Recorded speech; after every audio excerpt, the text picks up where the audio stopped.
The technique and skill of getting your web pages placed higher in search engines such as Google, Yahoo, and Bing is known as SEO. Generally, search engines use a set of instruction and powerful algorithm to govern what web page to show for a query.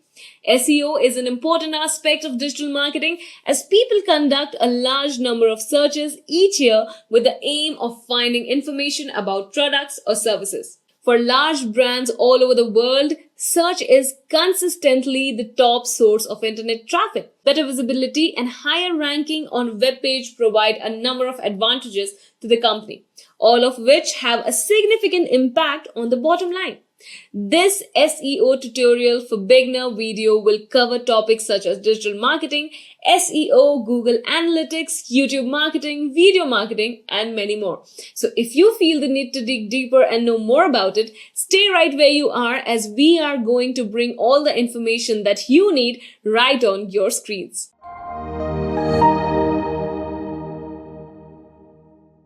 If you haven't subscribed to our channel yet, I want to request you to hit the subscribe button and turn on the notification bell so that you don't miss out on any new update or video releases from Great Learning.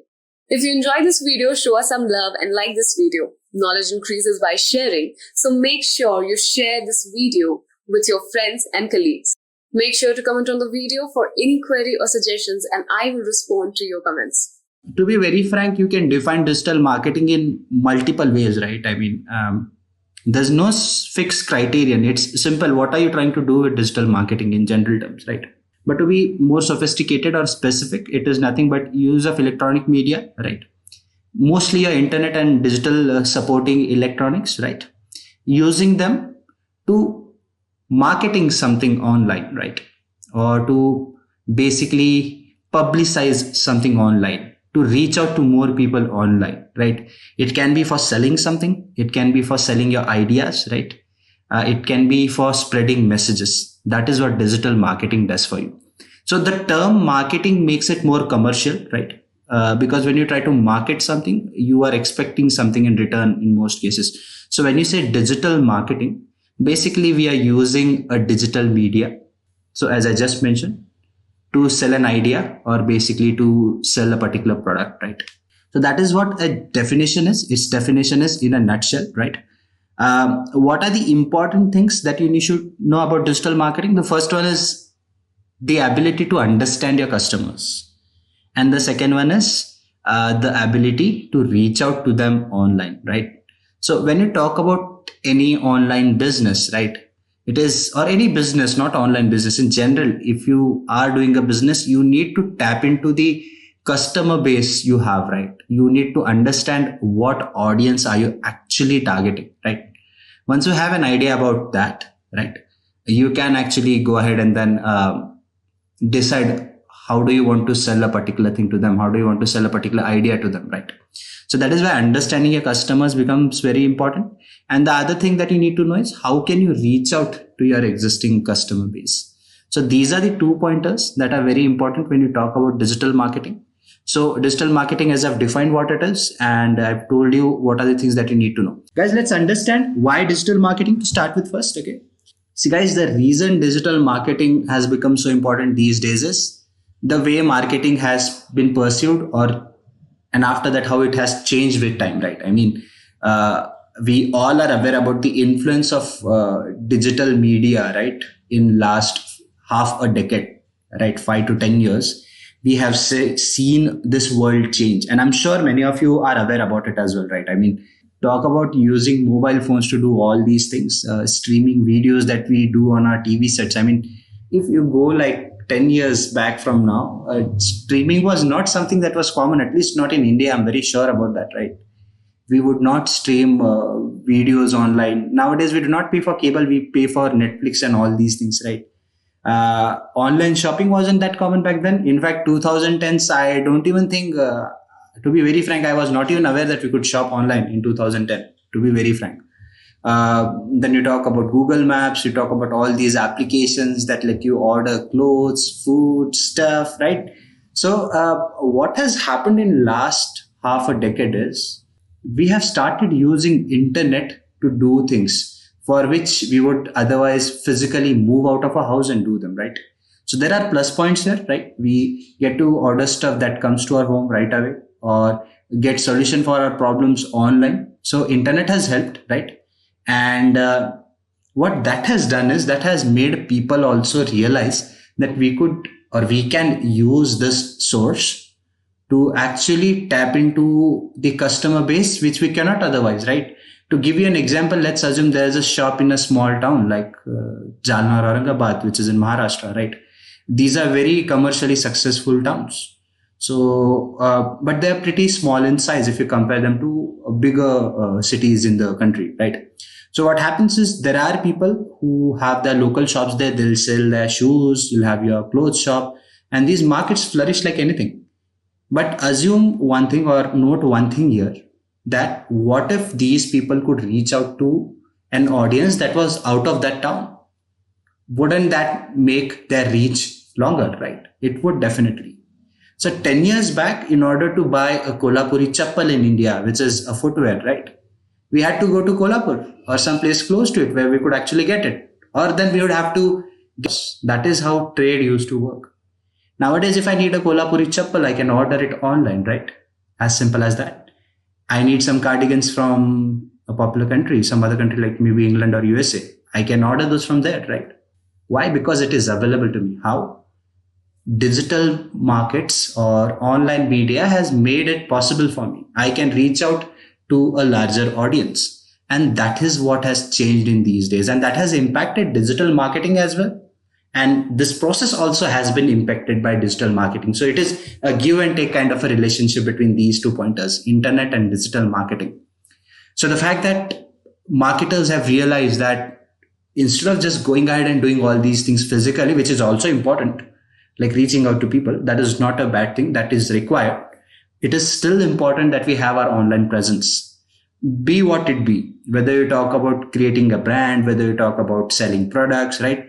Be it about creating awareness. People have realized that it is faster and easier to reach to people through digital media, digital marketing.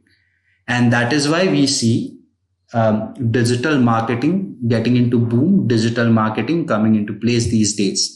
And it has ensured that people can tap in digital marketing in ways that it was not possible like 5 years, 10 years back. So that is why digital marketing is important, because we have internet. And now we can reach to a wider audience by using this form of marketing. What it also benefits you with is, since you can reach out to people online, right? You are also ending up saving a lot of money, whether you talk about infrastructure that you would set up either which way, right? It's not that you don't now, but it kind of helps you optimizing that process. So that is what digital marketing has done for us, and that is why it is important. So how do you do digital marketing, right? So when we talk about digital marketing, we've already discussed these pointers. I've given you a use case in the first part of the course where we've talked about why, right? Ask the question, why digital marketing?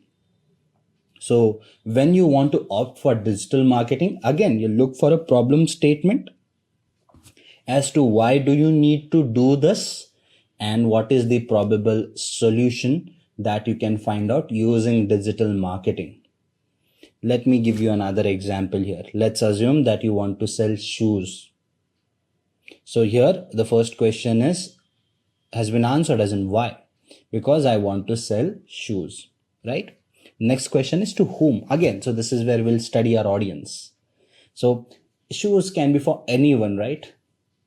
So if there's a particular priority that you have, that okay, I want to market shoes for only this particular age group, then it could be different. But again, normally shoes are sold for all sizes and for all people. If you sell it for kids, you make it more attractive for them, right? Because small kids, we normally see that they're getting attracted to particular set of colors, particular set of figures, right? It can be some of their favorite heroes, some of their favorite cartoon characters, right? So normally for kids, we design shoes in that manner, right? So again, when you build a particular product, its building happens in that way. But if you are to market it digitally, again, all these things matter, right? Because if you are throwing in, let me give an example. If you're throwing an ad in Maharashtra, if you can throw it in Marathi, you are gonna capture public's sentiment there. So you need to have ads in other languages plus in Marathi if you are doing it in Maharashtra, so that you can attract all kinds of crowd here. So if you are doing a particular campaign in a place like Punjab, right? So if you can do something that relates to what Punjabi people can relate to, right? They often relate to butter chicken, right? Paneer is something, dal makhni is what these people are very fond of. Or at least we get to know that if you go to Punjab, this is what you'd really love there, the lassi and stuff. So normally what happens is, if there's something that you belong to a particular age group, particular demograph, right? So basically if you belong to a particular region, so there would be certain things that you are more fond of. And if you can create digital campaigns accordingly, you have more chance of capturing that particular set of audience. Now, when you talk about Bharat Matrimony, it is an online marriage matchmaking website, right? So I've been in Maharashtra for past 4 months due to lockdown, and what I've seen is an ad coming on Marathi channels talking about Marathi matrimony. So basically, they're making matches for Marathi people, right? Marathi people looking for Marathi people. You can look out for these people on this website. So basically, that is how you capture sentiment. You understand what are you trying to market, right? There's a website called as Fizzy Goblets that sells, again, shoes.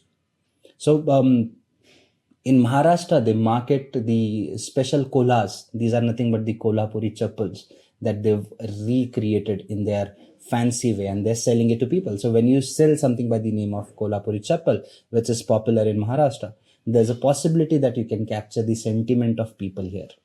So that is why we need to know what audience are we trying to sell a particular product to, and what platforms can you use to reach out to these people. Now let me give you a very generic example again, right? Let's assume that you want to reach out to people and tell them that I have a grocery shop that I've opened, and I'm going to deliver goods to your product if you pay me on per delivery basis. So people would be happy. Why? Because grocery would reach out to their place. Now we already have something like grofers and stuff in India. But what about small places, right? When you talk about small places like, again, Nasik in Maharashtra, Aurangabad in Maharashtra, or if you go to any tier 2 cities in other states, right? Now, not everybody there is so adept in using internet. Even though they are using internet these days, we don't see all the websites doing these things here. So if as an individual you want to do this business here, you need to understand what are the resources that people are using here. In tier 2 cities, not many age-old people are able to still use mobile phones. So would they be able to handle an app and order products? No. In that case, if you can just go ahead and tell them that this is our website, just write whatever you want to and upload the photo, we'll deliver those products to you at your hometown, right? So this is what your digital marketing lets you do. And as an individual, you need to understand what platform to use, how to use it, right? In some places, you would realize that people are using Snapchat a lot. If you talk about younger age, can you market something using Snapchat? Can you market something using Facebook? If you can, you are using digital marketing media to reach out to these people, right? Nowadays, we see people creating pages on Instagram, selling products. That is a way of digital marketing. And this is how you actually go ahead and do it. Now, as we move further, we'll be talking about it at a longer stretch. But that is for the next bit. For now, just let's take a look at a couple of use cases. Now, again, guys, these are not use cases that specifically focus on digital marketing. These are just two marketing campaigns that I like, or they're at least different. So they stand out for me in one way or the other, and that is why I want to share that with you. So if you talk about use cases, what you see on the screen is an image from a movie called as Ravan. If you've already guessed it, the actor is Shah Rukh Khan, and he is a Bollywood star. We all know of him, right?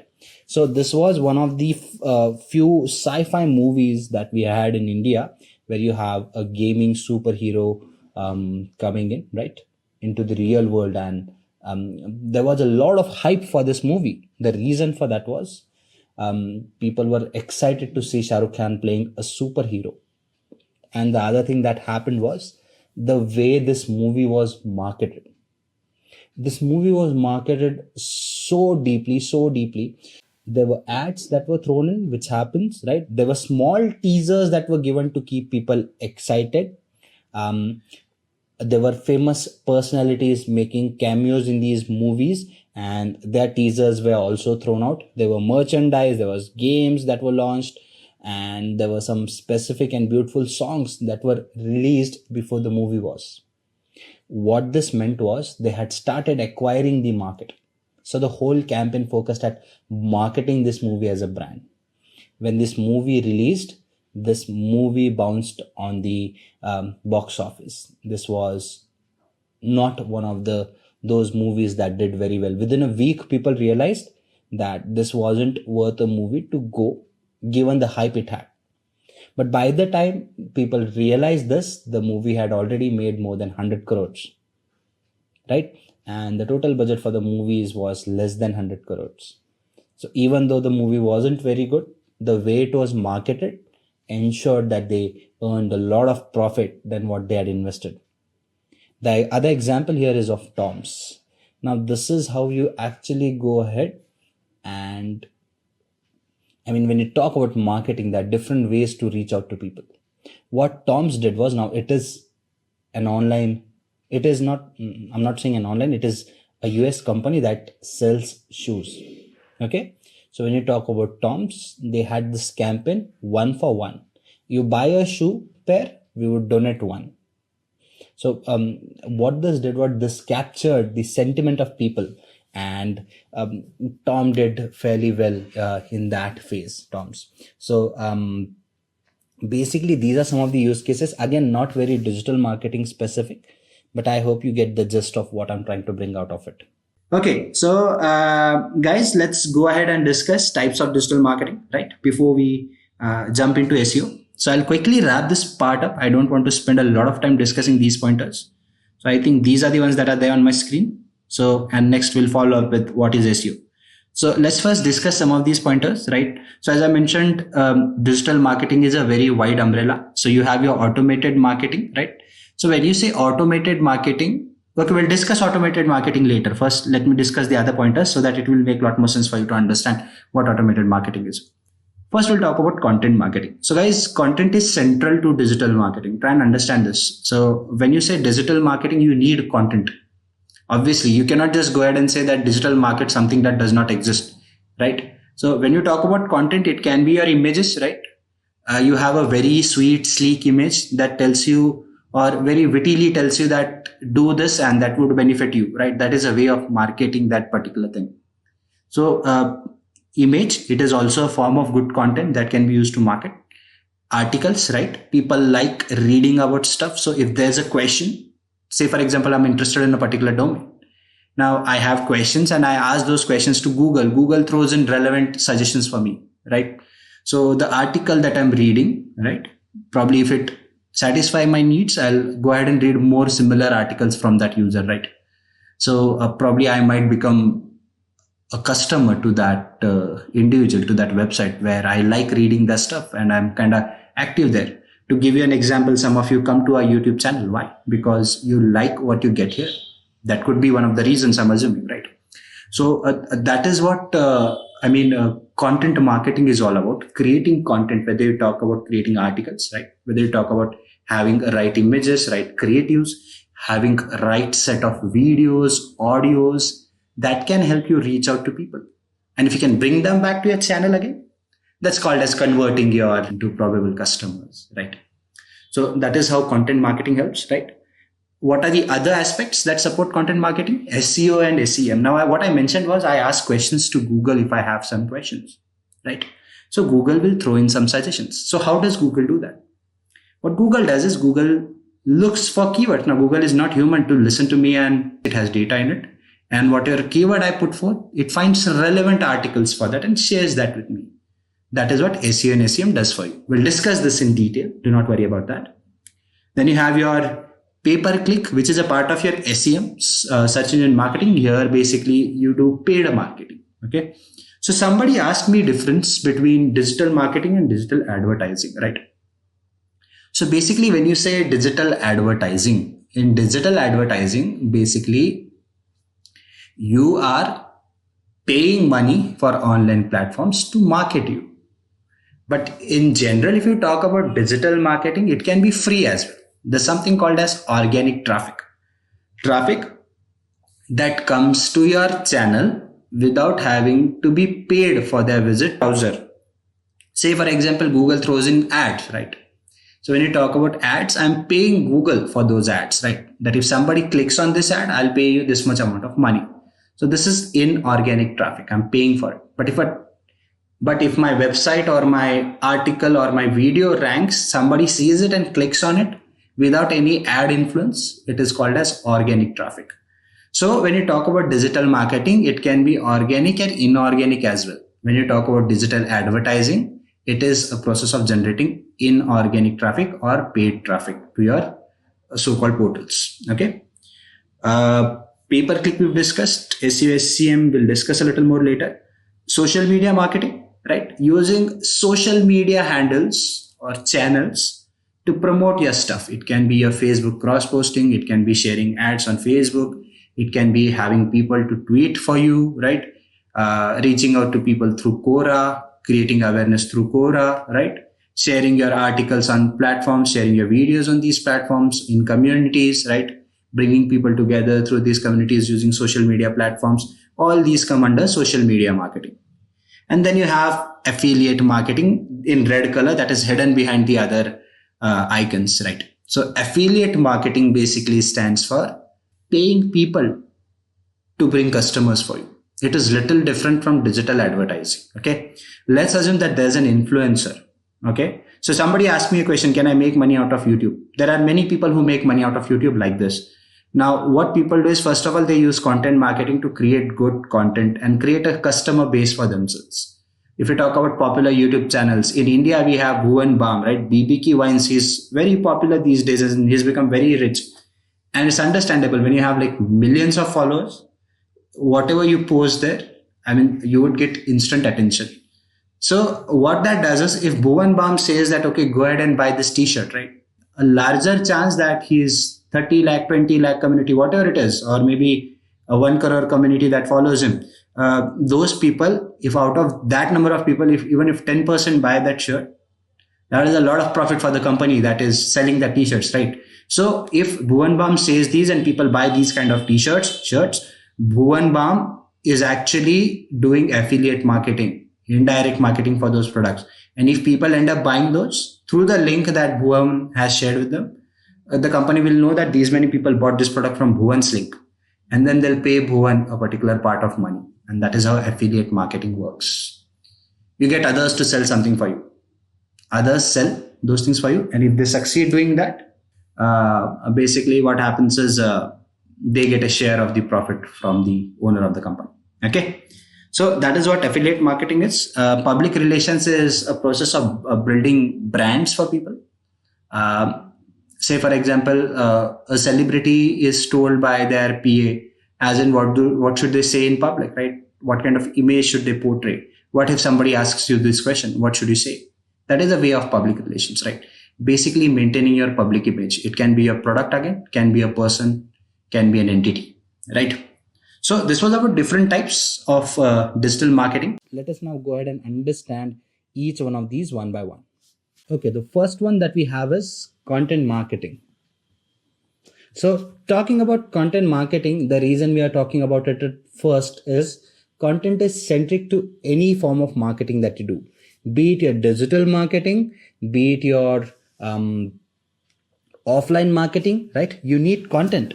I mean, let's assume that you want to market a particular product using your newspaper. You throw in an ad. That is nothing but your content. The better you market it, the better it is for you. Okay. Whether you talk about online media as well, whether you talk about your articles, whether you talk about your lists, whether you talk about journals, whatever you do, right? Be it your videos, be it your podcasts, audios, all of them will have content. And When you talk about content marketing, it is nothing but a process of creating content in a particular manner and making it more reachable to people across the globe or to your targeted audience in an effective manner. So again, when you talk about content marketing, there are phases in it, right? The first part is understanding the audience that you have. Second part is creating content accordingly, ensuring that the content is at least closest to being the best in the market. The next part is putting out that content at a right place and then ensuring that this content gets distributed to right audiences. So that is what digital marketing does for you, okay? Or content marketing rather. And when you talk about content marketing, as they say, content is the king. I've already mentioned that. It can be of videos, written articles, audios, right? Or it can even be a tweet, a song sung, etc. Right? So, as I've mentioned, we need to understand or consider quite a few factors here when you do content marketing, as in what kind of audience are you trying to reach out to and what is the best way to reach out to them. Would making a video and putting it on a platform like YouTube or any other website that you have help? Would it be nicer to write an article, right, and place it on your website, right, or maybe put out somewhere else where you feel that it would give you more traction, more attraction, right? So it depends, right? Or would it be nicer to create clips or and disseminate it, share it with people by using different platforms, right? It can be your different digital media platforms that are there that you have with you, right? So again, when you talk about content marketing, there are quite a few flavors to it, quite a few things that you can get into the details of. Just like I mentioned, when you talk about content marketing, first thing that you need to ensure is your content is of high quality. So we'll be talking about content marketing as we get into the practical part of things, where I'd give you demonstrations. How do these things work? But this is what content marketing is in a nutshell, right? It is nothing but a way of creating good content and providing it to people, or marketing it, or using it for marketing certain products, right? To give you another example, right? When you want to buy a particular product, what do? You look for reviews for that product, right? So one of the ways to do that is, let's assume that you want to buy a mobile phone. You have a certain set of budget. What would you do? Best mobile phones. Let's assume you're in the year 2020. So best mobile phones in 2020. Under, you have a particular price bracket, a number of dollars or a number of rupees or whatever the currency that you belong to. That is how you browse stuff, right? And then you get suggestions. What are these suggestions? If you do it in your browser like Google, you'll be getting certain set of articles to start with, right? Top 10 mobile phones that you can buy and stuff. So you can go through them, compare them face to face. Now, there would be certain websites that you would want to go ahead and take a look at. Why? Because you've seen content from those websites and you find those more reliable. So you'd go there and you'd think, okay, this person gives me good reviews always for this particular product, whatever I'm buying. I'll go ahead and see. So you'll get the comparison just like you want. And once you have that comparison, you go ahead and take your decisions. Same as with video content as well, right? When you talk about YouTube, we look for things that we can look answers for, right? What is the best programming language that I can learn in 2020? I YouTube it and then I get suggestions. It can be anything. It can be a JavaScript, Python. I mean, I'm not aware about the best ones in the market. I'm just giving you an example. So you get list of all these things. So there are certain videos that make more essence out of it, right? They'll ensure that that all things are detailed properly. They're not too lengthy enough for people to get bored, right? So when you create content, you have to ensure that you consider all these factors and then you create content accordingly. Once the content is created, optimized, you also have to ensure that you socially disseminate this content. So when you say social dissemination of content, that means you should be able to share this content with people so it reaches out to people. We'll elaborate on these pointers when we talk about the SEO, SEM part of things. But I believe by now, the basic idea as to what content marketing is should be clear to you people. So the next thing that we would be talking about is SEO, SEM. So when you say SEO, it stands for search engine optimization. And when you talk about SEM, it stands for search engine marketing. Let's now go ahead and understand these at a stretch. Let's understand what do these things do as well. So when you talk about search engine optimization and search engine marketing, these are some of the things that you might look answers for or look into, right? Something like, how do you make something rank? Do you want to make it rank off page or on page? Should you pay for it, right? Or should you just use some other mediums to do it, right? So there are quite a few questions that you might have and you'd look answers for, right? So these questions can be answered by your SEO and SEM. Okay, let's try and take a look at those one by one. Okay, so how do you make your content rank? How do you make certain thing that you're trying to market rank? I just mentioned about capturing the emotional value when I talked about you might take a look at certain review if you've liked the reviews of this person in the past, right? That is what we do. Now on YouTube, we see so many videos these days. What happens there? If you like videos from a certain person, you are more inclined towards watching videos from that person. And then even YouTube realizes and they start marketing those products to you, right? In your suggestions, in your recently viewed, you'll get those kind of videos that you've seen or you'd want to see, right? So basically what is happening here is this is where we've captured the emotional value of things, right? People tend to go back to things that they like. But what are the other ways in which you can make something rank? Let me give you another example. You've created a very good video or written a very good article. But what if it is not reachable to people? Even though it's a very good article, if I cannot access it, if I cannot see it, it's of no value to me, right? I write an article, I put it on a particular website, but when I search for that particular keyword, let's assume that I've written an article on top 10 mobiles in 2020. It's a very beautiful article. But when I search for that and this does not show up, what does that mean? That could mean that that keyword that you've actually gone ahead and searched for has a lot of volume and a lot of people have created content on that. So your content is not visible. So what do you do? I mean, it's not adding any value for you. In this case, you use something like search engine optimization that helps you rank your content at a better level or at a better place. Okay. What that means is if you have certain content and if you can perform certain practices, that would help your article or your video rank better. Now, what are those best practices? The first thing that you need to understand is where would people look for this particular content, right? So people would be looking for these type of contents on online media. It can be your browsers, right, where people search it over the web. It can be something like YouTube where people look for video content, right? So when you talk about these websites, these channels, there are certain algorithms that govern these things. Now, these are not your man-made things. Even though they are man-made, they don't work on how a human brain thinks, right? I mean, it's not like you'd be sitting there and, okay, this is a good video, I'll make it rank. That is not how it works. So your algorithm is such that your machine understands the relevance of the article written or the video published.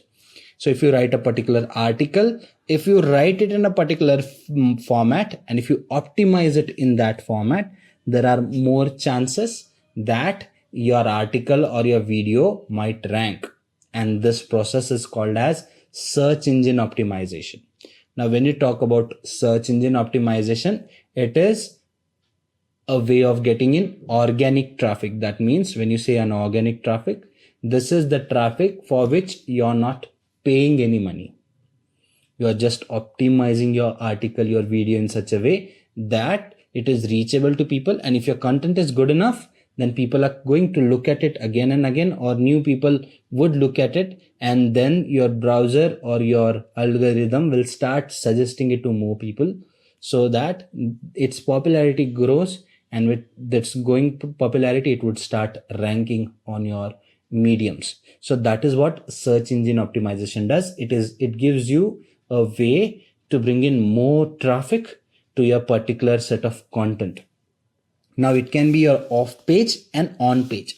So when you talk about on page, it is some of those practices that you perform on page. That means if you've written an article, there are certain practices that you'd be doing in the written content that you have that would help you optimize your article or your even your video. In case it would help you optimize it on that page, so that these practices help it rank. Apart from that, there's something called as off page. So when you say off page, so you are optimizing your content, but apart from that, there could be a possibility that you reach out to people in different forms. One of the ways is backlinking.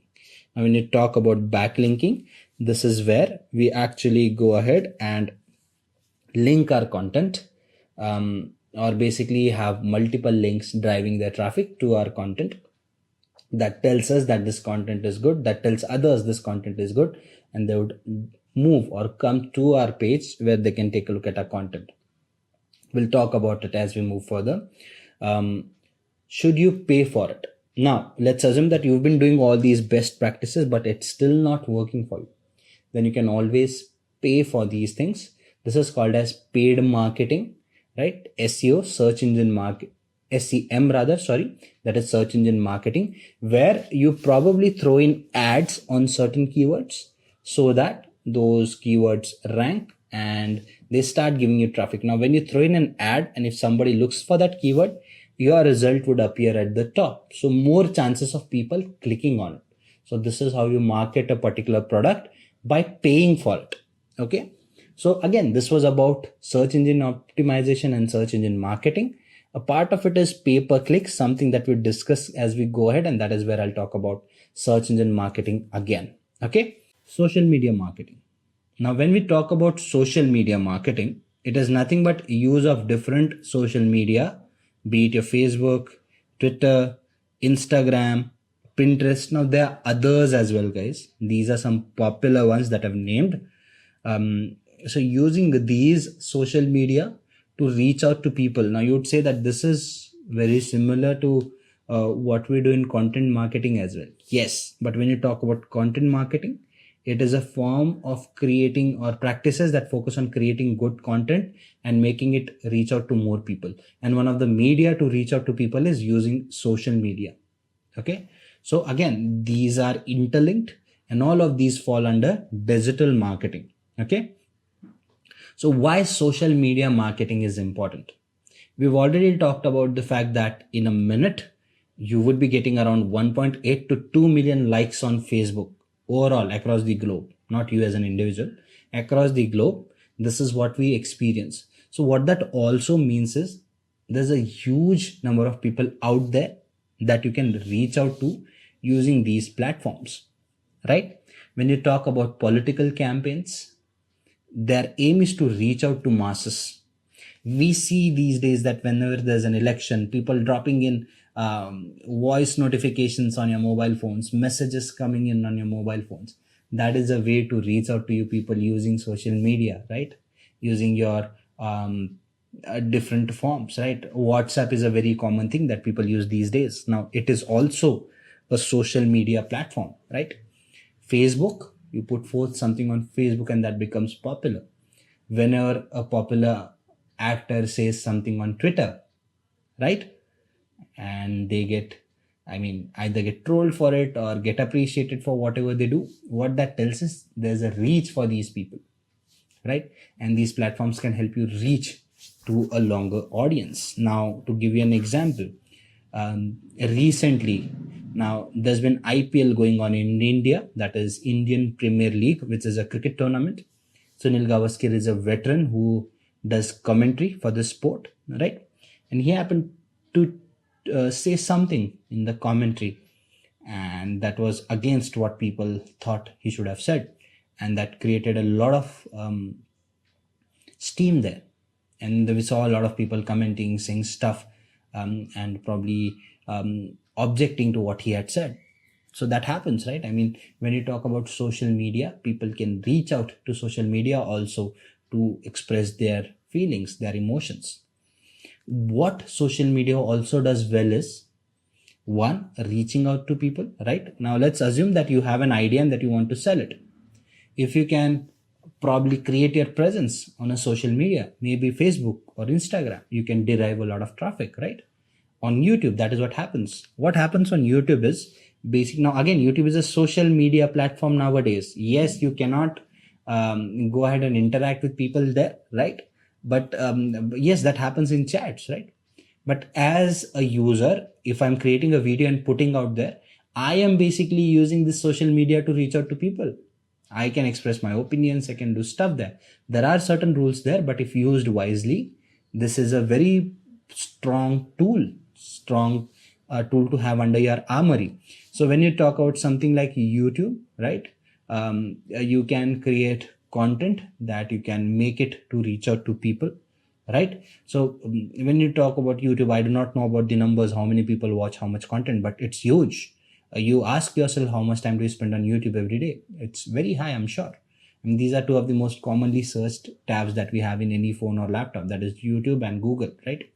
So what happens is, when you have content, you can use these platforms. Now somebody, there are quite a few YouTubers there. What they do, they have millions of followers. You put a content there and many people are going to look at it. We'll talk about the affiliate part of marketing in the further bits. But what I'm trying to say here is, you can reach out to a lot of people using these media. I'll give you one more example. Let's assume that in India, we have so much popular celebrities, right? If you talk about any celebrity who has like millions of subscribers, if they tweet something or if they comment onto something, this message goes to so many people out there. And even if like 10% out of these actually look into it, right, these can be the potential influencers or people who you've influenced, rather, right, to do something.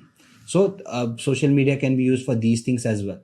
Now there's something called as negative marketing as well. I don't want to get into things of negative marketing, but what happened was, in recent times, we saw that there was something called as Cobra Post in India, who conducted quite a few raids, kind of a thing. I do not know the exact term for that, where they sting operations is the better term. So where they actually kind of disguise themselves like the politician parties, right? They are people, and they reached out to celebrities saying that, would you market these things for us?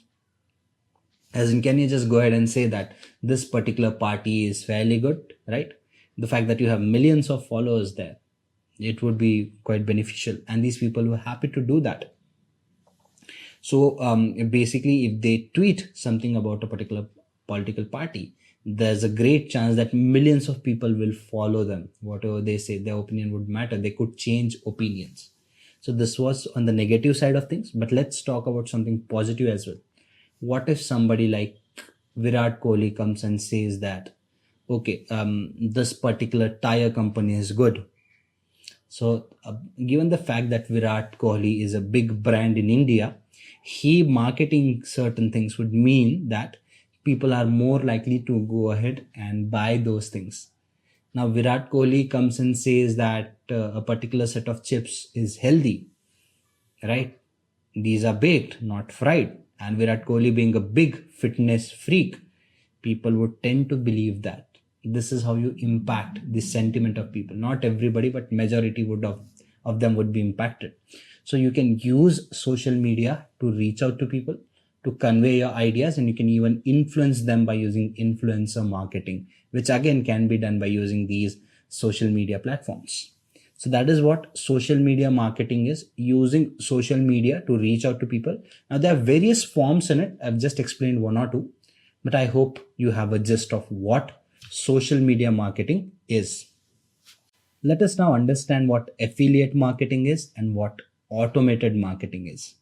So I'm not going to talk a lot about automated marketing. When we talk about automated marketing, it refers to the use of software that can be used to automate certain set of basic marketing operations, and in this case, digital marketing operations. Let me give you an example. Now, when you talk about using social media for content dissemination, so to give you an example, you create an article. Now you want to share it with people. What would you do? You would go ahead and put that in different groups on your platforms like Facebook, Instagram, right? That you can take a look at this, right?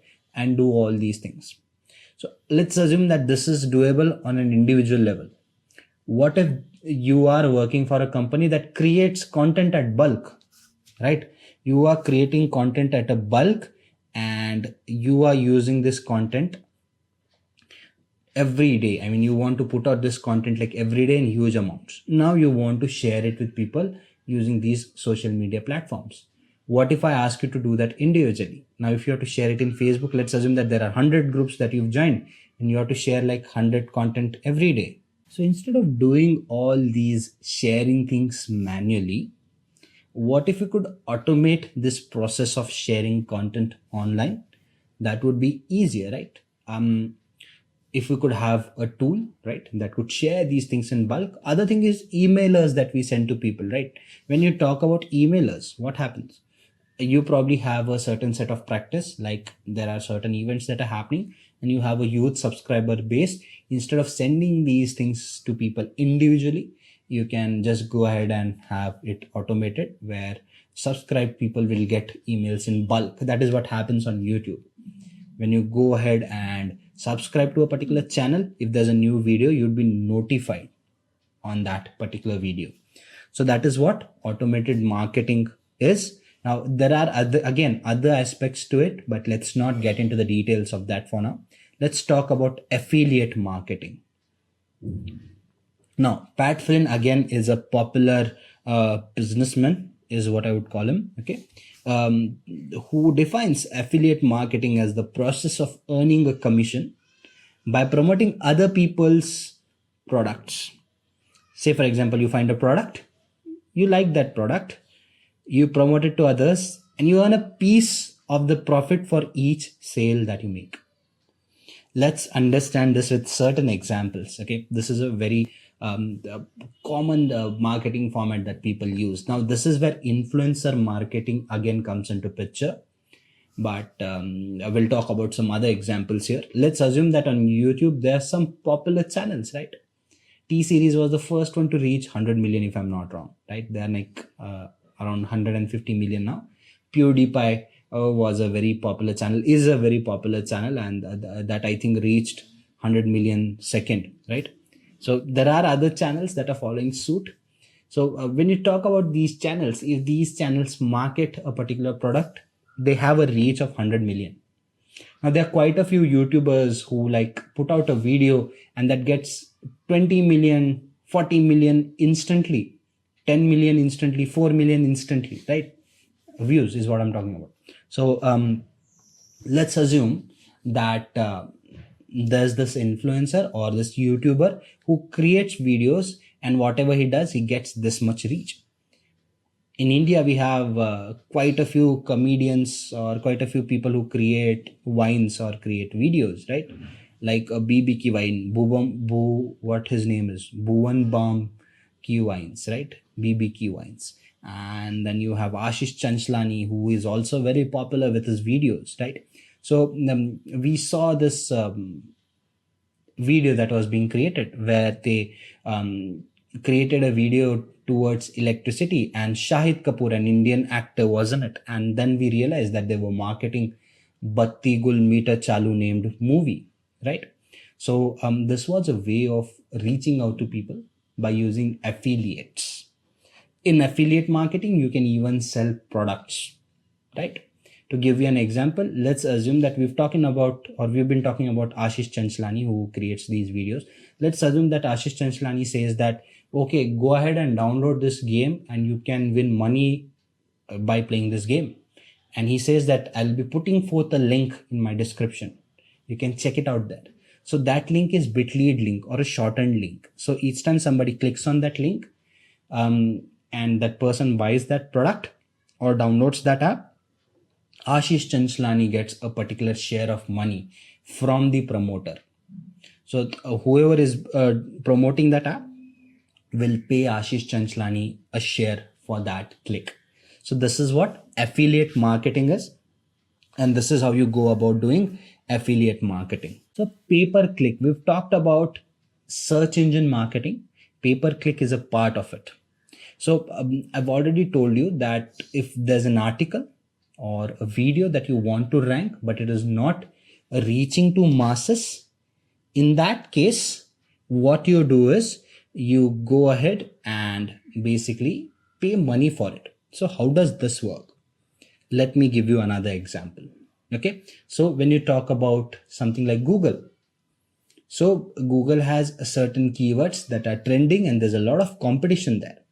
So what Google would say is, if you want to rank for this keyword, why don't you pay me a number of units of money for a particular click? That means if I put forth your ad and if you get like 100 clicks, pay me X rupees or X dollars for every clip, right? And I would promote your content. So that is a way of search engine marketing where your browser or your stakeholder would throw in certain ads, and for every click that they give us, we pay them based on the click. This is called as pay-per-click. I hope the idea of pay-per-click is clear to you people. Let's now go ahead and talk about public relations. So when you talk about public relations, it is a way of brand building. Now, when you talk about public relations, what happens in public relations is, let me give you another example. So let's assume that XX actress is new to the industry. Okay, now she's wanting to reach out to masses. Okay, so how does she do that? So when you're trying to build a particular actress's image, you would make her do stuff that people like, right? If people like certain things on social media, she would tweet about those things. She would say those certain things, right? I'm just giving you an example. Okay, so let's assume that in India we have this show called as Coffee with Karan, where famous personalities come in. So basically what you can also do is, we see that quite a few new launching actors and actresses, they visit that show, they have a discussion with Karan, so that since this show is very popular, we get to see that, okay, this is the upcoming actor or actresses, right? Or actress. So we tend to have an opinion about them. We tend to get to know them. So this is what a public relations officer would do for you, right? He would build an image for you. To give you another example, let's assume that you are trying to market a particular movie and you want to do it in Maharashtra.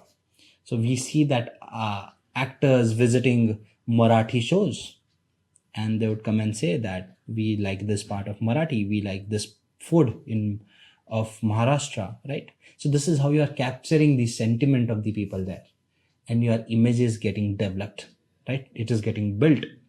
So if there's an image that is bad, you can clean that image and show it to people, as in you've been good as well. You can show the other aspect of your image. That is what public relations do. And we do this using online media these days, right?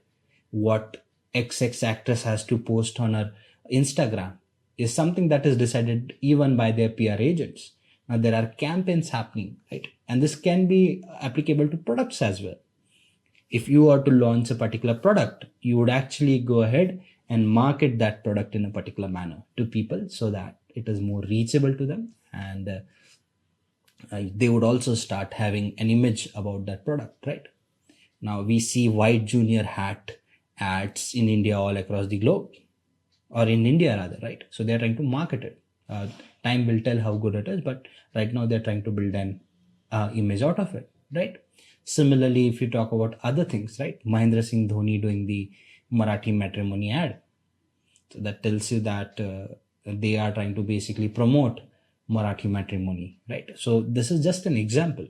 So basically this again is a way of convincing people that you should go ahead and do this. And that is something that you can capture by using PR or public relations approach. So by now we've talked about, hey, cut the last sentence, by now, okay? So this is about public relations. Now let us go ahead and see what can we do practically when you talk about digital marketing. I'm going to go ahead and talk about certain SEO approaches, content marketing approaches, and YouTube marketing. So these are the things that we are going to talk about in the demo part. So let us just go ahead and switch into the browser part. So let's try and go ahead and see how we can use digital media, right, for influencing different things. So I'm going to open up a multiple tabs here, okay, and let's see what all can we do with it, okay. So I've opened multiple tabs here, and I'm going to go ahead and plan or basically show you how digital marketing works. Let's look for YouTube here, and I'm going to open Google, right, two of the very popular domains and highly used for marketing, okay. So YouTube, as you can see, there's some content here. So guys, I've opened it in incognito tab. Now, what does that mean? So when you say an incognito tab, this is where I'm not signed in. And what that does is whatever search that I do, that is not adulterated. So whatever suggestions that I would be getting is natural. This has nothing to do with what my search history was. Okay. Otherwise, if you do search or something that in a particular browser that you are signed into, so it would give you suggestions based on what your search history is. So that is why this would give me an unadulterated search history. Okay. So let's talk about video marketing a little, how YouTube approaches this particular problem. Okay. So we talked about the top 10 programming one. Okay. Let's talk about top 10 bikes in India. You see, you'd be getting certain results. This was published a year ago, right? And it has like 2.6 million views in a year. That's a fairly good amount. And there's a description that is written here saying that top 10 fastest bikes in the world 2019, right? So this is more about fastest bikes. This is about bikes in India. You see 2 years ago, and look at the volume it has generated, 5.7 million views. Again, population in India is very high, right? So if you look for Indian things, there's more chance that you'd be getting more volume or more views for whatever you do. Let's look for, now this is an Indian dish. So paneer butter masala. So guys, again, when you look for something, you see there are quite a few suggestions. Now I'll go to the point or come to the point as to where I'm going with all these searches. I'll tell you what we are trying to do here. You see, when you look for paneer butter masala to start with, you see it gives you options that what is in Tamil, Telugu, Hebbar's Kitchen. So these are some of the popular terms that people search for. And that is what YouTube is doing for you. It is suggesting that for you. Let's just say paneer butter masala. You see an Indian dish within a year, 8 million views, right? That's a decent amount. Paneer butter masala recipe, 14 million views, 2.2 million views. So again, guys, you need to understand. So again, coming back to the point as to what we are trying to do here is, let's see that I want to create a video or write an article. I'll talk about both. Okay. I need to create a video or an article, and I want to make it rank using search engine optimization. What approaches can I take? Okay. So what I showed you here was how do this interface in particular works, like the YouTube one, right? And I'll talk about it in a lot more detail, where we'll talk about how can we use this platform to market something or a particular product. Okay. So we'll understand about this. So we are talking about marketing a particular product or a particular thing using online media. Okay. So when you talk about YouTube in particular, okay, so again, it would follow the same process as you would for an article, right? So first you need to figure out what you're trying to do. Let's assume that I want to write an article on paneer butter masala. Okay. Or we'll take 2 keywords for now, because I'm not sure about the volume, if we are going to get any volume for paneer butter masala, right? Likewise, let's assume something like cloud computing. Okay, you want to do marketing for cloud computing or top 10 bikes in India again. Okay, so we'll choose these 2 to 3 keywords and we'll accordingly make a call, right? So let's assume that one of these 3 domains I need to create an article or create a video on. So what are the approaches that you do? One, is there a search volume for what you're trying to do? If you're good at creating paneer butter masala, are people looking for this thing online? If so, creating content would make sense here. Okay, let me show you how. So guys, there are quite a few tools that are there in the market that let you basically look for keyword volume. Ahrefs is one of the paid tools that you can use. The other tools, you have Uber Suggest, you have SEMrush. Again, these are paid ones. So guys, make sure you have a tool. There are free ones as well. So Keyword Explorer is what I would be looking at. And see, by default, it says YouTube. So if I have to create a video, I would have to look for a YouTube volume here, right? Because this is where I want it to rank. So let's say paneer butter masala.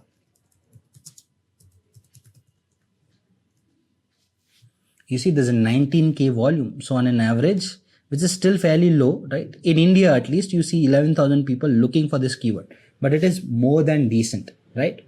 Let me give you other examples. I look for cloud computing.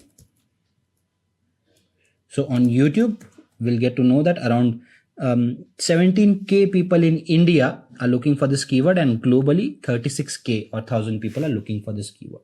So these are decent amount of volumes that I can create videos on, right? Top bikes. I don't think this will have volume, but it's okay, right? People still look for this keyword. At times, when you look for a volume search, there are multiple factors that go into it, right? And at times you do certain articles on your hunch as well, whether you should do it or not. So depending on that, you'd be taking this call. Let's assume that I want to go with the paneer butter masala one. Okay. So to create a YouTube video, right? You see, I need to look into quite a few factors. If I open this video, so there's an ad. Somebody has thrown in this ad here. Okay. So again, this is a paid marketing form, right? This video is doing good. So what YouTube does is it throws in an ad for Wix because Wix might have paid them for this ad. So this is again a way of marketing. And there you go. Now you've jumped into the video where this individual is showing you how to create a dish that is paneer butter masala. The things that I want you to focus here is look at the time. It's within 4 minutes that this individual has shown, right? So there are 2 factors that people might look at. Some would say that if it is being shown to me in 4 minutes, it would be easier for me to make as well. So as a user, you need to understand that how much time do you want the video to be created for. Certain things can be explained in longer time. So you need to figure out these things, right? Again, what is the audience that you're trying to capture? So we know that paneer butter masala has good volume. This is also known by other names. You have paneer makhni, you have paneer recipes, right? So people would look for these kind of keywords, gravy curries, home cooking show. So basically home cooking show is the name of this channel. So that is why this is called as brand recall, okay, or brand calling, okay. So these are the keywords that she's tried optimizing, or whoever has optimized this video on these keywords. So basically people who are looking for these 3 keywords might find this video if this is optimized further and better. You see, there's paneer butter masala, paneer makhni, and paneer recipe in the tags as well, right? Hashtags. So again, these are trending, and if you click on this, you'll be taken to some video right here. So paneer butter masala. So if you're looking for this keyword, all the videos that are relevant to this topic would be shown, right? So you can look at other videos as well. So this is how you basically market a product. The ad is back here, so I'm not going to play it. Okay. There's a description that is written here that tells you what this is about. Again, certain hashtags being used, right? And then there's a link. So if the ingredients that are being used, she's put the link here. At times it's just informative, right? To give people guidance as to where they can go. She could even be an affiliate to Amazon. That is, Amazon is paying this particular link for every click that they are getting, every shopping that has happened, right? And the details are thrown in as to what is the preparation time and all those things. And then there are again shopping details, right? In some cases, you can even add the skipping part for your video.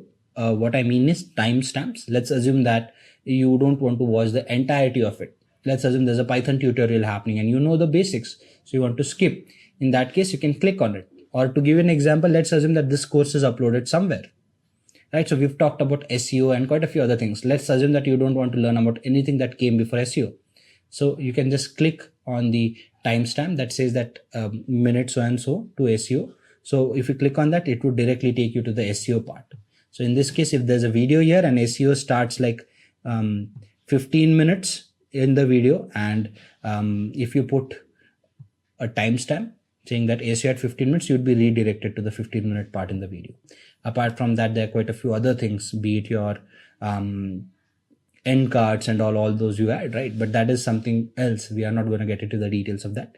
This is how you actually go ahead and optimize a YouTube video, right? There are quite a few other factors that you would learn with time, but these are the things that you consider, right? Again, what are the other things that influence people? What kind of video it is it supported by good text in it at proper places, proper instructions? Have you gone ahead and used right images? If it is not this kind of a video, what if it's a learning video? Then using right images would help, right? Even to the background, the kitchen, all those things add value when you actually go ahead and take a look at this video. So you decide the quality of the video on quite a few factors, right? So again, it would depend or vary from video to video. Now, what you see on the right hand side is called as a thumbnail. Okay. So when you say a thumbnail, it is nothing but the image that pops up with the video each time you search for a particular keyword. So depending upon the image too, you might decide whether you want to click on it or not, right? To give you an example, in this case, I see that there's paneer makhani and it is being made by some chef. His name is not there. It's there in the corner. Kunal Kapoor is the name, somewhere in the corner here. So basically what that tells me is, and it also gives you the number, lakhs of views. So it is popular is what this thumbnail is trying to tell you. And the best thing is I can see paneer makhani with a lot of cream on top of it there. So this would probably might tempt you to click, saying that, okay, this looks good. I would want to make a paneer makhani like this, or let's go back here. You see, you get to see the image and you decide, okay, this is how I want my paneer makhani or paneer butter masala to look like. And that is why a thumbnail is important. It influences people to go ahead and click on a particular video. And that is why considering all these factors is important when you optimize your video content. Let's talk about the article part of things. Let's go to the paneer makhani part now, or paneer butter masala. There's a spelling mistake there. So paneer butter masala.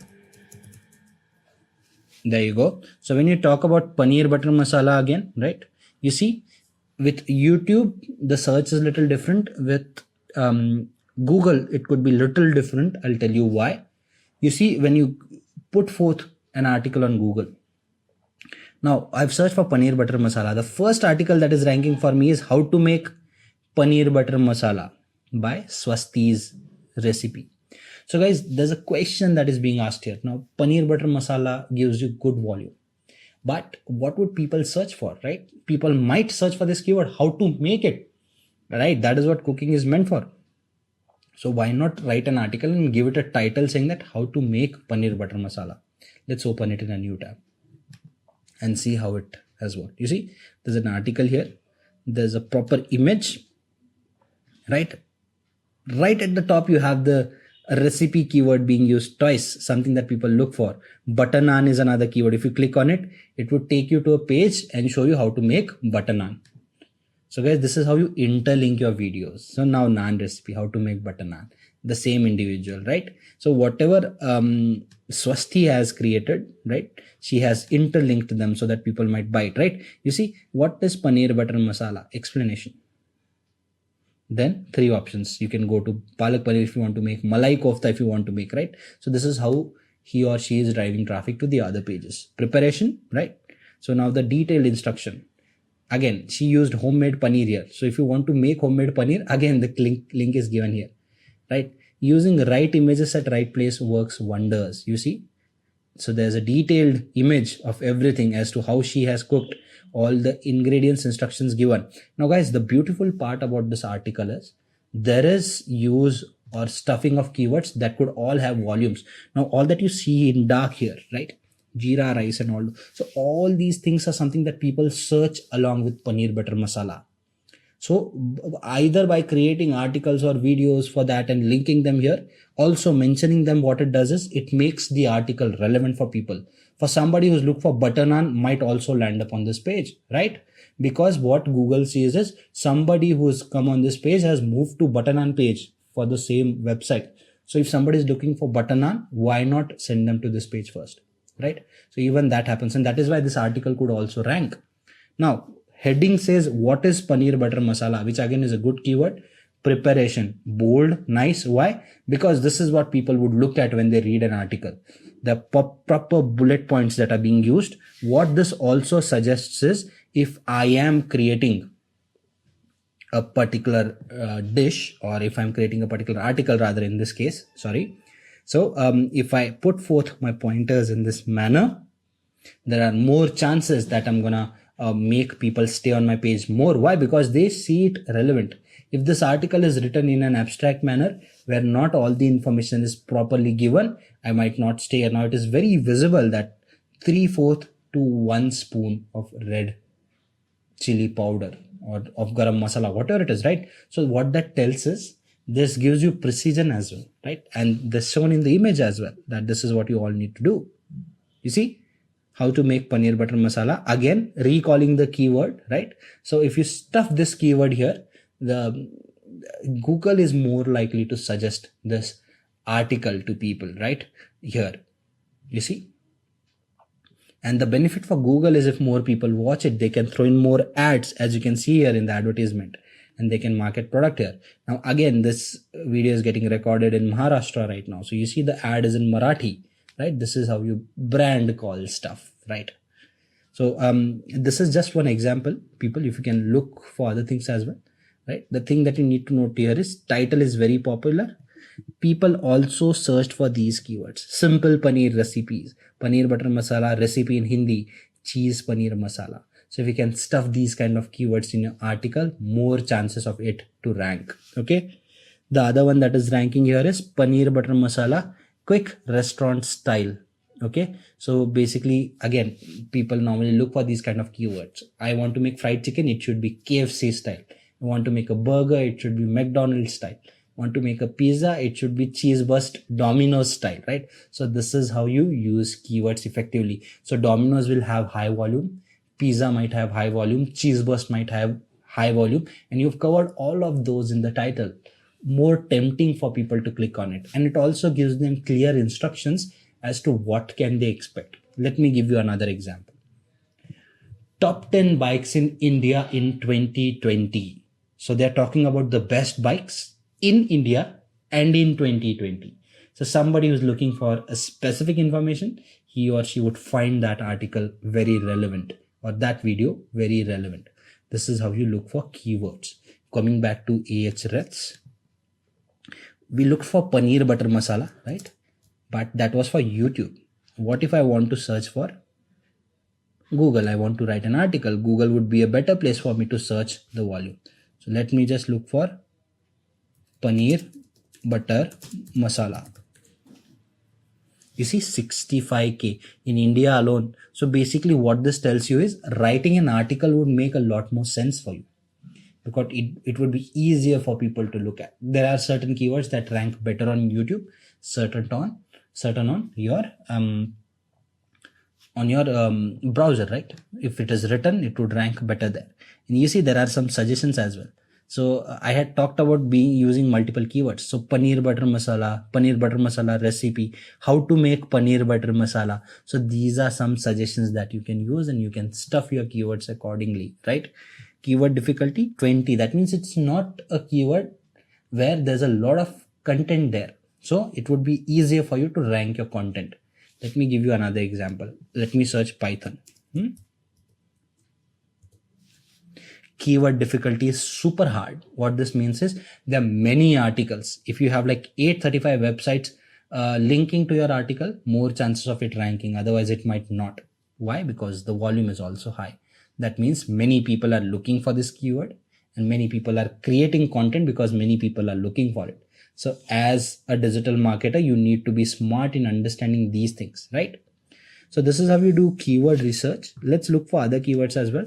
I want to show you something related to ads. I want to see how these ads look like, right? That is why I'm looking for other things as well. Let's see how can we approach that thing. See guys, when I look for cloud computing, now the first article that is officially ranking is this one.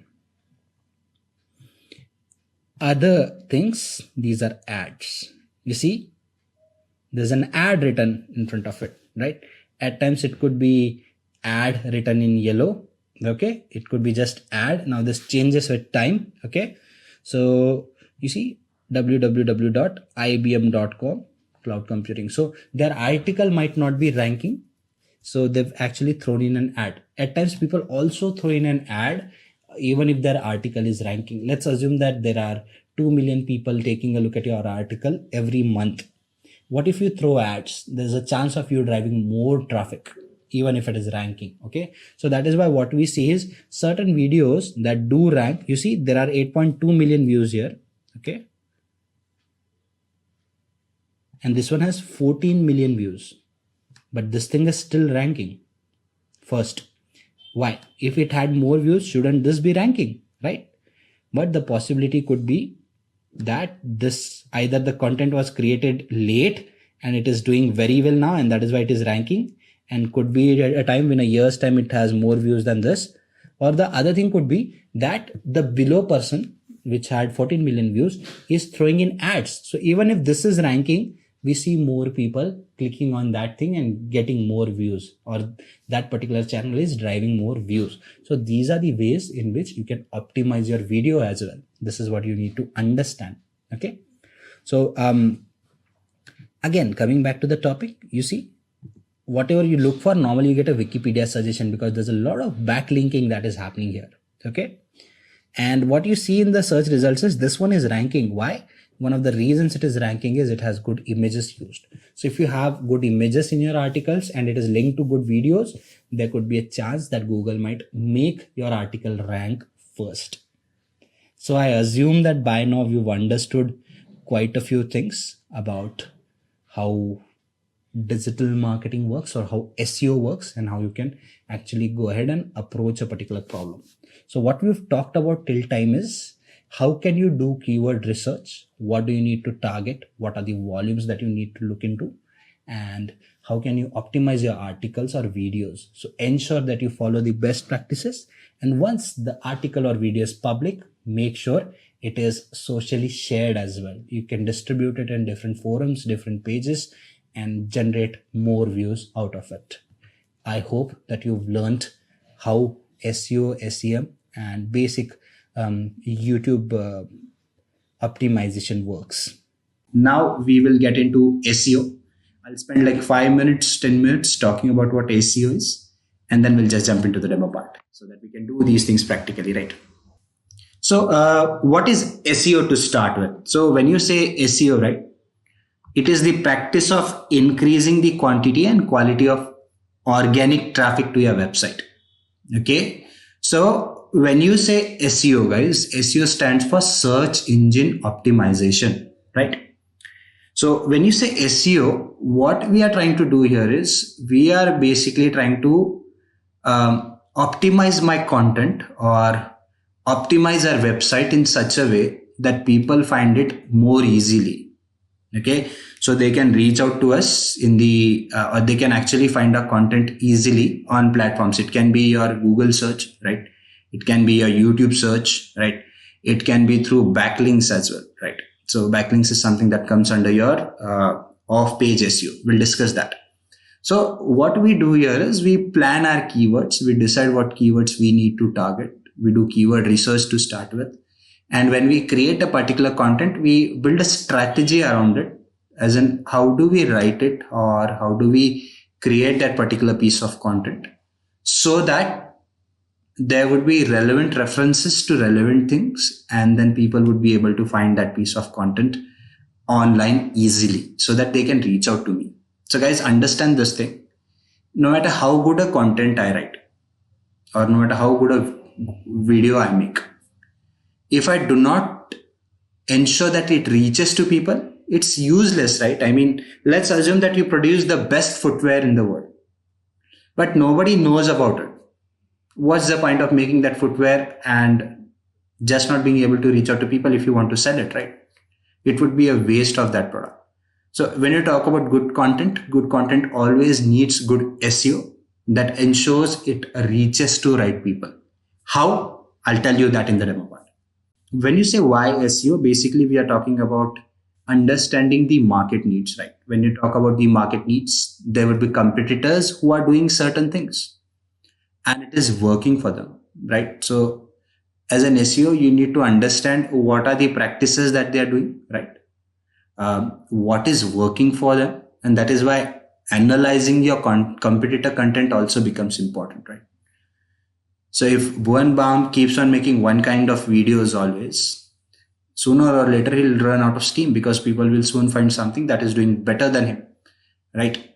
So doing competitor analysis is very important to stay relevant in this market, because we are not the only ones who know that SEO exists, right? That digital marketing exists. So why SEO? Because it helps you also keep track of what customers are doing, right? Because if your product does not rank, you would know that somebody else is, and there are other reasons for that. What SEO also does is it ensures that there is low web page load time. We'll understand this point, okay? Going ahead. Usage of keywords and poor link building practices. Now, these are some of the issues that bother people. Poorly done link building, whether you talk about what kind of keywords that are being used, wrongly used keywords, repetitive keywords.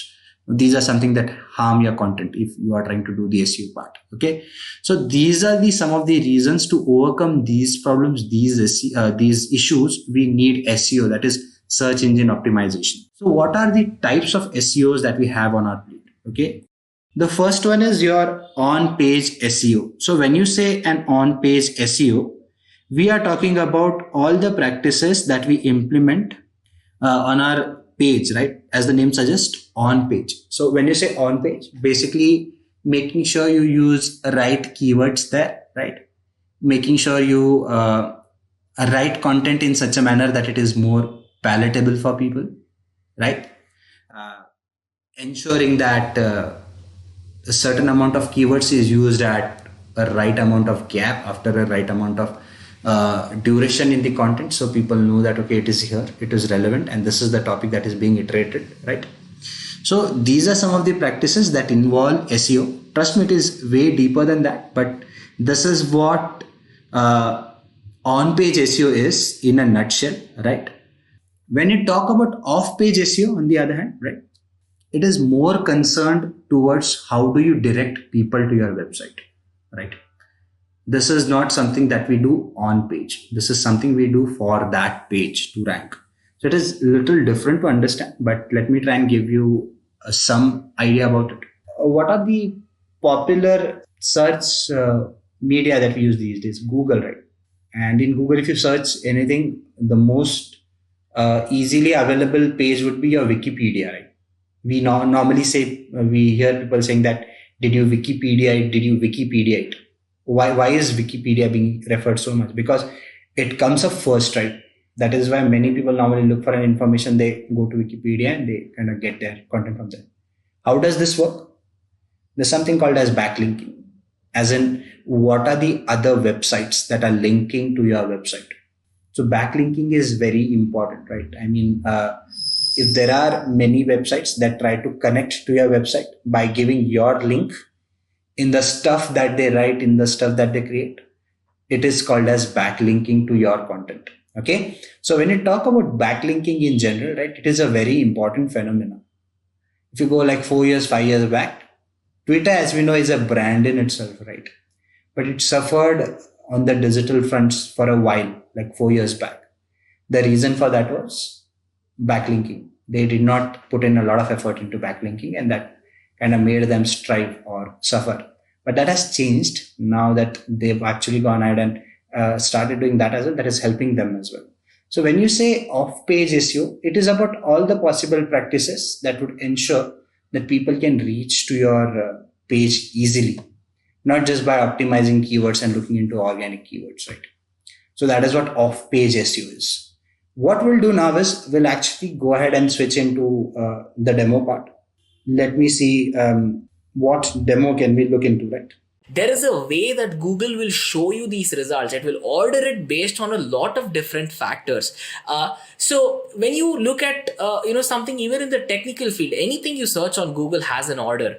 But then let's be very serious here, right? Are you guys who search on Google, do you go to like 8th page, 9th page or 10th page and do you buy something from there? I think it's a rare thing right now. I myself have been Googling for God knows how many years now. The maximum I've gone is page number 2, because after page number 2, I don't think it adds value to what I'm searching, right? But then page number 1 is the most important thing. So what if you have content that is sitting on page number 3? It means people are not reaching it. You want to bring it up to page number 1 on Google search, right? So that everyone sees it. Whoever searches for it sees it. So this way of making it up the order is everything that talks about search engine optimization. Optimizing your website, creating better content, making sure that you're providing exactly what people want, your brand popularity, your brand awareness, all of this combined will make sure that Google will want to show your website to a lot of people. Now, let's say that, there's a website who's probably scamming people, cheating people, taking their money and not giving their products. Do you think Google will want to show their company on page number 1? Or in fact, do you think they'll ever want to show them on Google?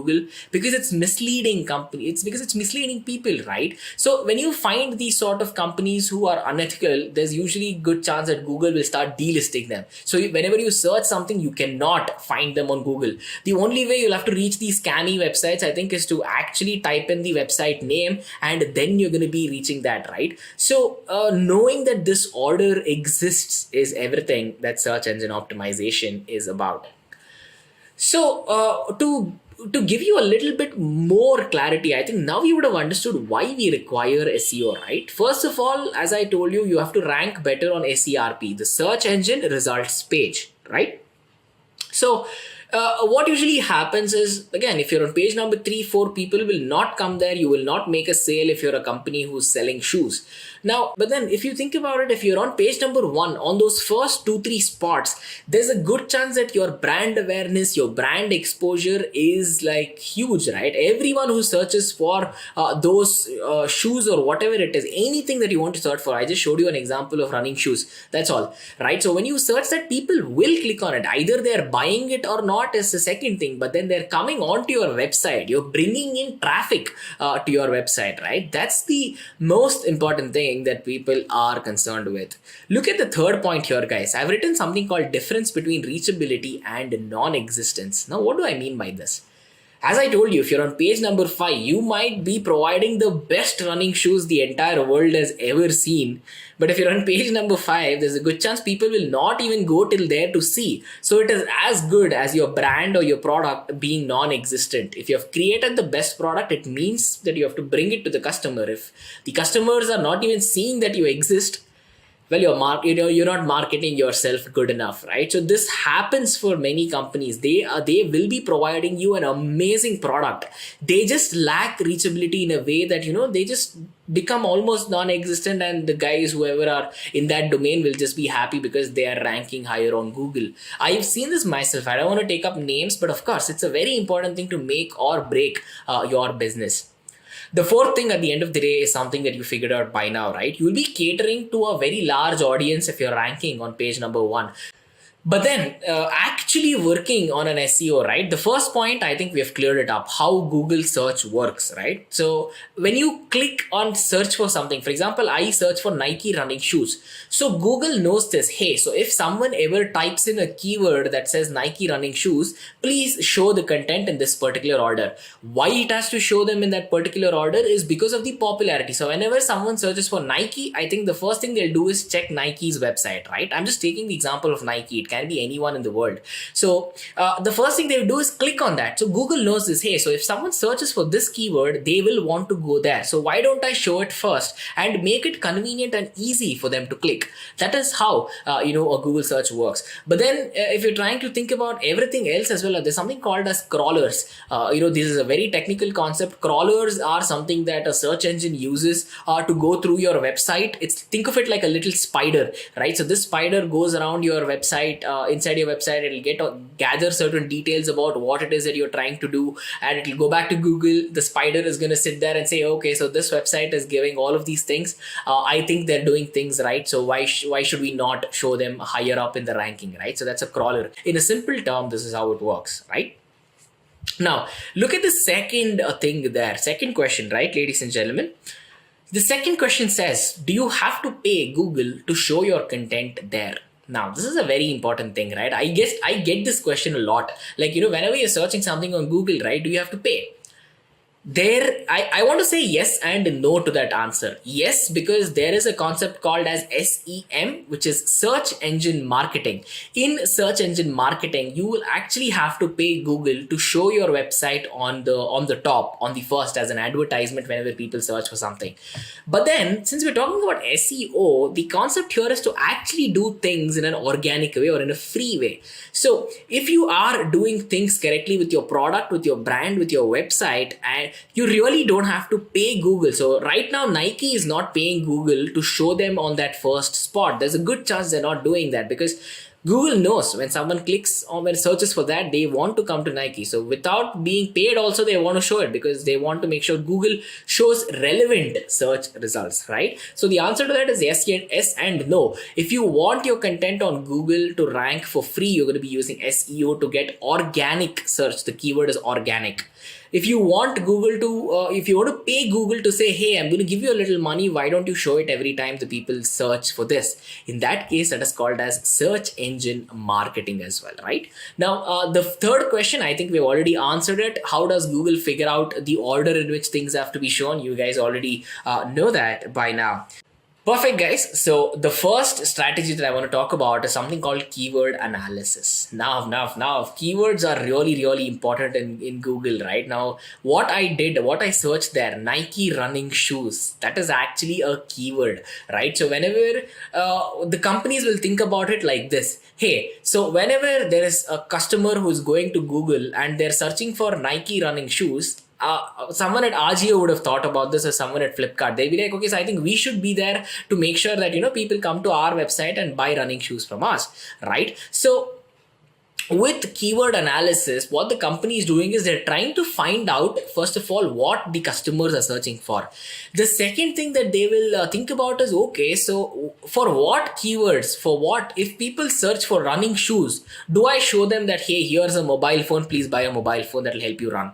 Right? It does not make sense. If someone wants to buy shoes, you show them shoes. If someone wants to buy Nike running all-weather waterproof men's running shoes, you show them exactly that. If someone is looking for a waterproof shoe, you don't show them a formal shoe probably that you would wear for a wedding or a reception or something like that, right? It will not make sense. People will not click on it. So what's the point?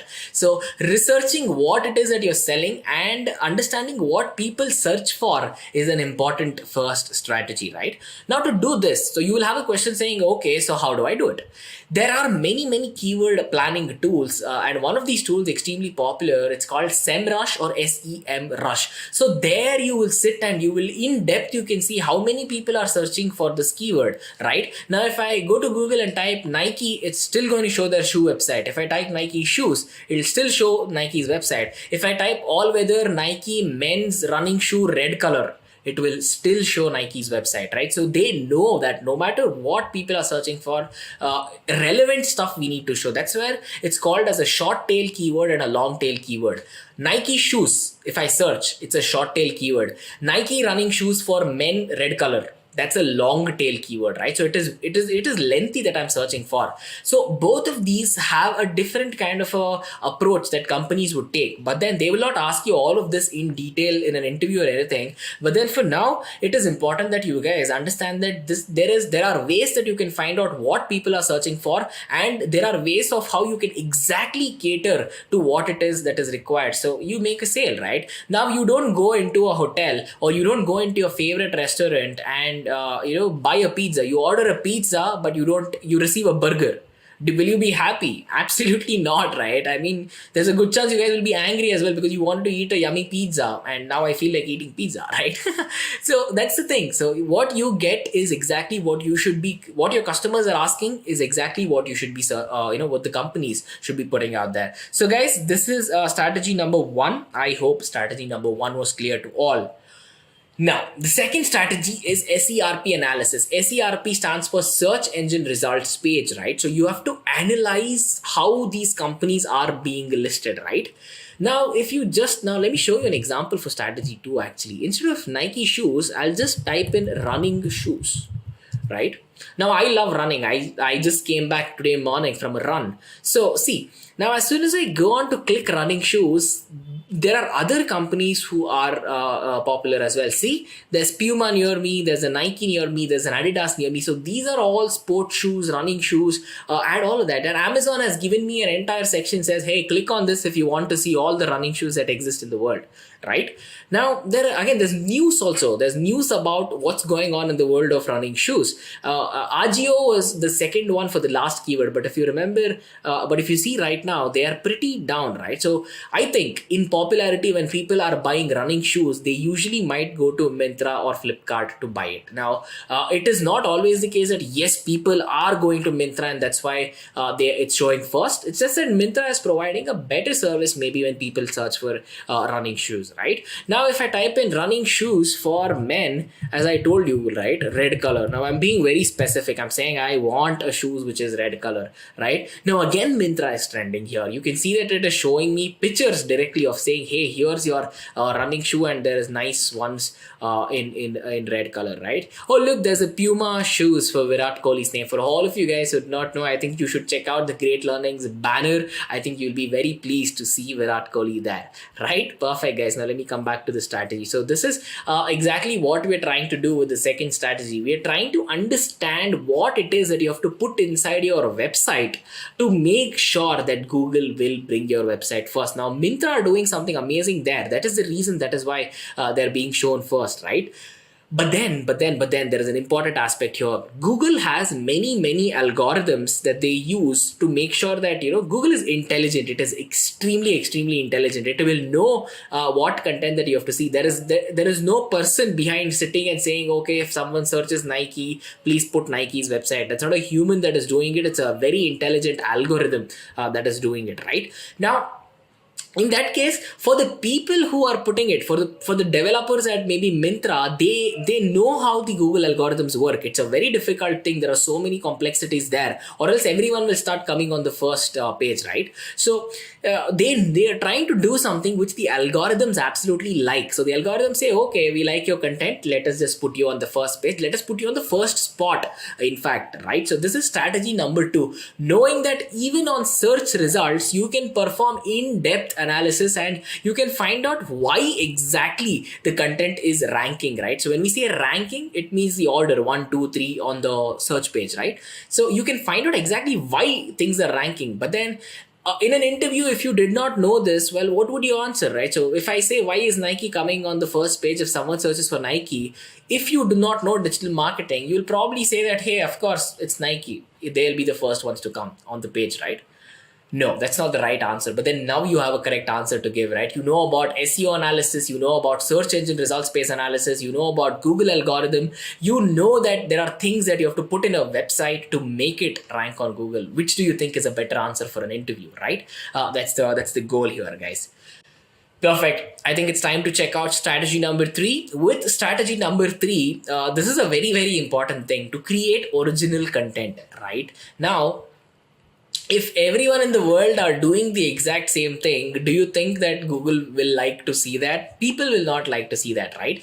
So for your brand to become really popular, you have to do things in a very unique way which connects to the audience, right? Now, if we're looking at the automobile industry, I think you will see that every car looks pretty different from the other, right? Now, maybe a brand like Maruti Suzuki looks like have their cars designed in a way that as soon as you look at it, even if there's not a badge, you can guess that that's a Suzuki car. Maybe look at Skoda, maybe look at Volkswagen, right? So when you're looking at these companies, even if they don't have a badge, you know that as soon as you look at it, hey, that's a Volkswagen, right? So how do you know this? Because you know that that brand is doing something unique. Even in an online space, this is exactly how things work as well. So here, unless people do something creative, unless it's original, it will not work, right? Now, if two car manufacturers are just copying directly each other, both of them, there's a good chance both will not sell, because people will not want to buy something because they realize it's just that someone's copying something, right? Now, if you were buying a mobile phone, would you buy an original one or would you buy a duplicate one which was copied from the original one? Which would you buy? The original one, I assume, right? Exactly my point here. So whatever the details that you're putting on your website, whatever pictures you're clicking, whatever text that you see on a website, unless it is original, Google will realize this. Google will search billions of pages by the time I do this, right? By the time I did that, it would have searched a billion pages and says, hey, this guy has copied it from somewhere else. It's plagiarized. Let us not show this content on our page one, right? Google knows this. So third strategy for all of you all is to make sure you understand that whenever you're putting something out there for the world to see, it has to be original, right? So that's an important thing. Strategy number 4 is also equally important. In strategy number 4, we're talking about quality over quantity, right? So whenever you put something out there, the quality of traffic is important. Now, of course, as soon as I search Nike shoes, there are so many companies, so many websites that came up. There's a good chance that, millions of people will go to that website, but how many people will actually buy the shoes? That is the quality of the traffic that you're getting, right? It doesn't mean that if I have 1 lakh people coming onto my website, that 1 lakh people will buy everything, right? Not possible. Or they don't want to buy. They're window shopping online. That's the concept now, right? So what you should be looking out as an SEO expert is to look at the quality of people who are clicking on your website rather than quantity. Now, there was a time when you can be an SEO expert and say, hey, I have 2 lakh people clicking on my website, I am a happy man. It would have worked. But now they ask, okay, so if 2 lakh people are clicking on your website, how many people are purchasing the product that you're showing there? You guys are getting this point, right? It's a very, very important point. So the quality of traffic will show you that, you either make a sale or not. So you as a person, if you're window shopping, you'll go there, you'll take a look at it, you'll be like, meh, I don't want this, and you'll come out. But if someone is genuinely looking for running shoes, they'll go there, they'll put in all their bank details, they'll purchase it, they'll be happy because they went to the website to buy it. That's the quality of traffic that you guys have to think about. But then, does this mean that the quantity is useless? No. Quantity is very much important because it helps your brand grow. Now, even if someone came to Nike's shop to actually, of course, the website, to window shop, there's a good chance that they'll go to someone else, or when someone asks saying, okay, so which shoes did I buy? This person will say, hey, I was on Google, I just checked out, the running shoes. I think you should check out Nike. Nike seems to be a good brand. So when you make a recommendation like this, what are you doing? You're marketing for Nike, but then you are not working for Nike, you're marketing Nike. How does this happen, right? So people know how this works in the world of digital marketing. They know that people talk about your brand, and them talking about your brand itself is marketing. Now, if someone talks about some other brand and says, don't buy that shoes keeps tearing, or it does not last, or, it's just expensive, it is useless or something like that, that is also marketing, right? So people will want to check that website to understand why, it's not popular or why it's bad. So they'll be like, okay, so if it's bad, now let me go to their website and see why it is bad. That curiosity will also bring them to the website, right? Now, at the end of the day, even if you have a bad product, if you're marketing it correctly, people will click on your website. Guys, now this is an interesting thing, right? So I hope all of you all are finding this really, interesting. So there's a good chance that you might not know this, but now that you're seeing the other side of things, right? So I think it should be fun for all you guys, right? Superb, guys. Strategy number 5. Strategy number 5 is a fantastic strategy. Now here, I think this is a very, very important thing. It is funny if you do this wrong. Now, let's say I am a person who has opened a car repair shop here in South Bengaluru. I stay in South Bengaluru, right? If I've opened a car repair shop in South Bengaluru, who should I market it to bring the cars over? There's a good chance that maximum I can market it to everyone in Bengaluru or everyone probably in Karnataka or something, right? Now, if I am showing advertisements for the people sitting in Chandigarh or Delhi saying, hey, I have a car repair shop in Bangalore, please bring your cars, do you think it will make sense? It will not, right? If I'm sitting and selling actual vegetables here offline, but then I'm putting it on my website saying I'm selling vegetables, come buy. Do you really think people sitting in Chandigarh, people sitting in Delhi will come all the way to Bangalore to buy vegetable and go back? It sounds funny, right? That is where a local SEO, the concept of local SEO talks about. So local SEO is all about you targeting all your nearby customers first. If you are a person who has a car repair shop, a grocery shop, a supermarket or anything, you want to market it to the people near you so that they come to your shop, right? Now, if you, as I told you, if you do it somewhere else, people will not come. They'll be like, good for you that you have a shop in Bengaluru, but I am sitting in Delhi, I won't come. Right? Simple. Why would they want to fly to Delhi to buy, a packet of Maaza or Rasna or something like that from you? It makes sense. It's funny, really. But then, if people get local SEO wrong, it will hurt their business a lot because they will be spending money on marketing, but they are not marketing to the correct audience. So it's as good as don't market it. That's better, right? So I hope you guys are understanding all of these concepts, that we're discussing about, right, guys? If you're following along, if you understood all these strategies, quickly head to the comment section, just put a quick yes. Now once you put down a yes, I will understand that you guys figured things out. And this is a really fun concept. If you do SEO, local SEO correctly, it will be amazing. If you look at it, especially now or New Year's time, right? All the gyms that open, they'll usually send a flyer to your home saying New Year offer 50% discount. But if the gym was very, very far away from your house, if you're 30-40 kilometers away from the gym, do you think that you will receive a flyer or a little paper that says come join the gym? I don't think so, right? The same concept that I just gave you an offline example for is also happening online, and that term now you guys understand, it's called local SEO, right? Perfect, guys. Talking about strategy number 6. Strategy number 6 is extremely important. Now guys, how many of you all are watching this from your mobile phone? How many of you all are watching this mobile session from your mobile phones?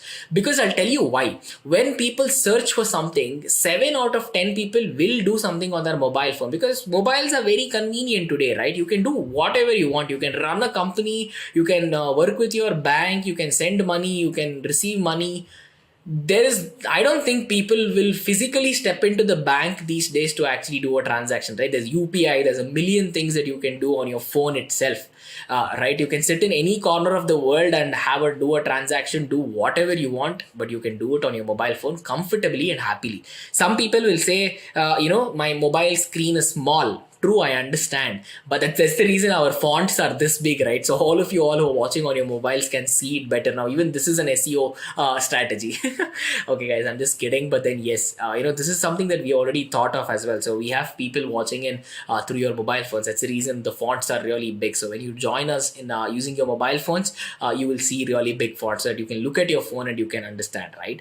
But then coming back to SEO, see, in the world of SEO, you have to understand that people will search on their mobile phone. So it is not like the entire world has one mobile phone, right? Everyone has different mobile phones, different screen sizes, different resolutions and all of that. So every time you put out a website, you have to make sure that your website is clearly suiting these mobile phones, right? Not everyone has one mobile phone, as I told you. So if you're just optimizing it for that one mobile, when someone sees it on a different screen resolution or a bigger mobile or a smaller mobile, things will look different.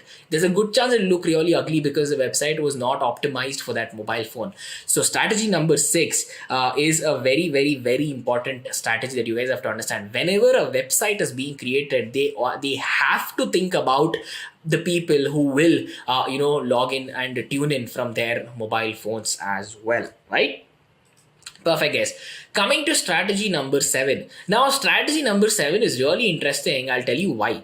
with strategy number 7, you have to understand that Google is not the world's only search engine, right? Before Google, when I remember when I was young, the first thing that always was very popular was Yahoo. Yahoo was like superb. You could get everything: sports, news, stocks and trade information. When I was a kid, I didn't know all of that, but you had information there, right, guys? Do you remember it? When you were younger, there was Yahoo, which is very popular.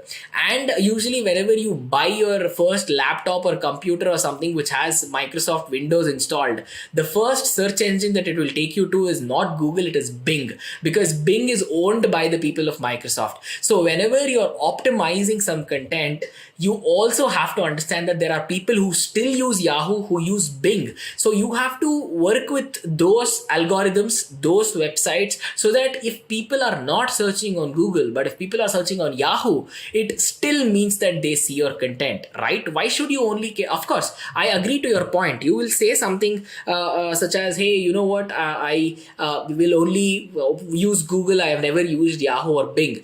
Good. There's a good chance even I do it, right? Maybe 1 out of 20-25 times I go to these other search websites, but then even I use Google, I understand.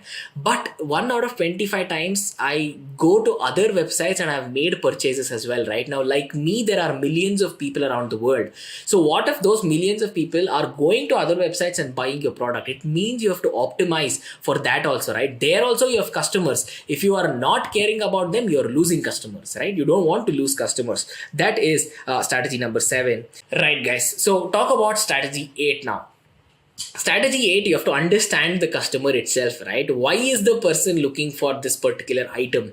So whenever someone searches for a new mobile phone, why do you think they're searching for a new mobile phone? Either they want to upgrade, or that their old phone got broken, someone stole their phone, anything. There could be 10-15 reasons, but there are reasons why. So no one will just do anything randomly, right?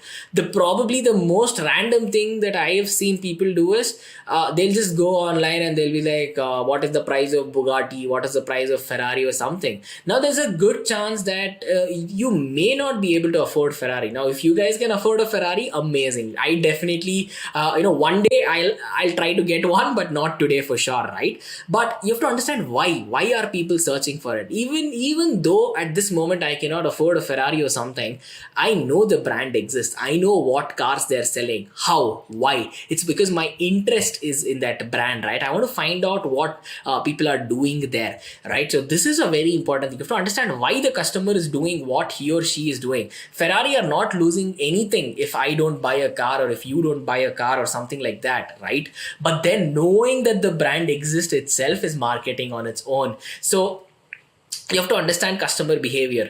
Now I'll give you a fantastic example. I think this example again is in the automotive industry. If you've ever gone on to these fancy car maker websites, Mercedes, BMW, Lamborghini or anything, there is usually a part of their website which says customize your car. Even though you have not bought a car, you can virtually change all the wheels. It's just like these NFS games that we used to play as a kid, but you can do it on their actual websites to an actual car that is showing on the website, right? You can put the color red, you can change the interior from leather to something organic, you can do whatever you want. So you feel connected to the brand. So even I think with respect to these companies, the new companies, car companies, right? I'm not a car guy. I think the newest ones in India are MG and Kia or something like that, right? These guys, even on their websites, you can customize something and see how it will be if you buy that car.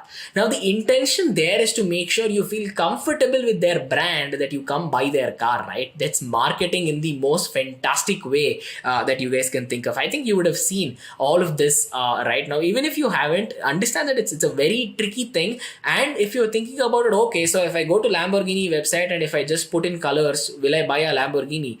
The answer might be no. But then even there's a reason why all the companies have started doing it, because in the other cases, yes, if you go on to look at it and you'll be like, okay, wow, that's a beautiful car, let me call them to ask what the best price I can get or something, right? You did one step more. So once you talk to their salespeople, you will get a free test drive, you will be convinced to buy the car. Marketing done. Correct? That is strategy number 8. Now, guys, strategy number 9. Strategy number 9 is a fantastic thing. Again, coming back to websites, it's performance metrics. Now, you might say, okay, so how do I know, first of all, how many people come on my website? That's a very easy thing. You can find the traffic of how many people are clicking on your website. But then once they come onto your website, what else can you do? You can find out so many things about customer behavior, right? First of all, you can understand one thing. So if 10 people came to my website, how many people are staying for what minutes of time, right? Now, I might just click on your website, I might scroll for 2 seconds and I might leave. But then maybe if I'm reading a book on your website, I might click there and I might stay there for half an hour because there's something really interesting, right? Now, for all of you dear viewers who have clicked on this particular, probably you're joining from the website or a smart TV or anything. Now you've clicked here because you're interested to learn about all of these concepts, right? So, there is a way to track that as well. There is a way that says, hey, these many people joined this session and this was the average time that people stayed in the session, right? Now, that's something we can track as well. Now there's something called that's time on page. That is what is the time spent on what page or session or whatever. The second thing talks about bounce rate. Bounce rate talks about a fantastic thing. This is a very simple example of window shopping. You come onto the website, you go to Nike's website, you scroll around, you don't do anything. You're like, okay, that's a nice shoes. Maybe sometime later you close the website. That is bounce. So you're going there and you're going out. You're not doing anything, right? Window shopping, an absolute beautiful example there.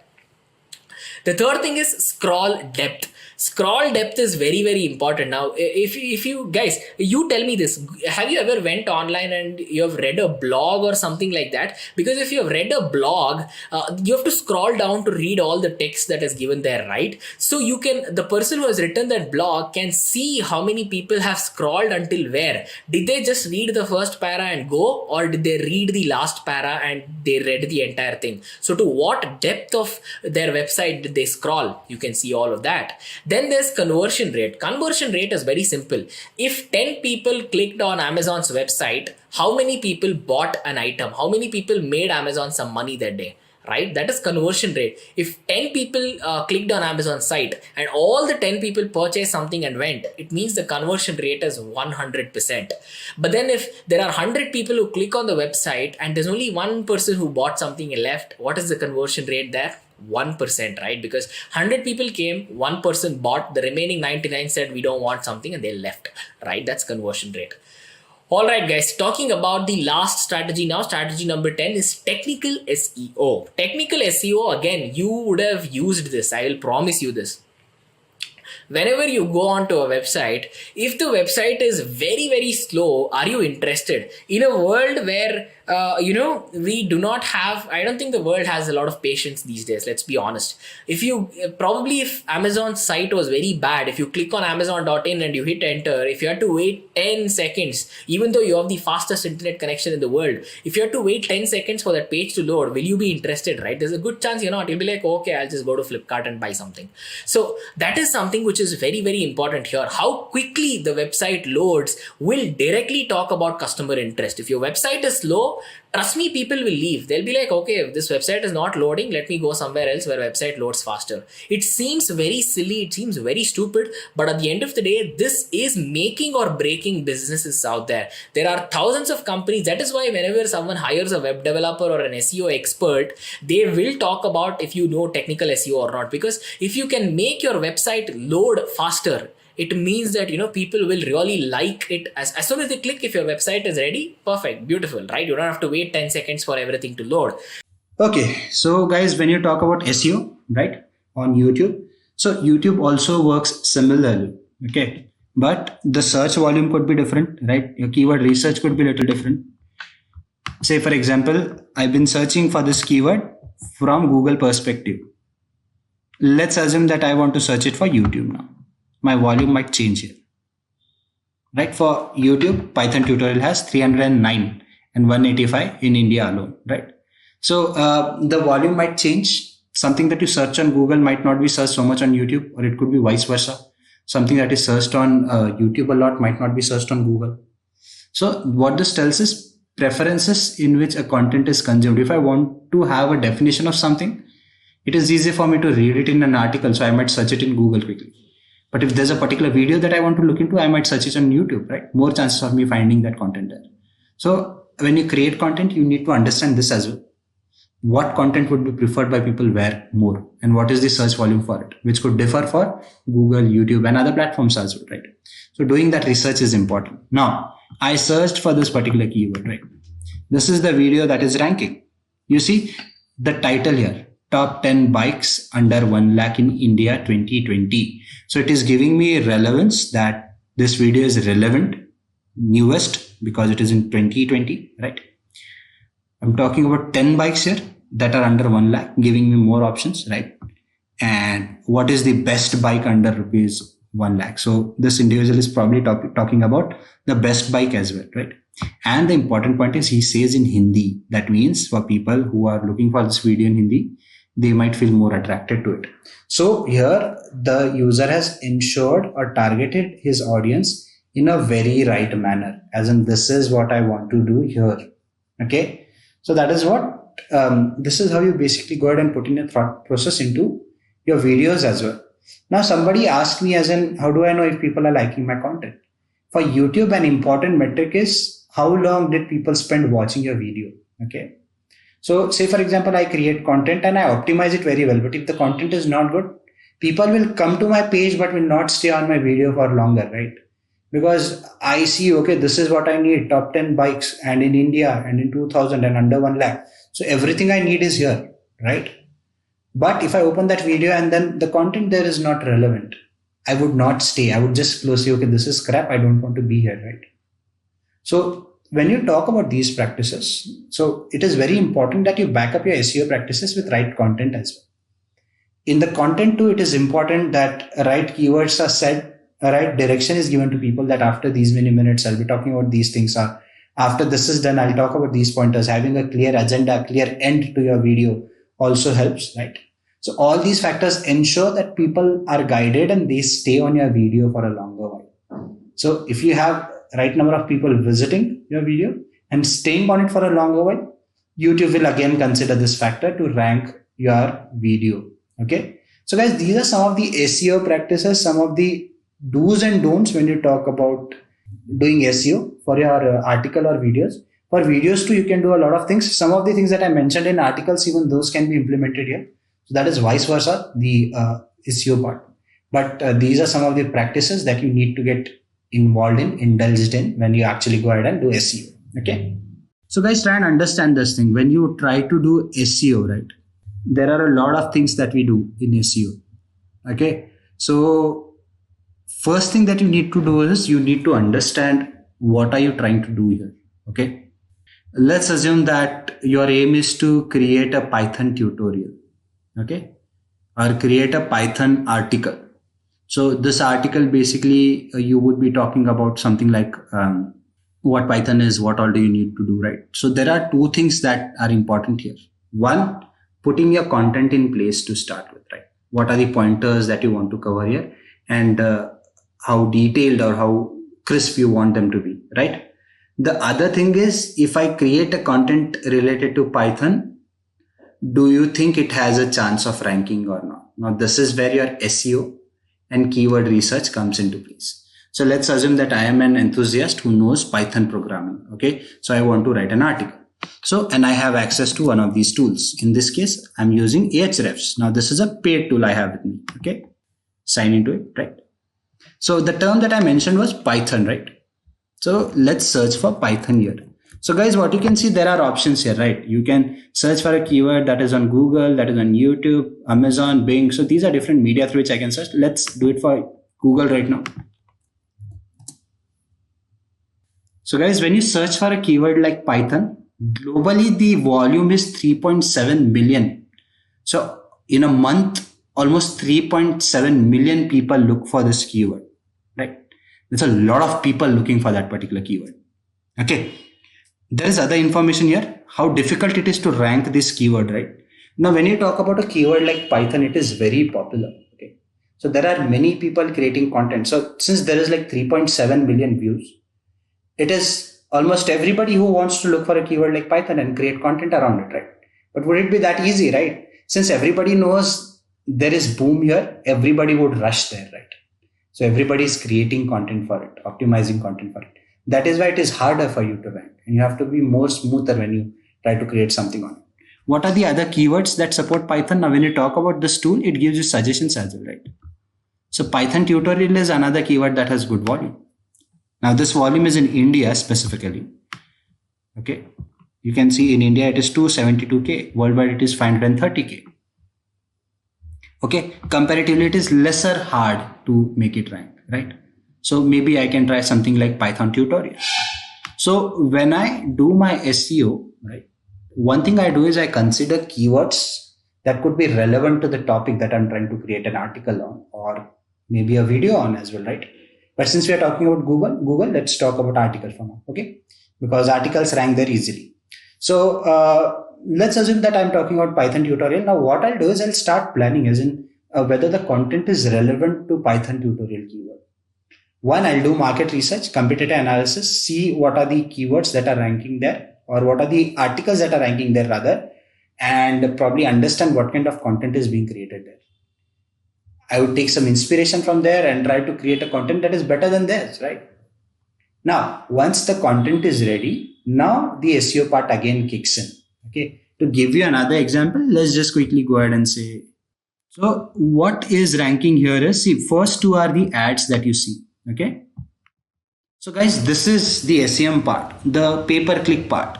So this person realized that there is a lot of competition here, but there are many people searching for this keyword. Instead of me putting in a lot of effort to make it rank, why should I not pay people to get clicks on it? Okay. So since they are paying Google as pay-per-click method, their article is up here. So for people who are not very aware about how SEO works, they would not know that these are ads and they might click on it thinking that this is the valid suggestion. So they are getting traffic for their channel, right? In a way. But somebody who knows what organic traffic is, they'll know that this is not an ad. This is the first article that is actually ranking. So they'll click on it. Now, the reason this article is ranking is because it is written crisply.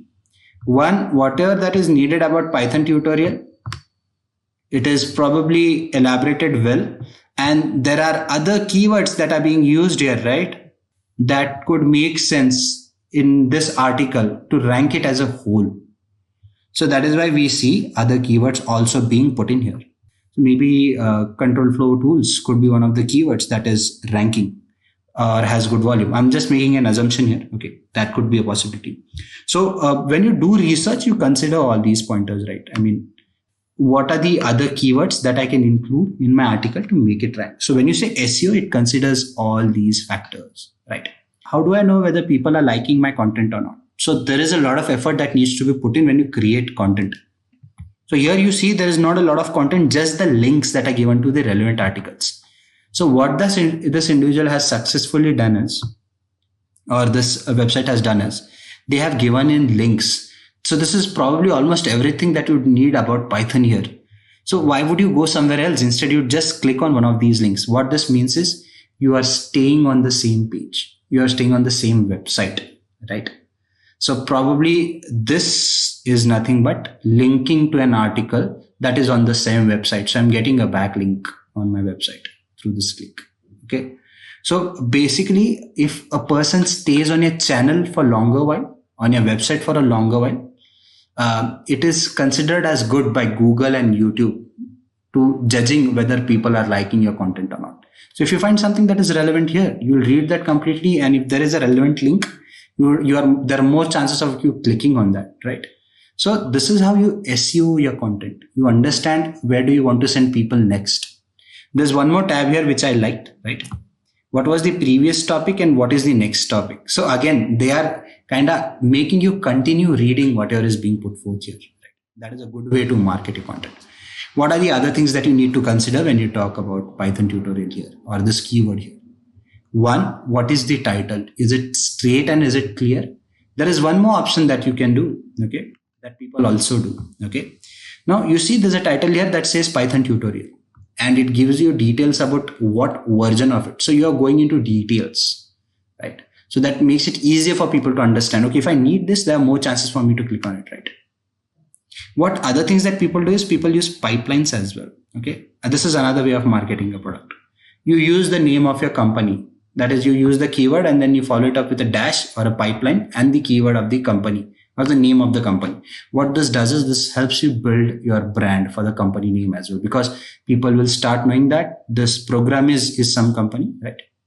That is basically creating content in similar line. And then you might next time just search for programming. Great learning is one example, right? If you have great learning after every article that you write, every video that you create on YouTube, there are more chances of people knowing you as a brand that this is a video by Great Learning. So next time when they look for Python, instead of searching just Python, they might search for Python Great Learning, right? So I'm being searched as a brand here, or the website is being searched as a brand here. So that is what SEO lets you do. So as I mentioned, guys, SEO is something that goes very deep, but I believe this gives you an idea as in how SEO works on Google, right? I mean, at least for the video part. Now what I'm going to do is I'm going to go ahead and basically give you some idea about how YouTube also helps you rank your content, right? So let's just quickly get into an incognito tab and let me open YouTube. Now the reason I'm doing that in incognito tab is, see guys, this gives me unbiased results.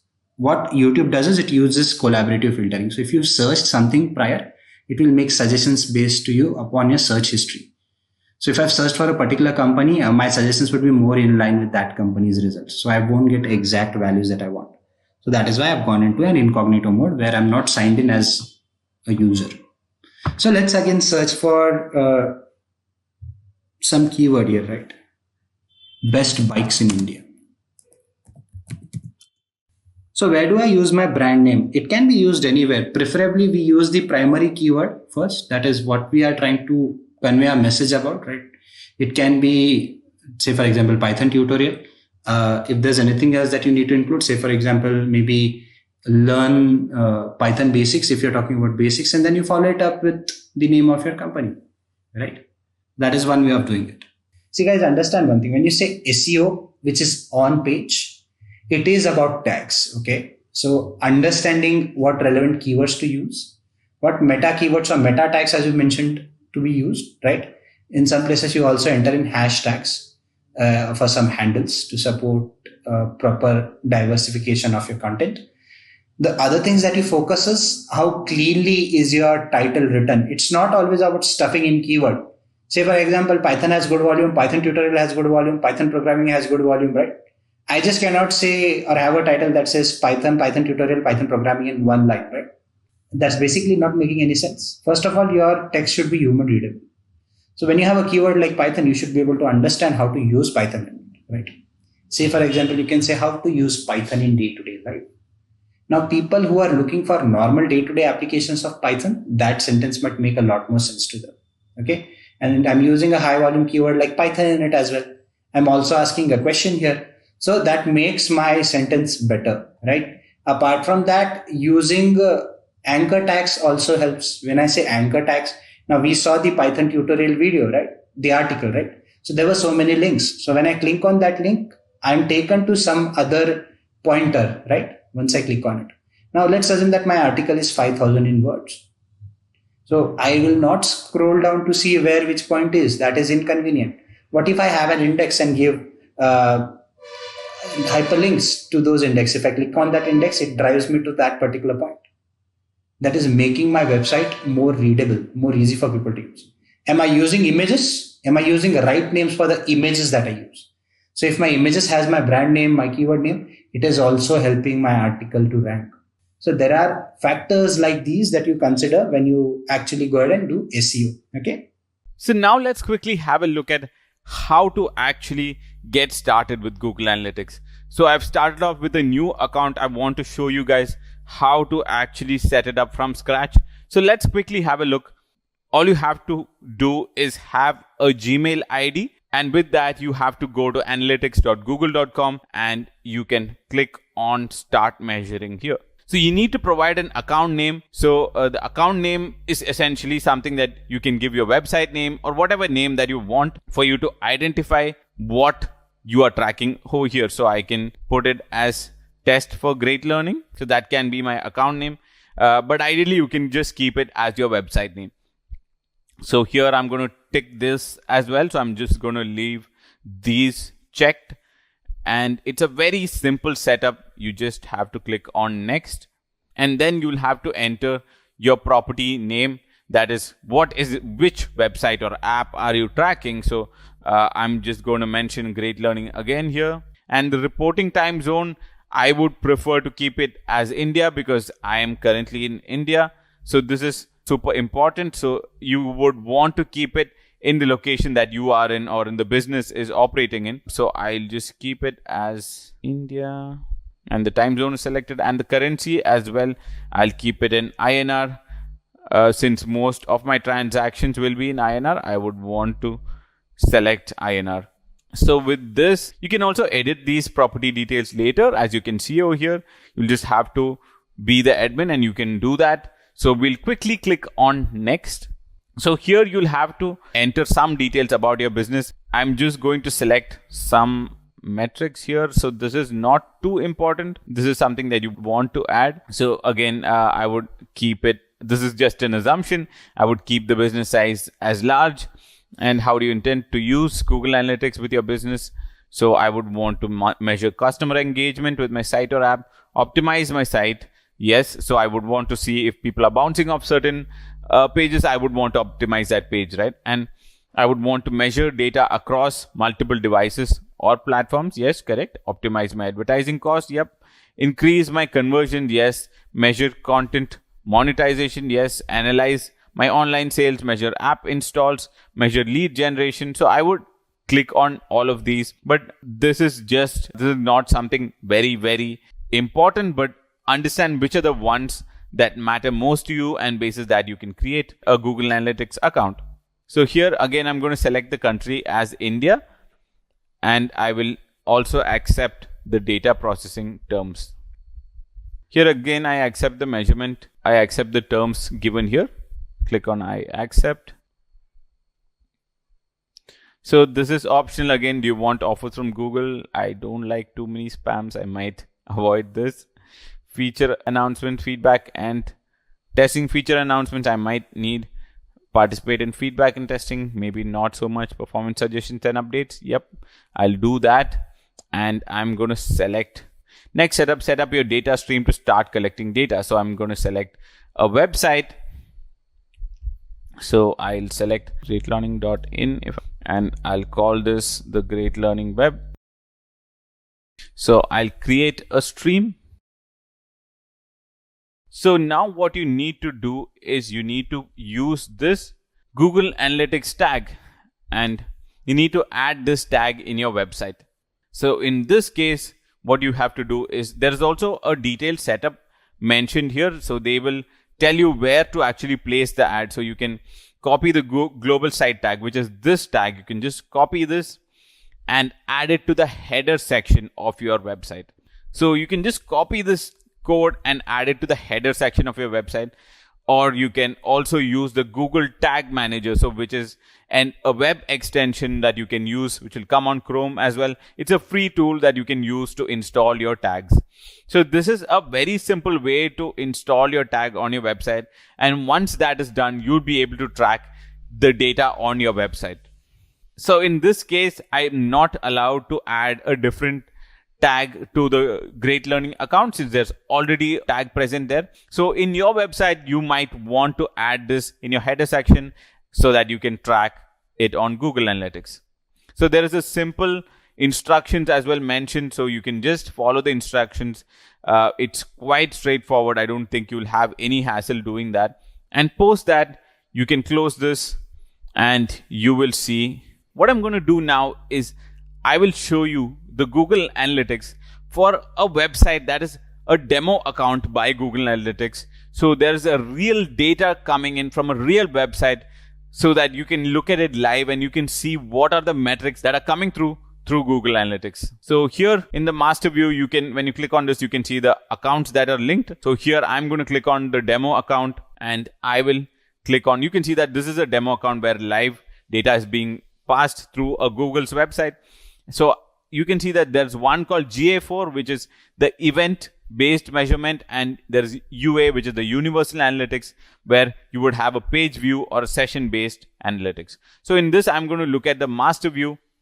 And here you can see the home page where you will have an overall analysis of the website. You can see the number of users coming in. So you can see that it is about 12% lower, the amount of revenue that's coming in, the conversion rate, sessions, etc. So here you can also look at insights as to what is Google suggesting that you can reach new users through smart lists, or you can see the website performance week on week. You can see that on Safari it's not working very well. So through Google Insights as well, you will be able to save a lot of time. You'll be able to automatically understand what is working, what's not. So this as well is very useful. So on the right side, you can see the number of active users right now. So you can see the 27 people are active on the website right now as we speak. And in this, the top active pages in your website are the home page and the other pages which are mentioned here. So if it's your own website, you would know which are the pages that are the top performing website or the top active pages. And you can also get a real-time report of this here. So this data that is present over here is the last 7-day data by default. You have a very visual graph form for it as well. And what you can also do is you can change the date range. So if you want to look at just yesterday, how it performed, you can look at it hour on hour basis, compare it to the previous day. While scrolling down, you can see that how you acquire users, where you're seeing most users come in from. So you can see that most of it is direct traffic and the rest, that is others and affiliates, are quite small. Paid search is only 42. So a big chunk, I would say about 99% of it is direct traffic. So most of it is from direct traffic in this specific website that Google has given us for a demo purpose. So here you can see the traffic channel. You can look at the source and medium. Which source is working best for you? Is it Google CPC? So you can see that here it's mostly again direct source which is working best. You can look at a detailed acquisition report, or you can even look at the time frame which is working best for you. Here again, referrals, you can see if there are any referral specific data that you want to look at. So here you can see the active user trend. So how did your active user trend? Did it increase or decrease in the last 30 days? So you can look at this data such that in the last 90 days, what is my active users on a monthly level, on a daily level, on a weekly level? So here are the indicators for the same.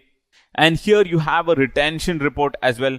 How is your week on week retention looking like? Are your customers actually coming back in the next week, or are they dropping off? So is this a good sign or not? You will be able to understand through this data. So here you also have a location report. Which locations are the top performing ones where you're seeing maximum traffic come in from, maximum sessions. So this is universal analytics. So it's mostly session based.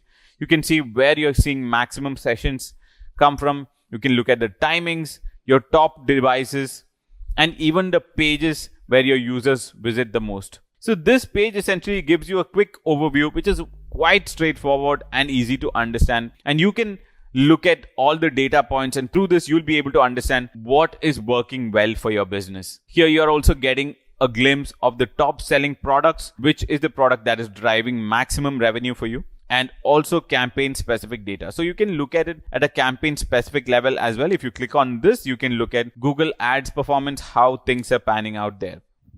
So this is a glimpse of the home button within the universal analytics in Google Analytics.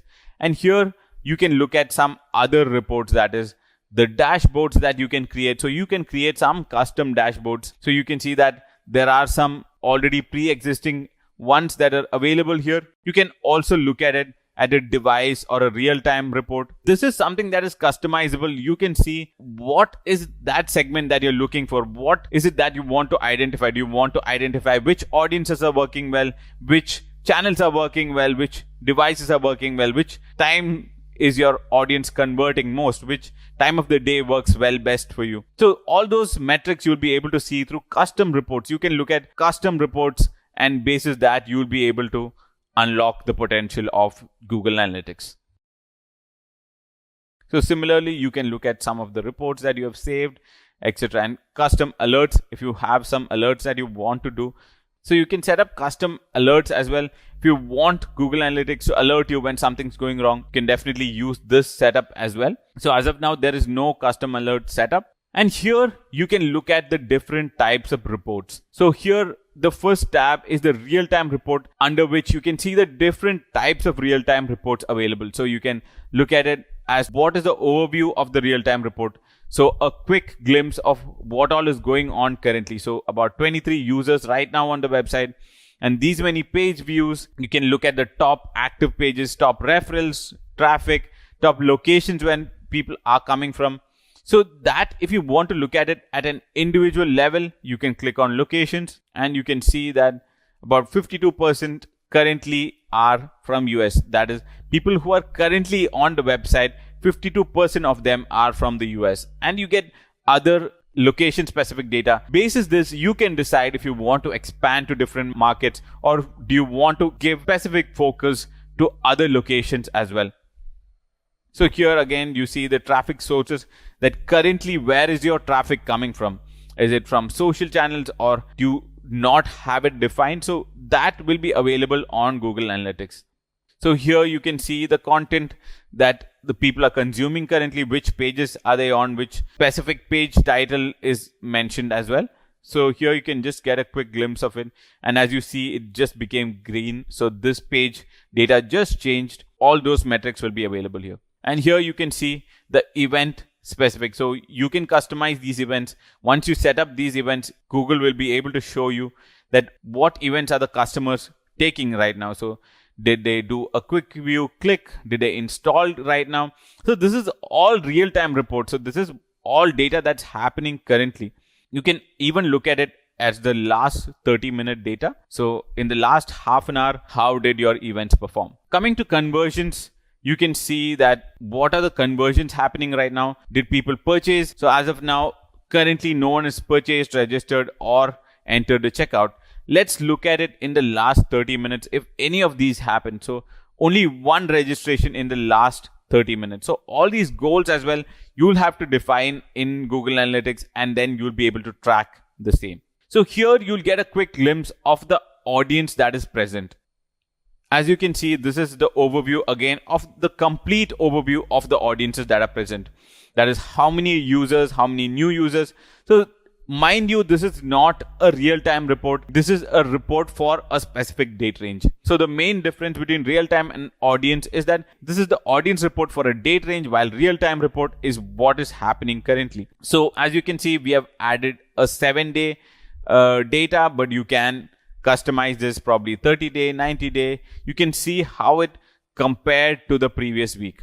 So you can also understand that analytics. You can see the number of users increased or decreased in this time frame.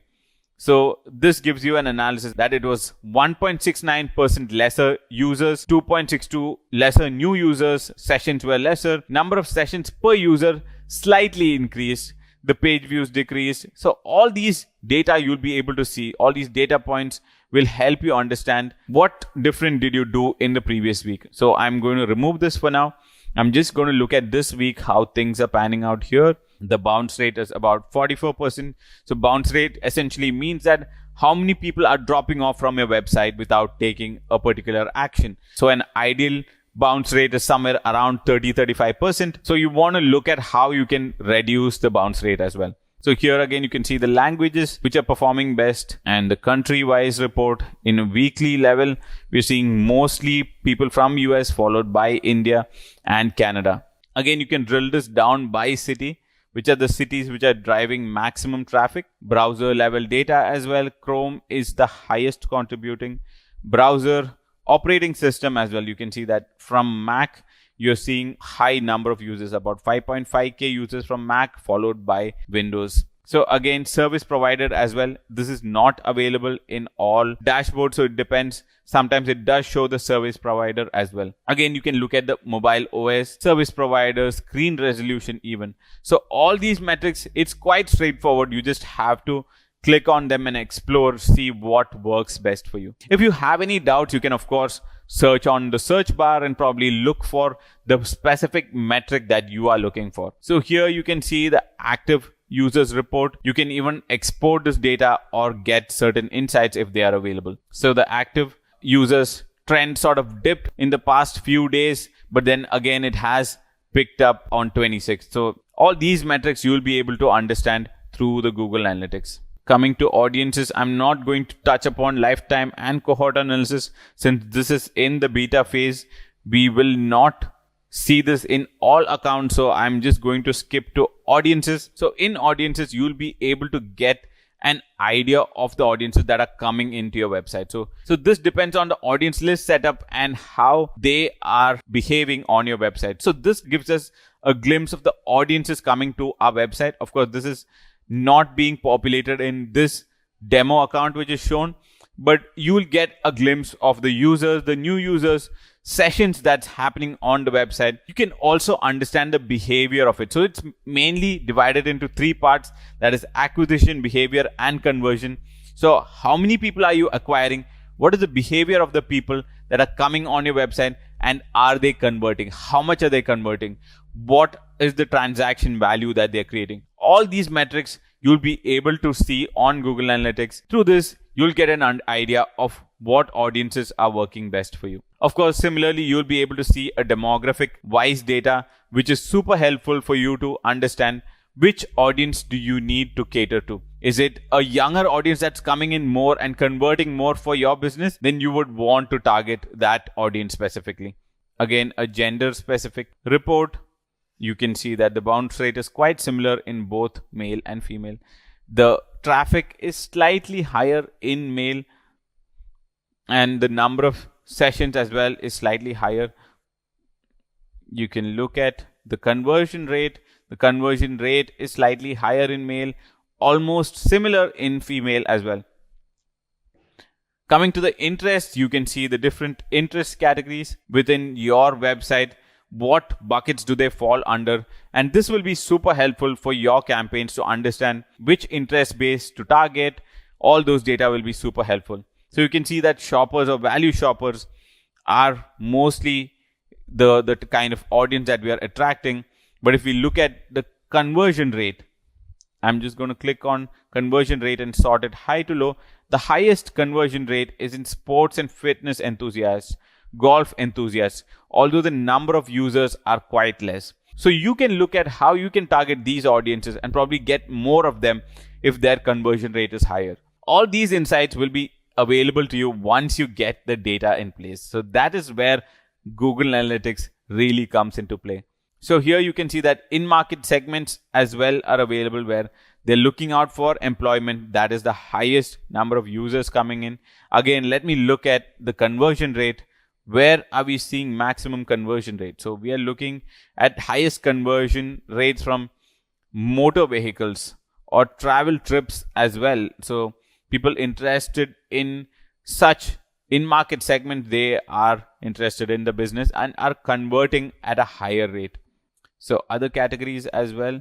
You can play with this data as to what suits best for you. You'll be able to compare it with a different audience segment as well, or a different time range altogether. So here again, we can look at the languages that are present, the locations which are converting most for our business. So here you can see that US is a top location for us. We are seeing high users from here. The bounce rate is, let's look at which country the bounce rate is the highest. Okay, this is quite high, but the traffic is quite low, so won't be able to get a concrete answer to that. Let's see where we're seeing highest revenue from. So highest revenue is from US and Canada, followed by Taiwan. If we look at the average session duration, that is the amount of the time they're spending on the website, we can see the highest time spent was one user from Antigua and Barbuda, followed by Somalia. So these are very small numbers in terms of users, so it's not very concrete for you to take a decision. So probably let's look at a higher number like Spain, 208 users, spent a good 4 minutes on the website. And the bounce rate was slightly high on the higher side when compared to the average, which is about 44% was the average. We saw higher bounce rate. So it's for you to analyze, is there some change that you need to make for a specific country? With this country specific data, combining it with landing page specific data, you'll be able to analyze what locations you might want to target, what pages you need to change, etc. So again, let's look at behavior, that is new versus returning users. So there are new users are about 12K in this time period. whereas returning users were only about 4K. That is only 23% of your complete audience returned or came back to your website. You can see that the bounce rate was much lower for returning users and pages per session was much higher. Even the average session duration and the revenue was much higher, conversion rate as well. It's quite self-explanatory because they are warmer audiences. People who have already visited your website tend to convert at a higher rate, especially if they're coming back again. Again, frequency and recency. You can count the number of sessions. Coming to the engagement, you can see how many seconds they engaged for. Session quality. These are not too important in my opinion, but you can definitely explore these and see if there's any specific insight that can come out. So you can see that which channel is giving you a higher quality. If you want to look at it at a channel by channel level, at that time you can definitely see which channel is giving you a higher session quality. Again, let's look at the browser and OS. Which browser is giving higher traffic? We saw this in the overview that Chrome was giving us highest traffic. Similarly, on a network level as well. So here it's not set, so there is no point in doing this. Desktop, mobile, tablet. So one thing you can do, which I probably missed out, is that you can add a secondary dimension to it. So you can see that probably you can look at the campaign.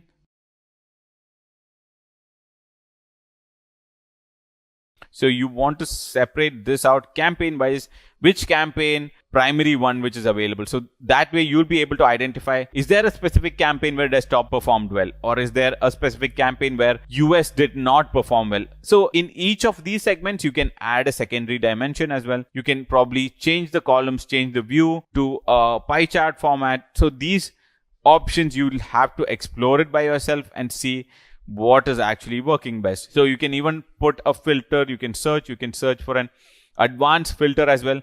Is there a specific campaign name? So campaign name contains digital marketing. You can put that as well, or a specific medium that you're looking at. All these steps can help enhance your analysis. Again, device level, you can look at it, which devices are performing best. So it looks like iPhone is the clear winner here. So about over 45% of the audiences are coming from iPhone. So see where you can improve on that front. Do you want to put more efforts on iPhone on probably reducing the bounce rate? You can see that in iPhone the bounce rate is quite high, whereas in Pixel it's much lower. So that, and even the sessions is much higher there, as well as the average session duration. Of course, the number is different. So here it's only 90 users and here it's over 2,000 users. So that's a big difference, which can contribute to this higher number. So see where you can improve at every level through Google Analytics. So cross device, want to see. So here we don't have permission because this is a different account by Google. Let's look at some custom variables. Is there some metric that is interesting to us? So nothing so far. So here you'll be able to see how your channel is performing basis the benchmark. So if it is higher, this means that your channel got a higher number of sessions than the benchmark that was set. So it got about 4,000% higher sessions than the benchmark, whereas paid search was much lesser. So through this, you'll get an idea of what channel is working well. Probably even location wise, you can see how is it panning out basis the benchmark that you have set. So you can look at these data points to understand what is really driving success for your business. So you'll be able to define what is success and failure in your marketing by using these.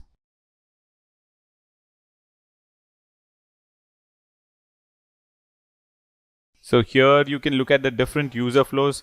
In US, how did they navigate through your website? Whereas in India, how did they navigate through your website? So all that you'll be able to see. You can divide this to separate segments and see the user flows there as well. The third report type is the acquisition. Again, here you can look at the overview of your acquisition.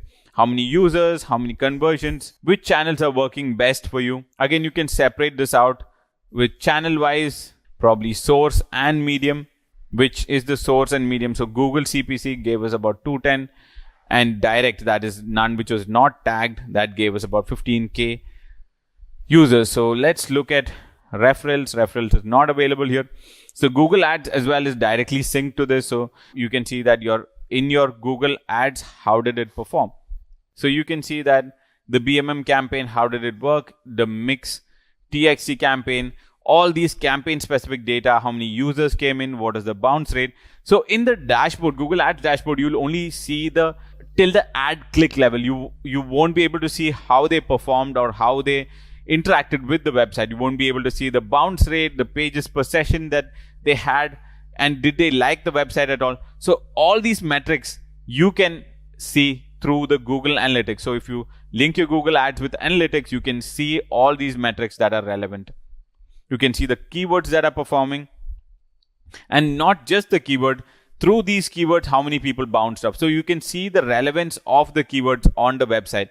So is the keyword actually relevant to the website that you're showing them? All these metrics will be available through Google Analytics. Search queries, of course, these you can see on the Google Ads dashboard as well. The URLs that worked best. Video campaign, shopping campaign. So this is quite straightforward. It's quite similar to what we saw earlier.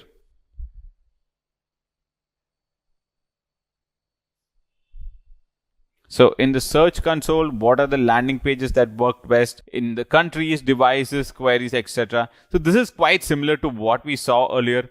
It's just that a different type of report. So this is an acquisition report, whereas the previous one was an audience specific report. That is, how is the audience performing in our website.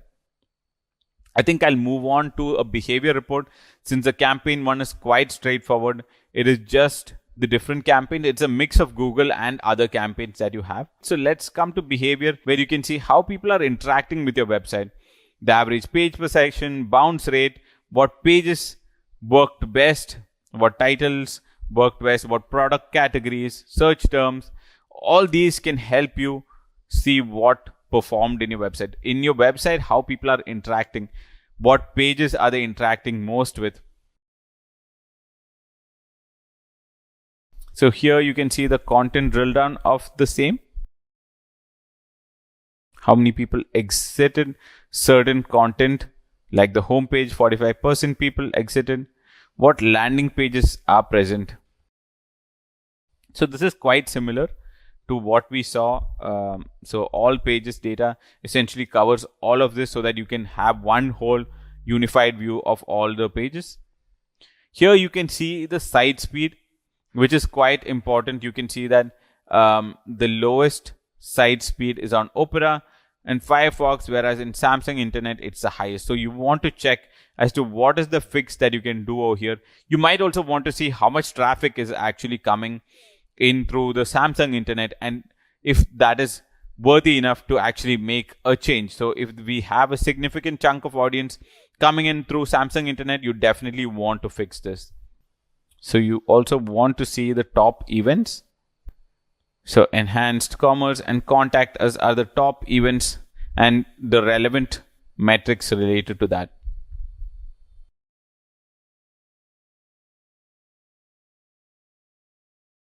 I think conversions would be slightly more important, where you would want to see what are the goals that you got. So here let's look at the goals that are involved. So what are the goals that you have set up? So if you have set up, say, once people make a transaction or see a thank you page, that could count as a goal. So how many goals were completed within the duration? So within the last 7 days, how many goals were completed?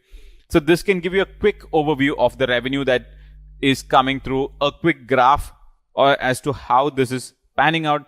You want to look at just a specific value, like the goal value. Is it increasing or decreasing? So this goal value doesn't look like it's set up. So probably I'll look at purchase completed. So there was a dip this week, which has picked up on 26. So these kind of data points you can easily see on Google Analytics. Probably source and medium wise, goal completions were highest through direct.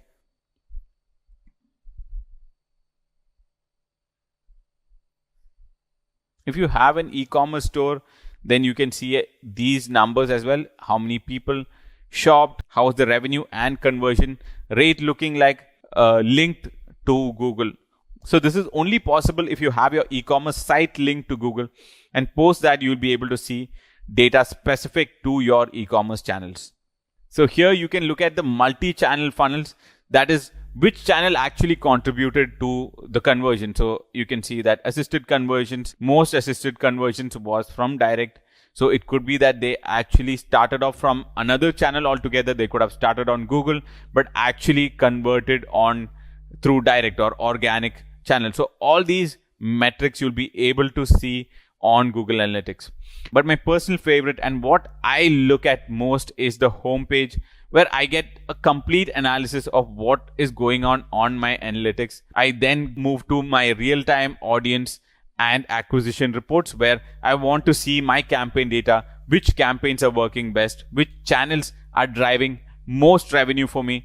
Post that, I move to the goal conversion data, where I see the conversions that are happening, week on week conversion trend, day on day, how that's performing compared to the last month. So this is super effective, especially if you are creating your next month strategy. You definitely want to look at the Google Analytics trends as well. So this was a quick glimpse of Google Analytics for you.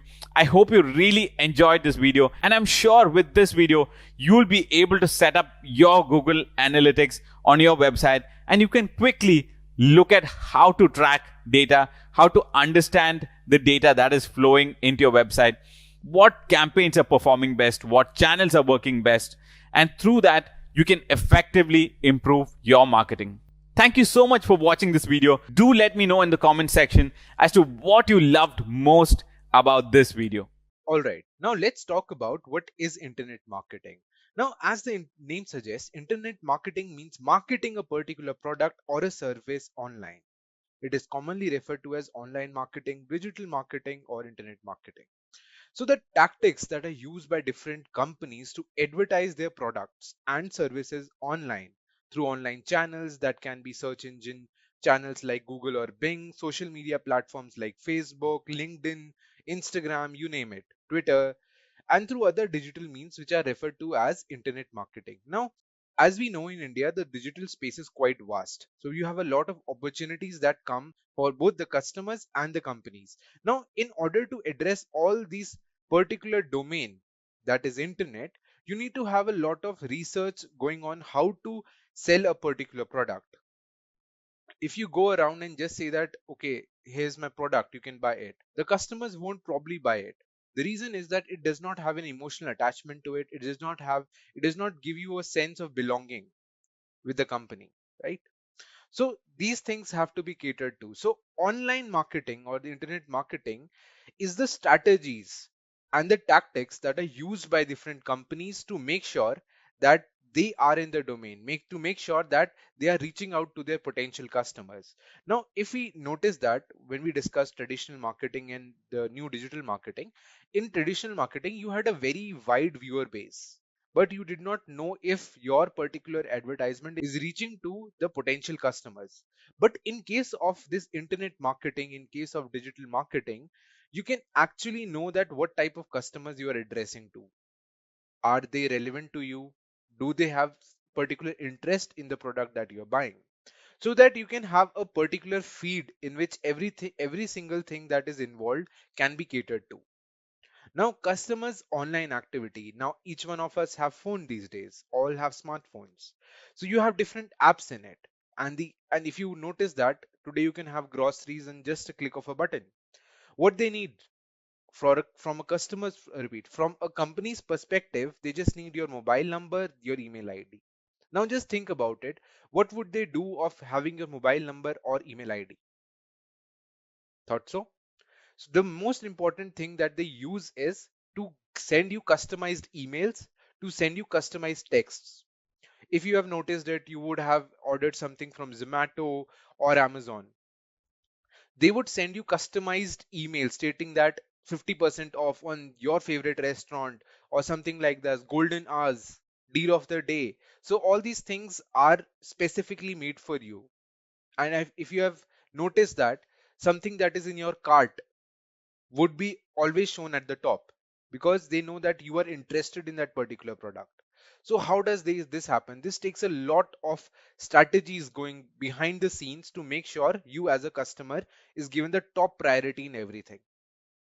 Now these customers' online activity is used in internet marketing to link them with the business entity, by reaching out to them in number of areas on the internet. Now these areas can be Google, can be Twitter, can be Facebook, can be Instagram, can be LinkedIn, can be your SMS that you get. So all these channels have different sort of communication with you as a brand and as a customer. So every single thing that you do on your mobile phone, it generates data. And these data is analyzed then by these companies to make sure you get whatever product that you need at at a relevant time, at the relevant place, at the relevant need of the hour. So you would not be shown too many ads that are not pertaining to your interest. You would be only shown ads that are pertaining to your interest. We'll know about it in greater depth in search engine marketing part of it in the later modules. But internet marketing is always a growing domain. If you want to be a digital marketer, this particular section, online marketing, is the place which is continuously rising.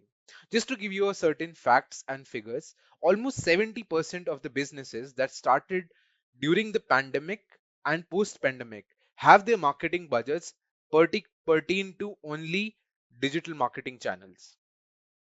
You can imagine the industry has over 200 billion plus dollars of investment coming in to digital channels. Now, if you have noticed that a lot of people want to be vlogger these days, want to market themselves through YouTube. Now, YouTube is a monetized platform. So how does that happen? Now they roll out a lot of videos pertaining to the interest of the customers. Now then you might have seen certain posts of Instagram that says paid marketing with so and so. Now these companies, they have a specific marketing budget for these digital channels. They make sure that the influencers that are coming up, the common people like you and me, they want to give the chunk of money to us so that we can spread out the word to make the brand voice more aware in our surroundings. So these all things are happening around us, and internet marketing is on the boom. So there are a lot of components of internet marketing. Internet marketing as a whole is a bigger term, right? It has lot of different components. So in this particular course, we will be learning about what is email marketing, what are cold emails that are sent through to you, what are the customized emails that are sent through you by the companies.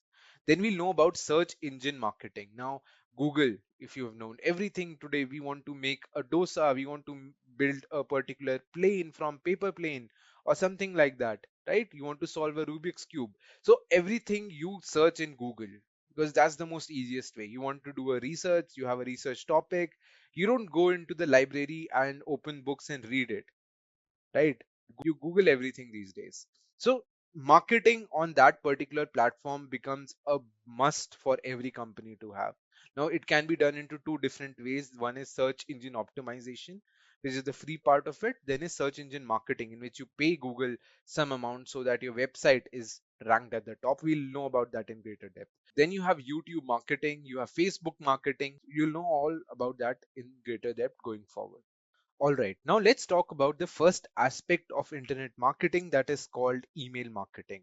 It is the most basic form of marketing that is available out there, which has been running on from a very long time. Now, what happens in email marketing? It is the act of sending the promotional messages to a very large number of people to the extent in which they can connect with you on an emotional and personal level. So the emails that they send out are very, very customized. They are customized to the need that you want and the relevancy of it. So its purpose is usually to produce sale or generate leads for their website. How does this happen? Let's look at an example. So here I have an email from SpiceJet, which is telling me about some type of advertisement. Let's look at what it is. So it tells us about introducing a new service that SpiceJet is providing, that is called Spice Plus. What does this mean? This means that the complement your travel plans with a sense of safety, convenience, and comfort at 550. So they are telling a new service that they have introduced, which is priority services, priority check-in, preferred seat selection, complimentary meals, and that is at 50% off. Now, this is an advertisement that SpiceJet wants to give me as a consumer. Now, what is the task of this email from a brand's perspective?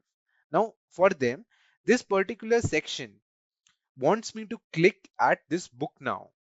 If I click on it, if I click at it, I reach this particular page. Now this tells me another ad, which tells me that you have a free date change offer from the booking period 8 to 31st Jan, and travel period is this. Now this tells me to book flights, how it is, you have any discounts that are there, or in general what can be done. This is the objective of this particular email, in which it tells me to click on this icon, book now.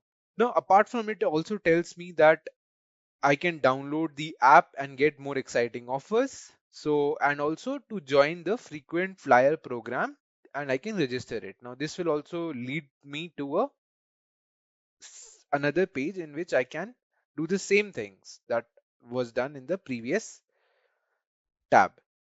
So this is the thing. Now, the worst part of any brand, the worst fear of any brand is that the customer should not click at the unsubscribe button, which means that they can no longer send that particular customer any emails, any promotional emails.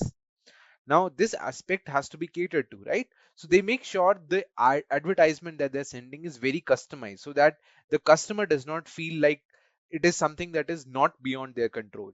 So this is a very important aspect in email marketing. Let's look at another ad. Now this is from Agoda, that's a travel booking site. Now it also tells me about the same thing, that Madhur. Now this particular thing makes it more emotionally attached to the customer. Now it refers to me by my name, which makes me think that this particular travel agency is focusing its attention towards me. It's making me feel special. Madhur, now get 6% off on all hotels worldwide. This is their headline.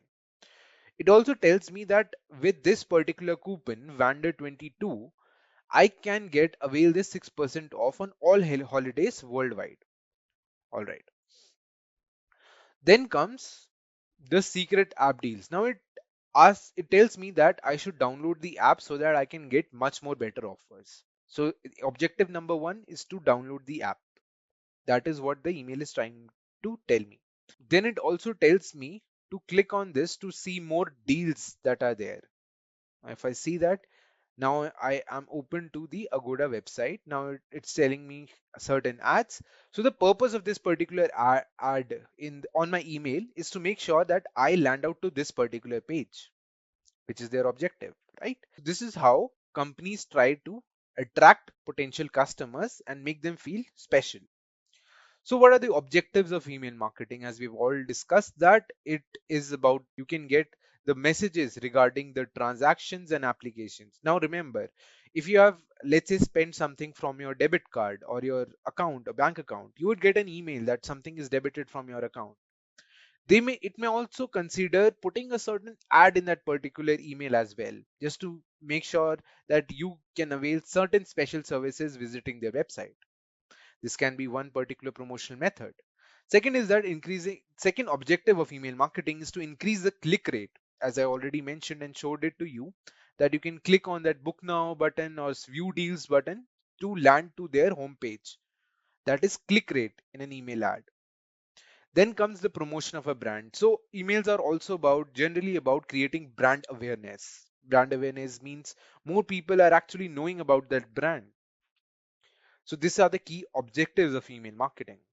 Then we would also like to see what are the challenges that the brand face. As a digital marketer, what would the challenges you would face while marketing through emails?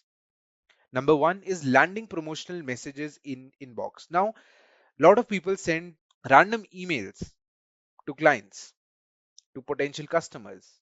Now, which may lead for Gmail's algorithm to consider it as spam and may not even allow that particular brand to showcase it to the customers. Now, this is a thing in which their total marketing effort goes in vain. Second is achieving low unsubscribe rate.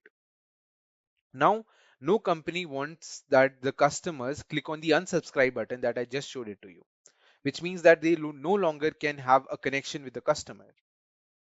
This is always a constant worry for digital marketers to make sure that most of the people don't click on that unsubscribe button. Then it's creating customized content. Now, this is a very heavy process. It needs a lot of algorithms, lot of data analytics involved, a lot of marketing analytics involved. So that is also a thing. Then comes finding fresh emails to promote. Now, you can have limited number of people to send, right? You can believe, or you can either consider taking third party email networking, email addresses. But if you have your own email addresses, that is always a must, because you could know that what the customer is particularly searching for. And so that the first point, it does not land in the spam area, it lands in their inbox. Finding fresh emails is the reason why all the apps make sure that you register yourself on that particular app with your phone number and email address. Let's get started by looking into our first topic for this particular course on video marketing. That is nothing but what is video marketing. So we already know that we'll be completely talking about video marketing in the complete course, right? So in order to understand whatever we are covering in the course throughout, you need to be having a clear clarity on what exactly is video marketing.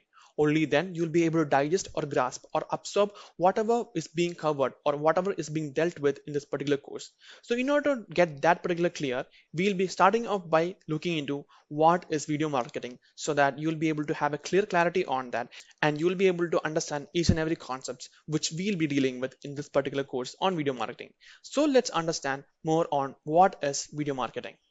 So video marketing is actually nothing but employing videos to promote your business. So here we'll be able to promote your business, build your brand awareness, irrespective of which domain in which you're working. It can be a business which is being employed in different sectors, irrespective of the sectors or the domains in which your business is or which you are working on. Irrespective of all those things, we'll be able to employ video marketing so that we'll be able to build brand awareness so that people will be knowing about a brand. We'll also be able to showcase regarding our products and services which we are offering to our customers. So we'll be able to make videos regarding or explaining the quality, explaining the features of our products which we are making. What are the features we are providing? How much is it costing? Are we providing any offers? If so, we'll be able to showcase all those things through video marketing. Not only that, not only just products, we'll also be able to showcase regarding the services which you are providing. If your business or if your company is completely belonging to service industry, we'll be able to showcase our company or our services which we are showcasing to our customers through video marketing as well. So this is actually a creative way of promoting or marketing regarding your contents, let it be any product or services, to your targeted audience. So making it creative actually makes the audience or makes the one who is watching the video more entertaining, right? So in order to make that entertaining or in order to make it a fun approach, we can add creative elements to our video so that it will be engaging, it will be entertaining, and it will be fun for the audience also while watching the video. It not only creates an entertaining mood, but also we'll be able to showcase the products and services and whatever we need to convey through that particular video. And by doing this, we'll be able to make them register regarding our products or services in their mind. Even unconsciously, they'll be doing that. So whenever they require any requirement on our products or services which we are actually offering to those particular people, they'll be thinking about our products or our company, and they'll be approaching us for the products or services which we are actually providing. And video marketing is actually a means of educating people in the right way. By providing quality content, we'll be able to, have a customer retention to our video marketing strategy. The videos which we are marketing will be of high value. If so, the people will be happy watching the video, and people will be interested to know more regarding our products and services which we are actually showcasing through our video marketing strategies. That is nothing but we'll be able to bring in more business, more revenue, and more profit by having the right methods or right strategies followed in video marketing. By now, we are actually having a clear clarity on what exactly video marketing is all about. So we came to know what is video marketing, how it is actually being beneficial for us by following video marketing, and what is the importance of following video marketing. So we saw regarding all those things in the previous slide. So since we have already covered that particular topic on what is video marketing, now the time has come for us to move to the next topic, that is understanding the types of marketing videos. So in which all way will we be able to market videos? Anyways, we have already thought about making videos in order to promote our brand, in order to boast about our products and services which we are offering. So anyway, we have already decided to do so. We have already decided to make a video and market and promote our business through video marketing. So in how many ways will we be able to do it? Since you have already decided, we need to be making sure that whatever we are doing it should be done in the right way. So, and we should be making maximum out of by marketing videos. So how can that be done? What are the methodologies or what are the ways in which we'll be able to do so? That's exactly what we'll be covering in this particular module. That is types of marketing videos. So these are the 10 types of marketing videos which I have put forward in this particular slide. These are just the 10 types of marketing videos which I would like to share to you guys in this particular course. They are demo videos, how-to videos, event videos, expert interviews, brand videos, live videos, 360-degree videos, animated videos, case study videos, and testimonials.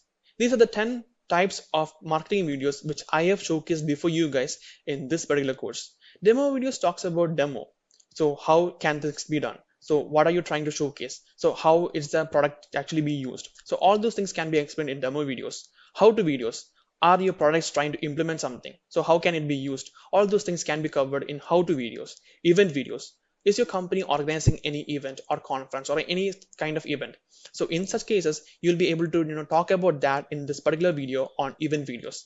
Next comes expert interviews. If you're having any contacts on the industry experts, you'll be able to sit and talk with them, create a video and then share it across with your customers. Brand videos. Brand videos are actually nothing but, increasing the brand awareness, trying to reach to more people and, showcase about your products and services. That's all about brand videos. Live videos creates an opportunity for your customers to interact with your brand official so that they'll be having an opportunity to interact with them, then have spend time with them, interact and engage with all the customers, and we will be able to get feedback, and it creates more engagement by providing live videos as well. Then coming to 360-degree videos, which provides a completely different experience to our users. By providing 360 videos to our customers, they'll be able to go through the nook and corner of our product, how it is actually looking. So what is the kind of aesthetical appearance which we are incorporating to our product? All those things can be conveyed through 360-degree videos. Animated videos. Animated videos will be able to incorporate animations, cartoon characters, and all those things so that it can be made more entertaining and more fun to your viewers by following animated videos. Case study videos talks about the different cases which has happened recently or which has happened already. So you can explain on that and what are the case study telling about and what is the reference or what is the inference you're getting. All those things can be covered in case study videos. And finally comes testimonials, talking about the customer feedback, customer reviews, how the customers actually felt by using your products and services. So all these things are the few types of marketing videos which I have recommended for you to follow in your marketing video strategies. So let's look at each of these one by one. Starting off with our first type of marketing video, which is actually nothing but demo videos.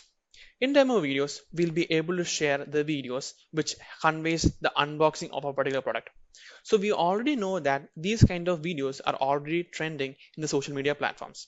And if we are able to incorporate such videos through our social media platforms, and we'll be able to create that sense within our customers that owning our product gives them a premium feel, then the customers will be happy to showcase or share through their social media platforms regarding the unboxing of their particular product which belongs to our particular brand. So by them sharing their unboxing videos through their social media platforms brings in more brand awareness, shares about our product, and also gives a premium feel to others also. So whenever the new customer is actually buying our product, they also tend to feel the need to share their unboxing video as well. So we'll be able to bring in brand awareness, product awareness, and also we'll be able to get user generated content. So that is also a marketing strategy which we'll be able to incorporate by sharing unboxing videos of our particular product. Then comes assembling the product, especially during this time. During the time of pandemic, people are actually moving to e-commerce platforms where people are ordering their items or ordering the products which they require through e-commerce platforms. So by doing so, most often they get the products delivered to their location in not the assembled form. So it is them who actually need to spend time and need to study how to assemble the particular product. So in order to do that, it will be really great help for them if we are actually able to create assembling videos for them, so that not only we are getting more reach, We are able to help the customers. We are able to give the solutions to our customers when the people or when the customers who own our product are facing issues. And also it gives more reach, more views, and also more presence in the social media platforms as well. That is actually nothing but giving videos, sharing videos on assembling, on how to assemble the product. Then comes explaining how to use the product. So there may be people who actually need to use the product but don't know how to use the product. In such cases, if we are creating a video explaining to those kind of people who actually don't know how to use the product, it will be a really great help for them. They'll be able to know how to use the product, they'll be able to use maximum out of the product, and they'll be happy by using the product. If there are customers who actually don't know how to use the product, it is actually causing a bad mark on our product, not because our product is bad, but because they are not able to make much utilization of that particular product. It is not because we are failing, it is actually because we are failing because we are unable or we are failed to convey to the customers how exactly to use our product. So not by using a product to the maximum, they'll not be happy with our product, right? So in order to make them use a product to the maximum, we need to be informing them how to use a product. So we'll be able to get that as well by using demo videos. And then comes showcasing how the product works. So there might be people who actually don't know how it works. So they might be thinking this is how it should be working, but not. But that's not the case how it should be working. So in such situations, there might be people who are following this, who's thinking that this is the way how it works. And in such situations, and there are a lot of people whom we'll be able to address to. And in such situations, creating a video on explaining how the product is actually work or how the product is actually supposed to work. So by giving a video on that as well, we'll be able to create or we'll be able to market our video. And then comes a tour on our software. If your product is actually not a physical product and if it is a software, then you can make a video on giving a tour to your customers who are actually needing to buy your product or who are actually using your particular product. So let it be a software or any kind of platform. So if that is the kind of case or that is the kind of scenario which you are facing, let it be a software, let it be a site which you are running, let it be an application. So in such situations, you'll be able to give a video or share a video regarding a tour on the software. What are the options you are having? What is the user interface looking like? And how you will be able to access the options? And where are the options available to you? All those things can be dealt in this particular video on demo videos, and share that particular knowledge to your customers or your potential customers who can be your potential customers, right?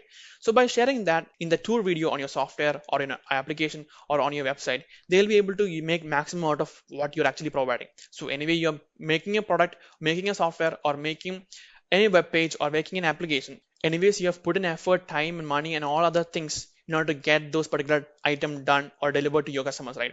So you have put in all those efforts. So why don't you make an effort to make a tour video regarding all those things so that the customers will be knowing what are the applications, what are the features the software is offering, and how they will be able to use the software, and what are the tools available to us, and what is the exact use of this particular product. So all these things can be made possible or can be conveyed to your particular customers using demo videos.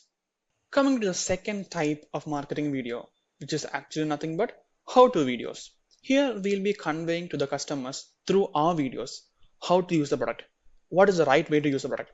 So here basically we'll be letting the customers know all these things. It can be shared as instructional videos, conveying the steps in which it is to be followed so that they'll be able to use the product in the right manner. What are the steps and how the steps are to be followed, and in what sequences are to be followed so that it will be or the customers will be able to use the product in the right manner possible. So this kind of video on how to videos, so we make sure to teach the customers in attending or using the product in the right manner possible. So that is what all about how to videos is talking about. So we actually try to create a knowledge, try to educate them, or try to bring in more understanding to your customers on how to use the product and what can be attained by using the product. So the people who are actually using the product in the particular manner which they used to will be not the particular way in which they are actually supposed to. So they'll not be able to use maximum by using that particular product in that particular way.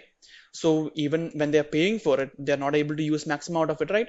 So that is not the right way to use the product, and that is not the right way to give the impression on your particular product to your customers. So anyway, you're making the sale, you're making the purchase, and you're also making profit out of by selling the product. But not only that will bring you more profit, but it is also as important to make sure the customer is actually satisfied with the product. So when the product is actually not being used in the right way, the customers may not be satisfied. So it is our responsibility to make sure that the customers who are actually using our product are using it in the right way. So that we need to be building the knowledge within our customer base so that they are not using it the wrong way and they are using it in the absolute right way possible so that they'll be able to get maximum benefit from the product. And we shall also share these kind of how-to videos with our sales and marketing team, because in order to have the customer knowledge, even before that we need to be having our team, our sales and marketing team informed regarding how to use the product, what is the right way to use the product, and only then we'll be able to make them understand that particular things, and then only then they'll be able to transfer this kind of knowledge and inputs from our end to those particular potential customers. So in order to get that done, we need to be educating, or we need to be informing our sales team and our marketing team what are the benefits, what is the way to actually use the product, and all those things. So that's what we'll also be able to educate our own team using how to videos. We'll also be able to create a better understanding on our business to our customers. What is our business? How is our business doing? And what are the products and services which we are offering? All those things can be shared to our customers using how to videos. So for example, if you're actually a company which is manufacturing a phone, you can make how to videos for on different categories. So how to restart your phone, how to turn on your phone, how to make a call on your phone, how to send a text message in your phone, how to install an application in your phone, how to use the camera in your phone, how to take a video in your phone. So these are the several applications which your phone provides, right? So based on all these applications, so we should be in a position to take care of all the customer needs, to inform them, to educate them on how to use the product. So your product may be fulfilling many features, or many requirements which the customer are actually facing, or the issues which they are facing. So in order to address all of these, we can have a video on the frequently asked questions, the frequent problems the customers are actually facing, and all these things we'll be able to create how to videos to educate them, create value among the customer base, so that they'll be able to make maximum out of our product. Event videos. Coming to our third type of marketing videos. In event videos, what all are the kind of videos that we will be able to share in our social media platforms to our audience? So they can be if you're conducting any conference, social campaigns, fundraising events, roundtable discussions. So these are the four kinds of events which I have mentioned here.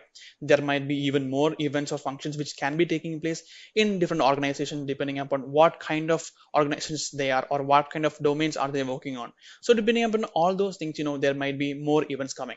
So based on all the events, you will be able to showcase or share the events, or share what is happening within your company to your viewers or your potential customers. So by meaning conducting a conference. So if you're actually conducting a conference, you can actually share regarding all those things to your customers.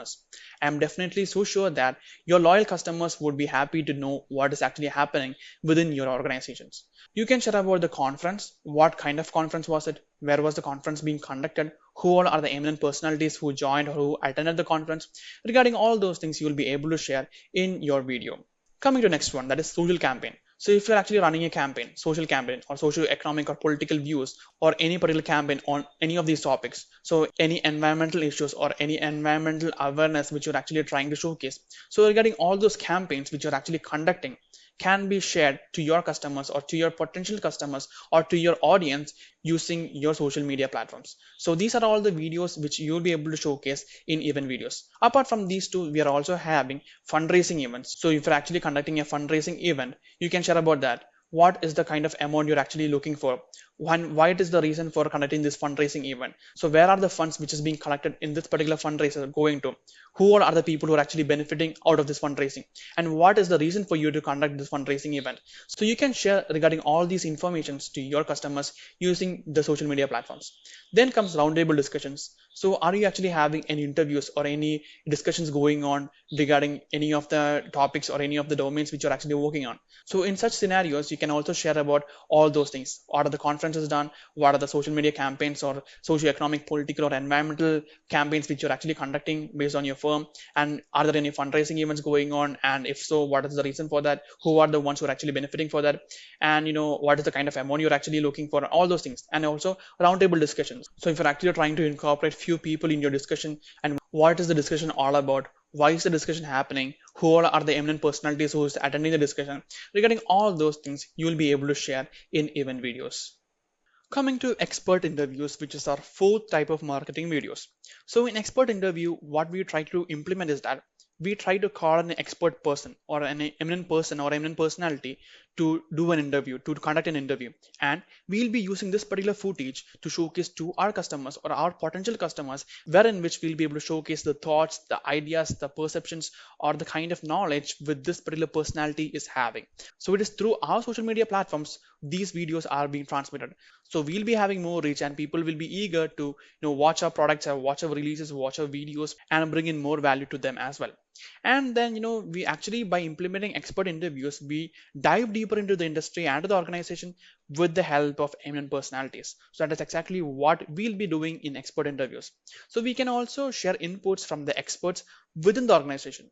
So it is very certain that in order for the firm to become a success, you need to be having value employees. So if you're actually having a value employee or have a person of high importance in your company, then you can make use of this personality. So you can ask this person to give an interview on the firm, on the organization, on the sector in which they're actually working on, how the business model is, how are the products going on, is it actually a hit in the market, is it actually a success for the market, and how are the people viewing the products and services, and what are the feedbacks which they are getting. So this kind of eminent personality, if you're actually having access to that particular personality within the organization, you can actually talk to that person, conduct an interview on that, and ask him to share his thoughts on the business, on the organization, on the employees, and on the customer feedbacks. So you will be able to make use of your own employee, so that you'll be able to showcase to all of your customers, to your potential customers, regarding all of these. And then not only this, you can also ask some eminent personality who is actually not part of your organization as well. Even when you're actually employing your own employee to do so, there might be criticism coming up because actually that particular person is belonging to your own organization. So in such situations, you can also call for eminent personalities who is not belonging to your organization, but also is actually an eminent personality who are able to speak on this particular domain, in this particular industry. So who is actually an eminent personality in whatever is actually speaking to. So having a high experience, high knowledge, and high value, he'll be able to share his views, his thoughts, perceptions on many things in this particular domain. So we'll be able to make use of that as well. And then we can also accommodate influencers, social media influencers, to talk for us. What is their opinion on this particular domain? How is the industry going? How is the organization going? And what is the future of this particular industry?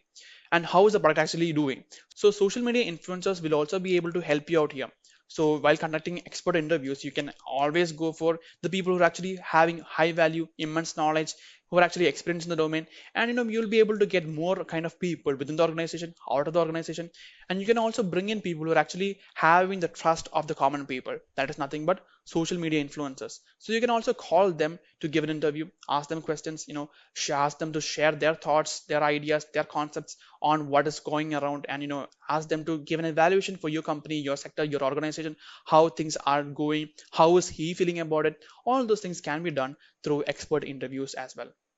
Brand videos comes as our fifth type of marketing videos. So what does actually brand video aims at?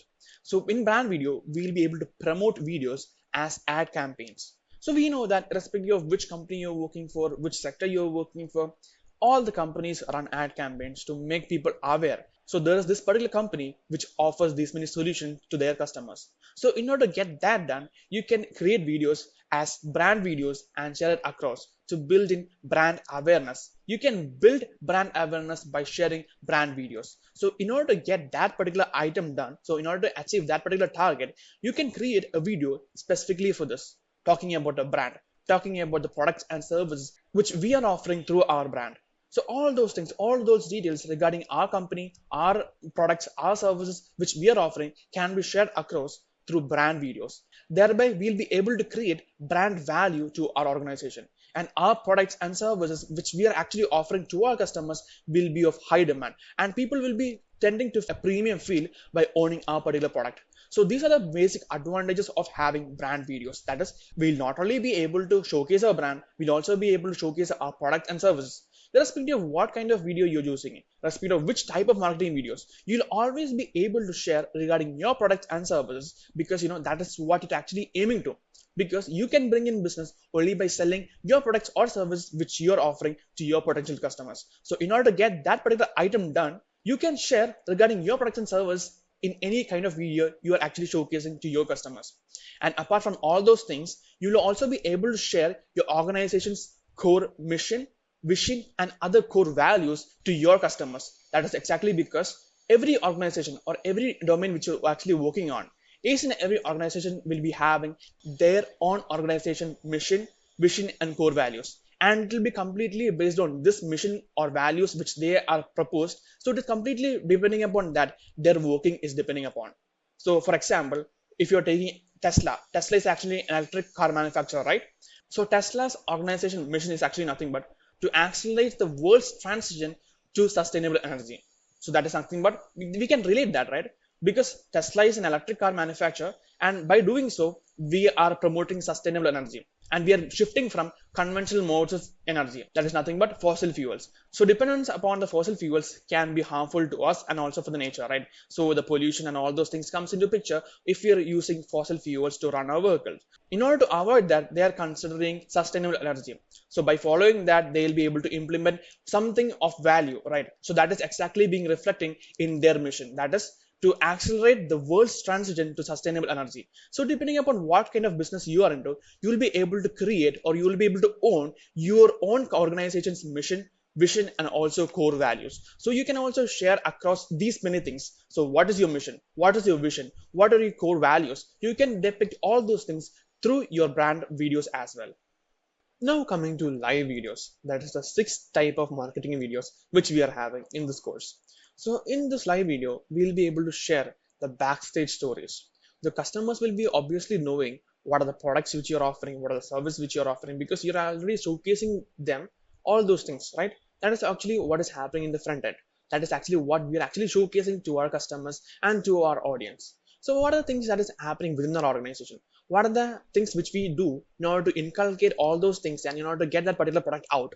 So what are the activities that is going on within the organization, and what are the strategies which we are following in order to get that particular item done of that particular quality, of that particular color, or that particular aesthetic appearance? So in order to get all that done, we should be frying our brains, right? So what is the approach we are having? So all those backstage events, backstage activities which we are going through, we'll be able to share through our live video so that people will be happy to know regarding what is happening within the organization, so that these are the activities which they are being doing in order to get this particular product out to our customers. So the customers will be feeling they are putting in great effort in order to bring this particular item to our customers, right?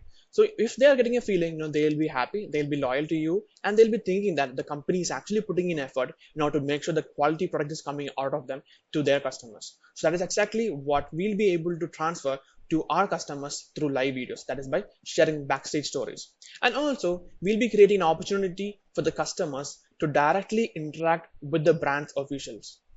We know that the person who's actually thinking that this brand is their favorite brand, the brand's official will be considered as celebrities to them. Let me take the example of Tesla itself. So the CEO of Tesla is Elon Musk. So we actually consider Elon Musk as a celebrity. He's an entrepreneur. He's an great enthusiast, technological enthusiast, and he's actually a great person, right?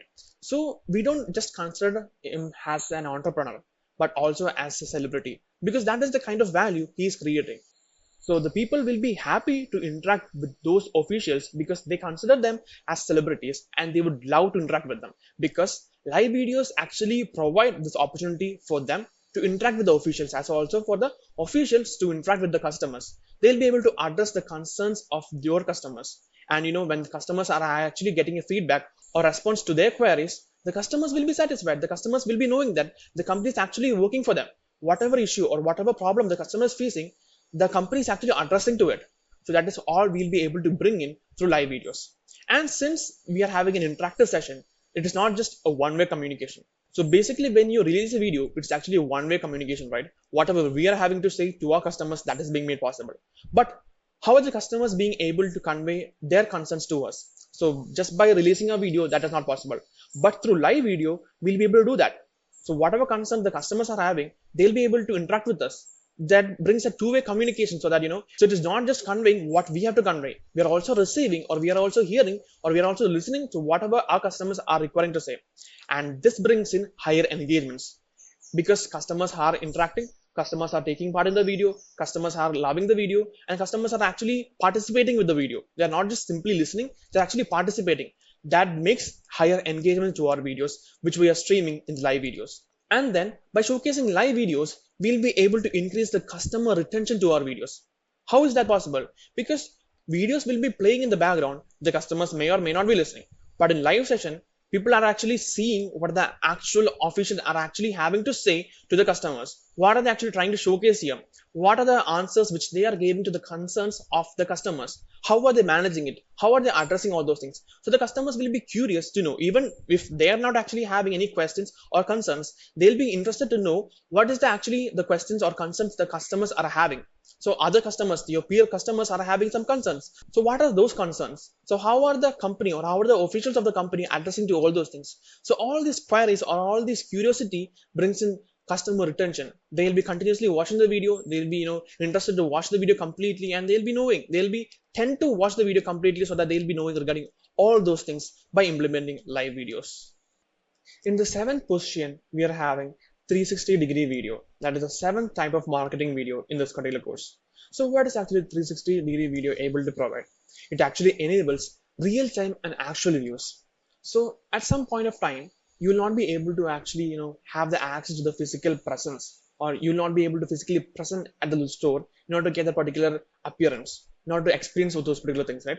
So in those particular situations, we'll be able to make use of 360-degree videos. And not only when you're having access, even when you're actually in the comfort of your home, you will be able to access that. You will be able to see how it actually looks. So that is all we'll be able to get through by 360-degree videos. So for example, if I'm taking the case of Tesla again, Tesla is actually having minimal number of physical stores. So most of the purchases are happening through online mode. So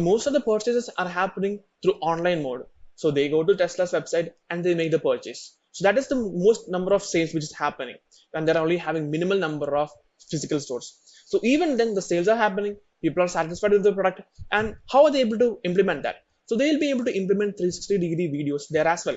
So not only because you're not having access to, not only because you are actually needing to go to the particular place, and that can be also a reason, but even then within your comfort of your home, you will be able to showcase, or you will be able to get to know that actual experience. It provides a realistic experience to the audience. So what exactly it looks like, how it is actually appearing.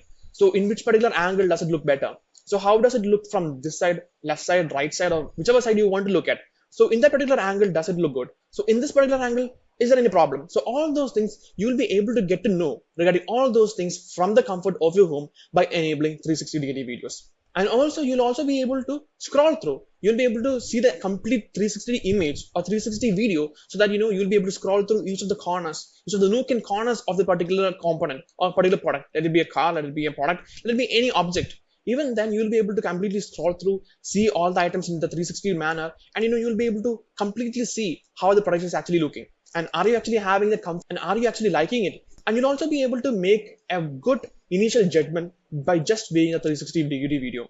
And by enabling this option of 360-degree video, we're actually providing our customers, our audience, a visual treat. That is actually nothing but visual treat. We are able to create the active presence, the realistic experience to our customers or our audience, how it is actually looking with the comfort of their home. So just by sitting at their home, they'll be able to opt for 360-degree video. They can look through it, and if they like it, they'll be able to make it to the store if it is accessible to them, or else they can purchase through online mode as well. So depending upon all these things, we'll be able to get a better judgment on a particular product, whichever you're seeing in the 360-degree video. That is the complete efficiency, or that is the complete result of having the 360-degree video enabled.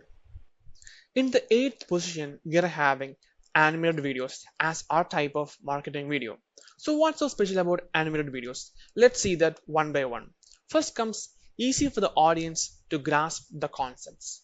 So it is as simple as that, right? So whatever video or whatever thought or whatever idea which you're having, which you would like to share it with your audience, let it be any thought, any opinion, any perspective on your company side, right? So in how do you actually think of that? So what is the perspective that you're having? And in order for that to be conveyed, we'll be able to enable, or we'll be able to showcase all those items by enabling animated videos. So through animated videos, we'll be able to share our concepts, our thoughts, whatever we are having to share, all those things in a simple mode by explaining to them by using animated videos. Next comes possibility of much simpler explanations. So it is as simple as that, right? So animated videos are actually very simple. It is not complicated. People will be able to relate to that. Even if there's no humans coming into picture, they'll be able to relate because it is a simple video. It is a fun mode of transfer of information. Even though it is an animated one, people will be actually engaged. There is no worries, or you don't need to worry whether the video will be a hit, because this is not engaging humans in the video. There is just animated videos. There is nothing of that sort, because the kind of explanation which we'll be able to create, the kind of simplicity that we'll be able to transfer to the customers using animated videos is very high. So we'll be able to make it possible in a simpler way by enabling or by implementing animated videos. Then comes strong visual communication. So that is actually what is most important, right? So if you're enabling humans, maybe the kind of interactions or the kind of attention that we are getting might not be the same, because there are actually a lot many videos which inculcate or which incorporate humans to showcase their thoughts, their opinions, and all those things, right? So all those things which they're actually wanting to convey to their audience, they're using or they're implementing humans. So whenever we are actually implementing or incorporating animated characters, we'll be able to eliminate the distractions which the actual audiences are having. So sometimes if we are implementing humans in order to get that particular video done, sometimes the attention of the customers or the audience can be moved on to the kind of clothing they're wearing, kind of ornaments they're actually using, and the kind of beauty the persons are having. So depending on all those things, the attention can be diverted to a lot many other things as well. So that is not actually happening while we're implementing animated videos. So we can get a strong visual communication by implementing animated videos. And next comes implementation of tough tasks by humans made possible. We know that there are a lot of limitations for humans, right? We'll not be able to perform certain tasks, but that is not the case for animated videos. That is actually complete editing, right? So we'll be able to make all the tough stunts and actions and all those things being made simple by using animated videos. We'll be able to make one animated character jump from one mountain to another mountain, walk across a fire, walk across a rope in the high area or mountain or high terrain area. We'll also be able to implement all those things with simple effort by using animated videos. But that is not the case for humans. So humans can't jump from one mountain to another mountain, and humans can skydive. Actually, humans can do that, but the kind of effort, time, and training that you need to be incorporating with that is huge. So you'll not be able to do that in a much efficient way, because it's time consuming. The number of trials that you need to be implementing is very hard. It is very numerous, and all those difficulties are being there. So if you're actually implementing animated characters, we'll be able to do that with minimal amount of time and effort, right? So that is one of the main advantage possible. So all those tough tasks which are actually difficult for humans to implement, all those things can be incorporated by implementing animated characters. And then comes low production cost. So as I've said before, in order to perform all these stunts, if you're actually employing humans to do that, the kind of training, the kind of amount you have spent on training, the time, the effort, the production cost, and all those things, the kind of technical setup, the kind of safety measures that you need to be making sure, all of those things are going up, right? So all the production costs which are associated with the making of the video is going high. But that is not the case of animated video. We'll be able to get all that done with minimal expense by using animated videos. Now let's look at the ninth type of marketing videos, which is nothing but case study videos. In case study videos, we're actually looking upon the real-time incidents or real incidents which have already taken place. So what is so great about studying this? So what is so great about looking into case studies that is nothing but real-time incidents or nothing which happened in a real incident, right? So it is not a cooked-up story. It is not something just of made up in order to make people convinced or something. This is something which actually happened. So what is so benefit or what is so great about case study videos? It is nothing but since it is actually a real time or real incident which actually happened, we'll be able to relate to it. We'll be able to understand what are the troubles, what are the issues that they have been facing. So if you're actually trying to do something, we'll be able to research on that. We'll be able to see what are the persons or who are the persons who have actually done that or actually tried doing that. They also might have done a lot of research on that. So by just understanding them or by just following their tricks and steps, we'll be able to understand or we'll be able to know what are the things that we need to be taking care of and what are the things that we should be ready with. So we'll be able to take care of all those things, because initially, since we are to be supposed to be performing all those activities, we'll be doing the research in the first place. And not only that, we'll also be able to get from the research which they have actually made in order to get that particular thing done for them, right? So they have already gone through that, they have done their research, and also by going through that, they'll be knowing what are the mistakes or what are the errors that we'll be tending to do. So by understanding that, we'll be able to take measures, we'll be able to understand on all those things, right? So we'll be able to get an informed decision. We'll be able to try to build or try to get in all those information from them, not only through our research but also through her research and also by their experience, because the kind of learnings that we get from experience is a lot. So it can be actually explained to you. So even then we can try to actually get some input from them, even through their experience, what they have actually gone through. So that is more about case study videos. And then comes, since it's actually a real life incident and it's something which actually happened and you're conveying all the stories, and this actually gives us an information or gives us an emotion of storytelling experience. So we are actually conveying this as a story, and we are also listening or we are also receiving all these things as a story. So it actually creates an interaction or creates an engagement and creates an interest within the viewers or the audience who are actually watching the particular video. So that is also one thing which is really great about this particular video, that is case study videos. So we'll be able to relate, we'll be able to understand, or we'll be able to correlate with whatever are happening or whatever is being conveyed through the video on case study, because it is being conveyed as a story. And then comes, it talks about the issues, it talks about the problems or troubles which they are actually supposed to be facing with while they've actually gone through the things, right? So we'll not only be able to know what are the issues, we'll also be able to know what are the kind of approaches, what are the kind of steps that you need to be taken. So we'll be able to take an informed decision, we'll be able to educate people, we'll be able to convey information, we'll be able to have a better quality built into that people who are actually watching the video. So these are the kinds of inputs, so these are the kinds of values that we'll be able to add to those particular videos or those particular persons who are actually watching this video, who are actually preparing or actually planning to do or planning to implement the same things. So we'll be able to create a lot of awareness, we'll be able to bring in a lot of thoughts and inputs and values to all those people who are actually watching the video in the case study videos. So that is so special, that is something which we'll be able to create an additional, right? So that is creating a value addition to all those people who are actually watching the video. So these are the various advantages that we'll be getting by following case study videos. Finally, coming to testimonials. That is our final type of marketing videos which we'll be covering in this particular course. That is, in the 10th position, we are having testimonial videos. So in testimonial videos, we'll be able to explain to our viewers how our product or how our service was of great help for them.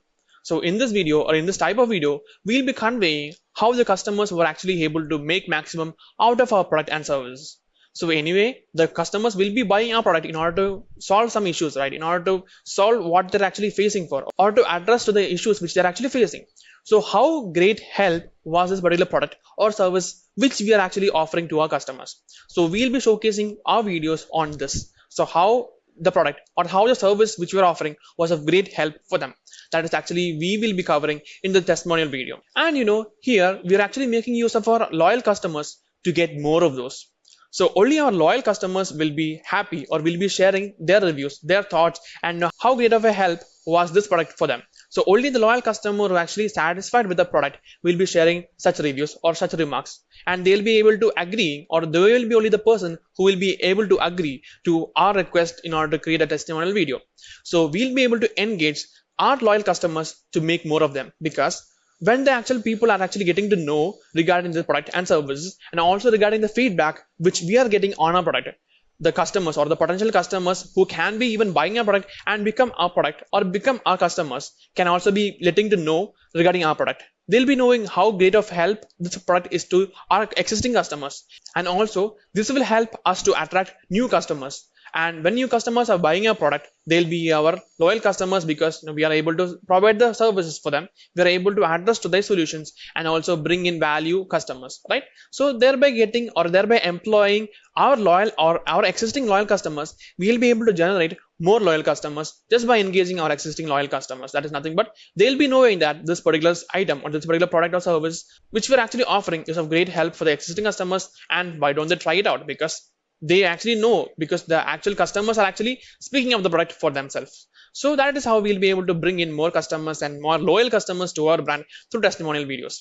And by making testimonial videos, we're actually showcasing the face of our brand, because the loyal customers or the happy customers should be the face of our brand, because we are conveying how much effective or how much satisfaction we are able to create to our customers who are actually owning our product. So that is how we'll be able to encourage people to buy our product. So that is nothing but we'll be able to showcase our loyal customers as our face of brand to bring in more customers, and to make sure that the people are actually knowing that we are able to create customer satisfaction. And finally, coming to, we'll be talking about the customer feedback, customer review, and the customer satisfaction which we are able to attain by promoting or by creating the services or products which we're actually selling to them. So are the people satisfied? What are the feedbacks which we are getting? What are the customer reviews? What are the customer ratings? So regarding all those things, these are the things which we are actually sharing in testimonial videos. So how the customers are actually feeling after owning the product. So are they actually satisfied by owning the product? Are they actually able to solve the issues or problems which they're actually facing, which they actually thought the product will be solving? So all these issues which they are facing, are the products able to solve it for them? So all those things are being conveyed in the testimonial videos, and thereby we are able to get more kind of loyal customers to our brand by engaging our existing loyal customers. Now the time has come for us to move forward with our next topic, that is nothing but how to create marketing videos. By now, we have actually come across what exactly is video marketing. Then we also saw regarding what are the types of marketing videos which we'll be able to make use of to our advantage. Then now it's a time for us to create marketing videos. How will we be able to create? What are the steps which we need to be following in order to create marketing videos? And that's exactly what we are going to be seeing right now.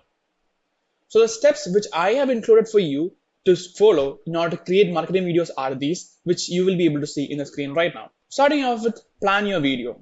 So we already know that failing to plan is planning to fail. So we should always make sure that we have a clear plan ahead of us so that we'll be able to know what are the things that should be done in order to create that particular video. So we should be having a thorough plan or clear plan for that, we'll be able to perform accordingly. Then we can move to script your video. So we should be making sure that we script our video so that the cast who are actually needing to perform in the video are already knowing what they're supposed to be saying, or else they'll be, fumbling there here and there. They'll not be knowing what to say, and we'll be wasting a lot of time on that. The next comes having the right technical setup. In order to create a video, it is mandatory that you need to be having the basic technical setup at least to create a video. So what are the basic technical setup you need? You need to have a camera, you need to have the proper lighting, you need to be having the audio setups which will be enabling your audio, and there are further more technical setups which you need to be requiring in order to create a video. So having that is one of the steps which you need to be following. Then bring in the skillful team or bring in the talented people to your team so that you can make the process much simpler, because having a skillful team and talented people helps you to coordinate and perform well with the team, and you'll be able to get a better result out of from your team which you're actually working with. Then the steps which follows this is organizing your footage. So whatever videos you have been taken, you need to organize it. You need to be arranging in particular order so that you'll be able to benefit out of it. You'll be able to take it whenever you require. So that's the fifth step. And then finally comes the editing part, where you sit with the editor and you need to be editing the videos which you have already shoot. So these are the various steps which I would like to recommend for you to follow while you're creating any marketing video. And now let's see regarding each of these steps in detail one by one. Let's start off with our first step in creating a marketing video. That is actually nothing but planning your video. So planning needs to be there, because failing to plan is planning to fail, as I've already said before. So in this video, we should be knowing why are you creating the video? What is the purpose or the sole purpose of creating the video? And what is the reason for you to create the video? So anyway, you'll not be simply creating any video. Basically, you should be having any idea or any goal behind the creation of any video. What is that? You should be knowing all those things. Only then you will be able to plan accordingly and implement the shooting or implement the creation of the marketing video. So you will be knowing in between the creation, where have you reached? What is the next step that you need to be taking in order to achieve what you actually require? So all these things can be achieved by only planning. And then you need to be having a clear clarity on what are the actions that you decide the viewers watching the video are going to be taking after watching the video. So maybe the videos are simply in order to increase the brand awareness, maybe to bring in more reach to the customers, maybe to bring in more subscribers to a YouTube channel of that particular organization, or maybe to bring in more sales of that particular product. Let there be any reason. So let it be any reason. So you should be knowing what is the kind of action that you want the audience to take. So depending upon that, only then you will be able to create the particular video in order to get a particular action done from the viewers. So you need to plan accordingly to make the audience do what we actually decide or what we actually want them to do by watching the video. Then comes make the video by keeping in mind your targeted audience. So who are we actually targeting? What is the kind of people whom you want the video to be watched? And why are you talking on that? Because the videos which you're creating may be targeted on the particular customers which you actually want the product to be sold to, right? So in which category are they belonging to? Which age sector are they belonging to? In which locations are they settled in? So you need to be knowing all those things, because you need to be knowing to which all areas or to which all categories of people you need to be sharing this particular video. So you need to be knowing what is the kind of targeted audience that you're actually having in mind. Then you should decide on the platform which you're actually planning to release the video. So there are actually many social media platforms available right now, right? Let it be Instagram, Facebook, WhatsApp, let it be YouTube, LinkedIn, or Telegram. There are many social media platforms in which we'll be able to share our marketing videos. And you should be knowing which is the platform that you're actually trying to release this particular video on. You should be making sure that the video is actually matching with the platform which you're actually planning to release on, because In YouTube, you'll be able to release videos which have duration of more than 1 hour. That is always fine.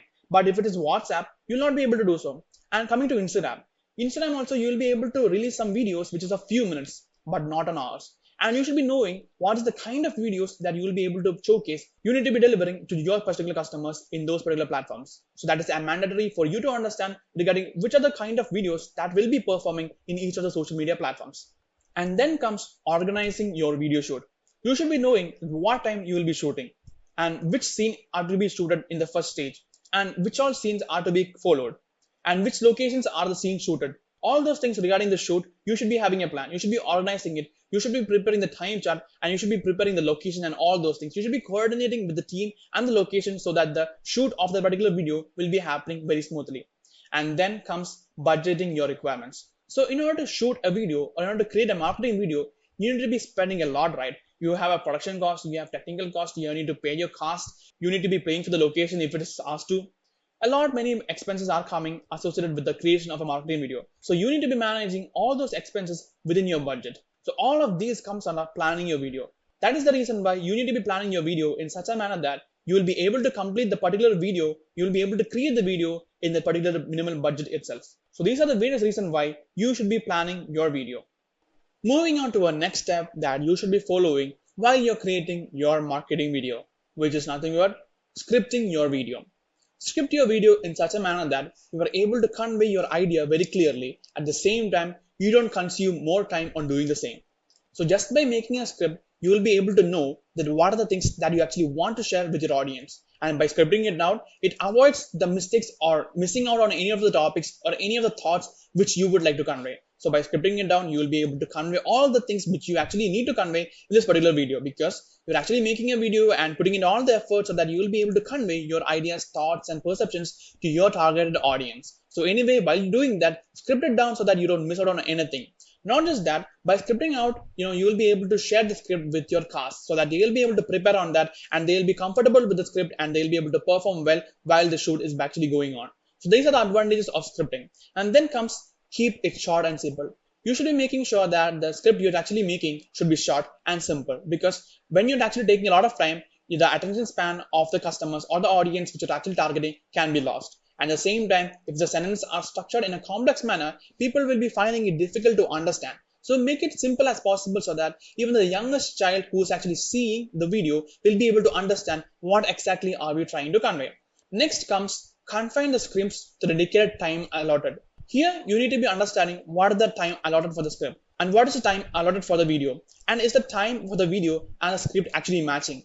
So are there any mistakes or are there any delays which is actually happening in the video? So when you are accommodating the script with the video, is it going along? Is it matching? So we should be understanding all those things as well. Then comes avoid jerks, cuts, and continuity or discontinuity in the video. So we should be making sure that there is no disturbance for the audience who are actually watching the video, right? So if there are any jerks, jumps, or cuts or discontinuity in the video, people will be actually watching that. People will be recollecting that, or people will be making a note on that, and that actually marks the disturbance for them or distraction for them while they are watching the video. So by scripting the video, you'll be able to implement or you'll be able to eliminate all those things while you're creating your video. So these are the basic reasons why, which I would like to recommend you to follow a script while you're actually creating your video. Coming to the third step that you should be following while you're creating your marketing video, that is nothing but regarding the right technical setup. You need to be making sure that you're having the right technical setup so that you are able to create the video. What are the technical requirements that you should be having in order to create the video? So you should be having that first. What are the lighting, let it the camera, let it be the audio settings, let it be anything. You should be having that in the first place. But after having that, people find it difficult to perform because they are not actually accommodating or they are actually not being familiarized with the technical setup. Let it be lighting or let it be the audio or the camera. So that should not be the case. When there are a lot of technical setup surrounding you, you need to be accommodating or you need to be flexible in such situations and perform well. If you're not able to perform well due to the technical setup surrounding you, that should not be the case, because even then the video itself will not be performing well. and the ultimate intention of having the video will not be attained by this particular fear. So you should be making sure that you're actually accommodated or you're actually familiarized with the situation and you're able to work well even in the presence of such technical setups as well. And next comes avoiding the fear for camera. There are a lot of people who actually find it difficult to speak in front of the camera, or in order to reciprocate something in front of the camera.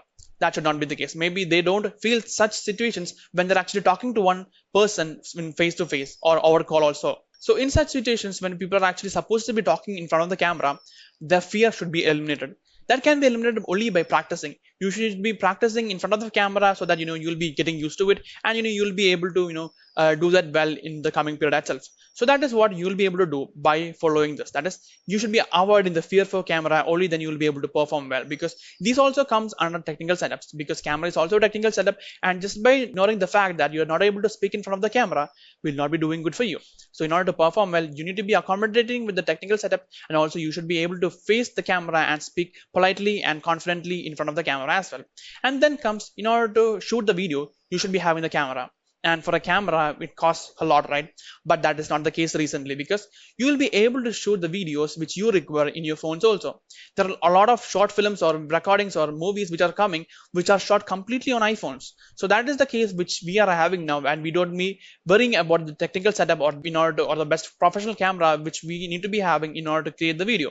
So even by having a phone, we'll be able to do that. We'll be able to use the camera in the phone. We'll be able to use the basic cameras, not even the professional cameras. So we know that the professional cameras are extremely good for taking the videos.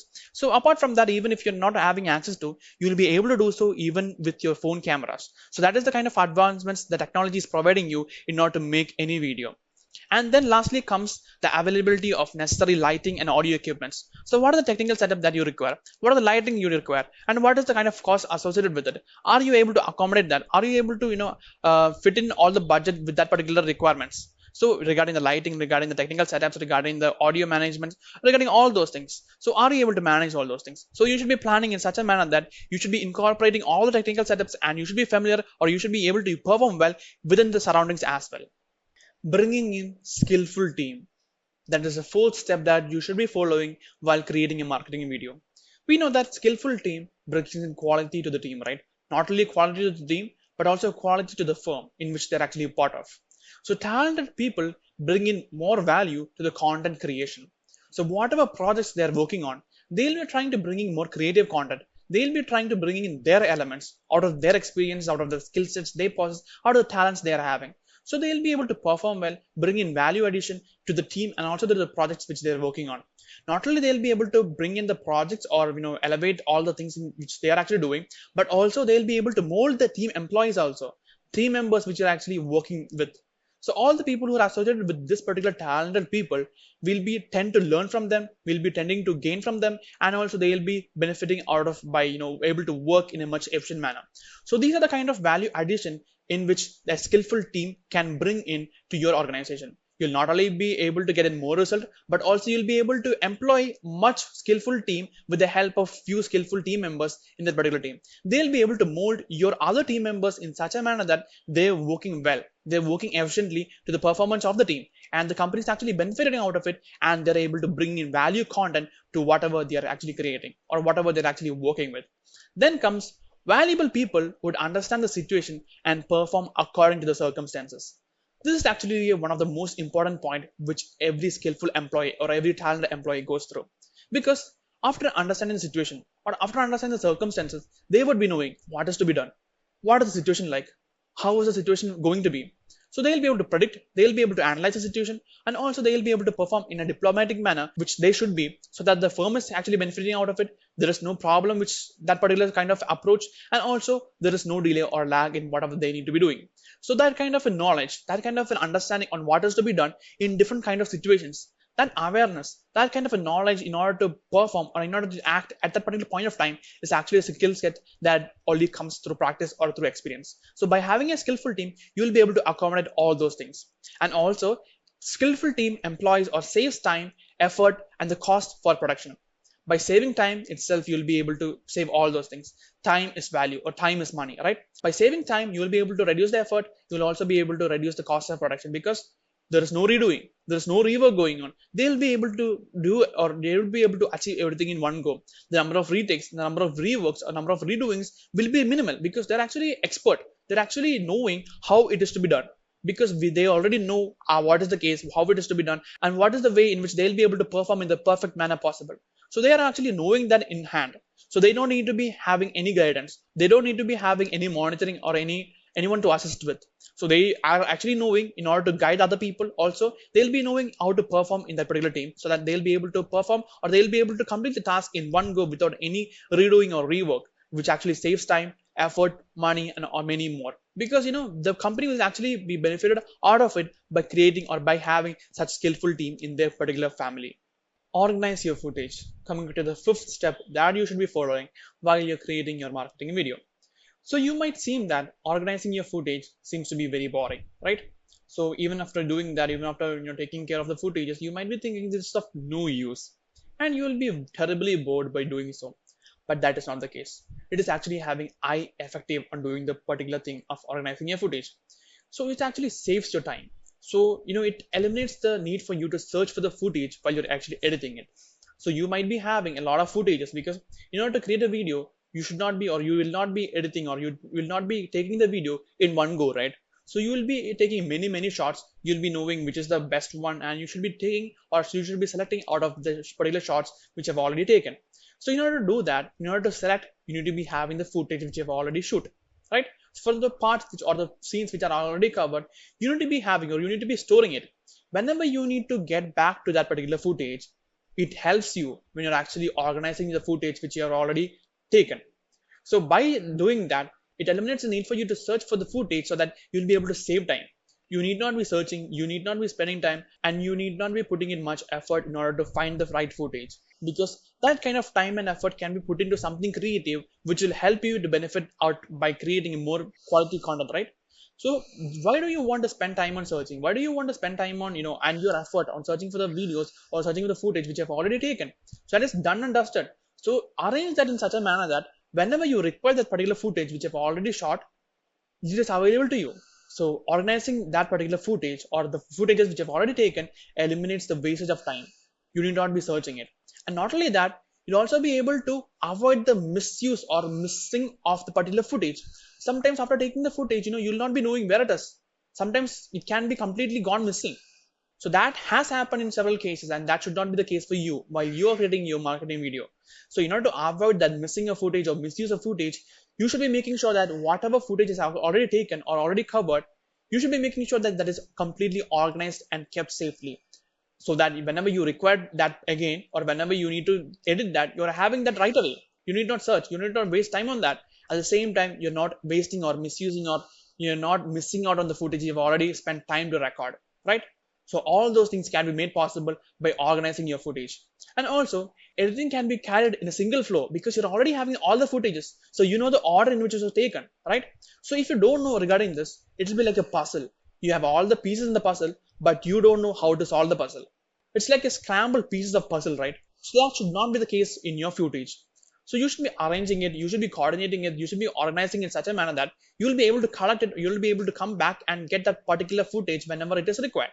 So in order to get that happen, or in order for that to happen for you, you should be organizing your footage in right manner, so that all these mishappenings will not be happening, and you will be able to edit in the right go, and your footages will not be looking like the pieces of a puzzle. So that's exactly what you are going to be benefiting from organizing your footage. Finally, coming to editing, that is the last step that you should be following while you're creating your marketing video. We can consider this editing as arranging the puzzle itself. The pieces of the puzzle can be considered as the several footages which you are having, the kind of shoot which you've already shot in the process of making the video. And it is actually like solving the puzzle. We are actually arranging the pieces of the puzzle in such a manner that it is providing some meaningful images, right? So that's exactly what we are trying to implement by editing. Here we are having a lot of footages which can be considered as the pieces of the puzzle, and here we are trying to stitch together those videos or those footages in such a manner that these kind of videos, when stitched together, provide some meaningful meanings towards the viewers. So that's exactly what we are trying to do. That is nothing but stitching together the video in such a manner that we are actually needing, or we are actually able to convey whatever we want to convey to our audience who are actually watching the video which we have already created. So here in editing, we need to be making sure that we are sitting with the right person. So the editor who works on the edit should be make sure that he's actually sitting with the director who's actually in charge of the video, right? So the director should be assisting, or director should be making sure that, or conveying all the information that needs to be passed on to the editor, so that editor is actually editing the contents in the right way possible. And by following this, we can make sure that whatever he is actually doing in the actual manner it is supposed to be done. So that is exactly what we'll be able to attain by making sure that one of the right person is actually sitting with the editor to make sure that everything is done in the proper manner. So by making this to happen, we'll be able to make sure that there will be no confusions while editing. Sometimes the editors can be confused while they're actually working on the edits. And sometimes when there are actually no people to contact or no people sitting around with him so that he can ask for doubts, in such situations, the editor tend to take his own decisions. So he can assume things, or he might think that this is the right way to do that, and he might be working on that, and it can create a lot of fuss later. And the kind of reworks that needs to be implemented then will be more. So it is always better for you to make sure that it's someone sitting with the editor or sitting with the person who's actually editing the video, so that there will be no confusions and there will be no mistakes which can be occurring while you're editing the video. And the next point is actually nothing but skilled editors makes editing more effective. They can be editing in more faster pace. They'll be having no confusions, no doubt. They'll be knowing how the editing needs to be done. So an experienced editor will be knowing what are the things that he should be implying, even if there is no one actually there to guide him or help him or give assistance on. So even then, the skilled editor will be able to do so in the right manner possible. And the skilled editor will also be making sure that there is no rework to be made possible. He'll be editing in such a manner that there should not be any rework happening. So the way he has edited the content or edited the footages are so perfect that there is no correction required. So that is the kind of effort, that is the kind of talent which an editor can be providing if he is actually working on the right project. And in editing, there is no room for compromise, because we have done a lot to shoot the video.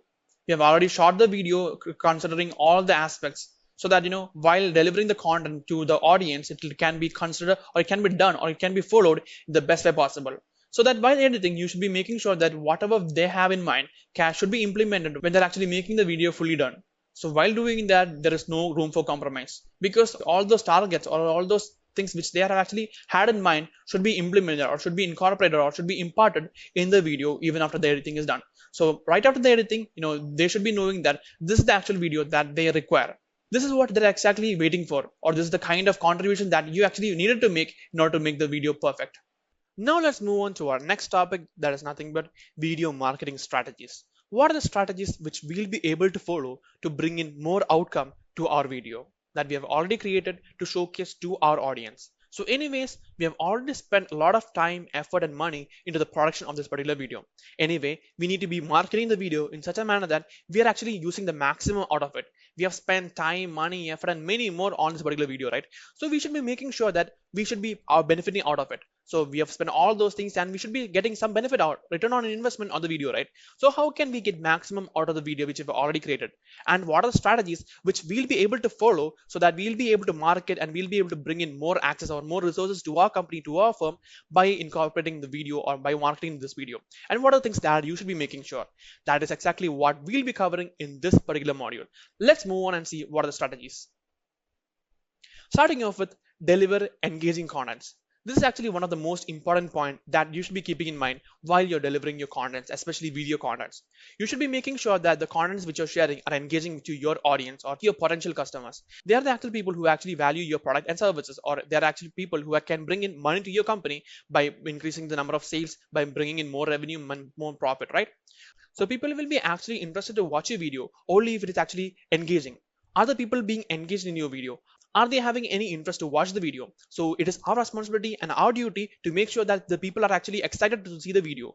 Are we making it more engaging and more interesting? So these are all the topics, or these are all the things that we should be keeping in mind while we are delivering the video through our social media platforms. So all these things, engagements, entertainments, interactions, and all those things are actually playing a pivotal role in order to bring success to our company or to our firm or to our products and services which we are offering to our customers through our videos which we are actually making use of.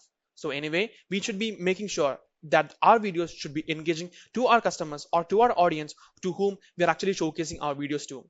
Then comes pin the video to the top of your profile.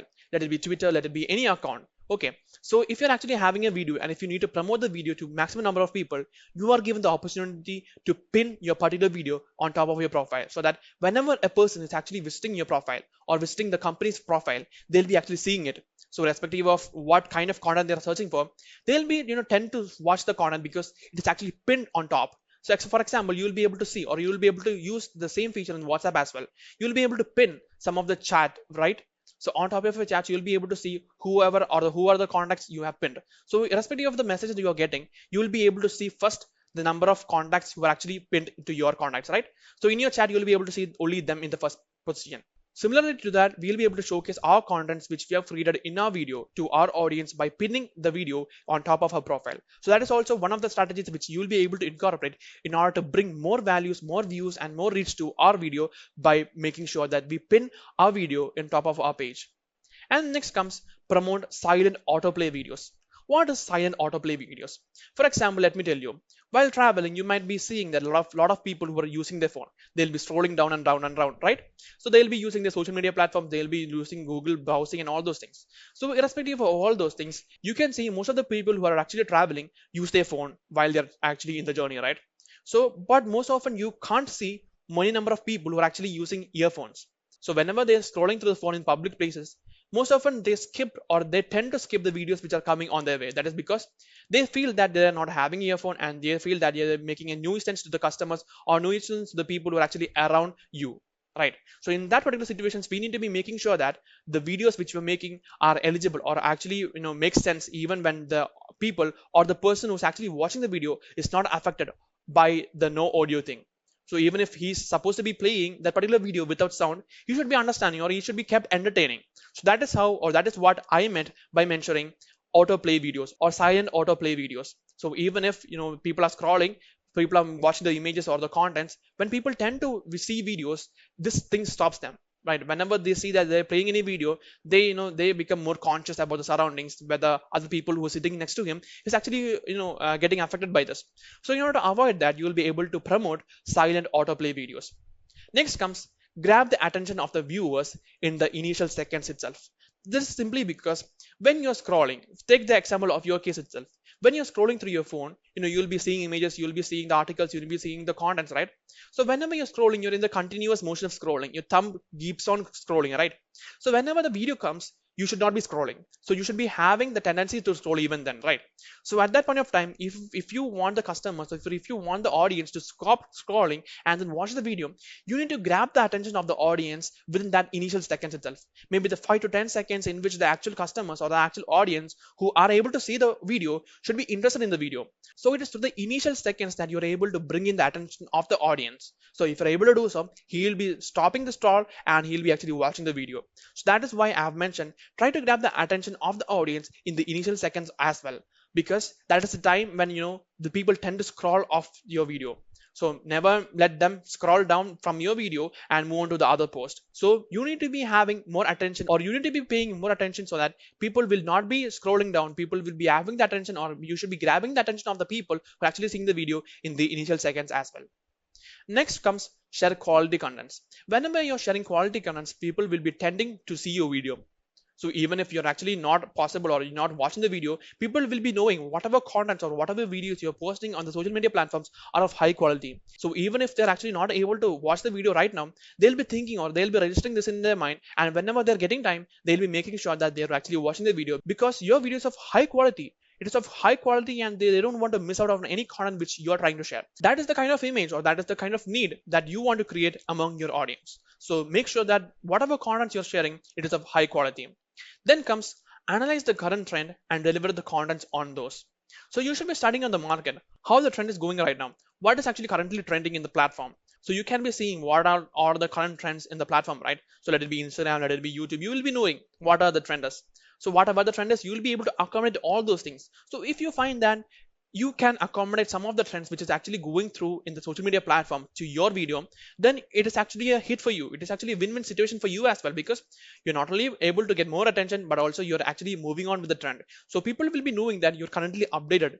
Your profile or your videos or your contents are updated to the market, and you always share updated content so that people will be actually interested to view your content, because yours is actually not an old content, not an old-fashioned content. It is actually the up-to-date content. So make sure that whatever you are doing or whatever research you're doing, make sure you do in the right manner and make sure you come up with the trends and you analyze the trends and make use of the trends in your coming videos or coming contents. Next is live streaming. You know that in live streaming we are getting the opportunity to interact with the officials of the company. So the ones who are actually loyal customers of that particular brand doesn't see that official simply as a person of high personality. He's actually seeing that particular person as a celebrity. I've already mentioned this in the case of Elon Musk, right? So the Tesla is actually the company is actually creating revolutions, and now Elon Musk, the CEO of Tesla, is actually considered as a celebrity, not just an entrepreneur. So that is the kind of emotion, that is the kind of attachment that you'll be able to create through your brand. And if you're actually able to create live streaming options as well, you're actually creating the opportunity for them to interact, raise their concerns, and be more closer to your brand. So that is what you are able to provide to your customers by enabling live streaming options.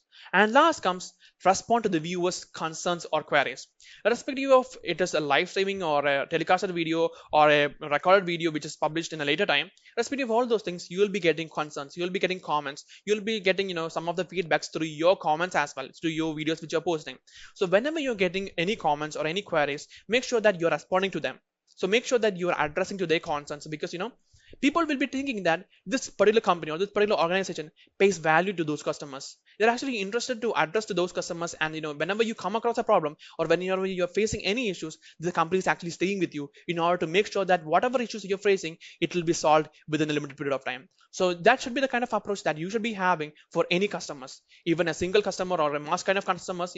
Irrespective of what kind of customer is he, you should be having that kind of approach. Whatever concerns or whatever feedback or whatever reviews he is giving, you should be addressing to it. If he is actually facing any problem, you should be completely addressing to that problem and make sure that whatever problem he's facing is resolved immediately. So these are the various strategies that you'll be able to follow in order to make maximum out of the videos you are actually creating in the social media platform.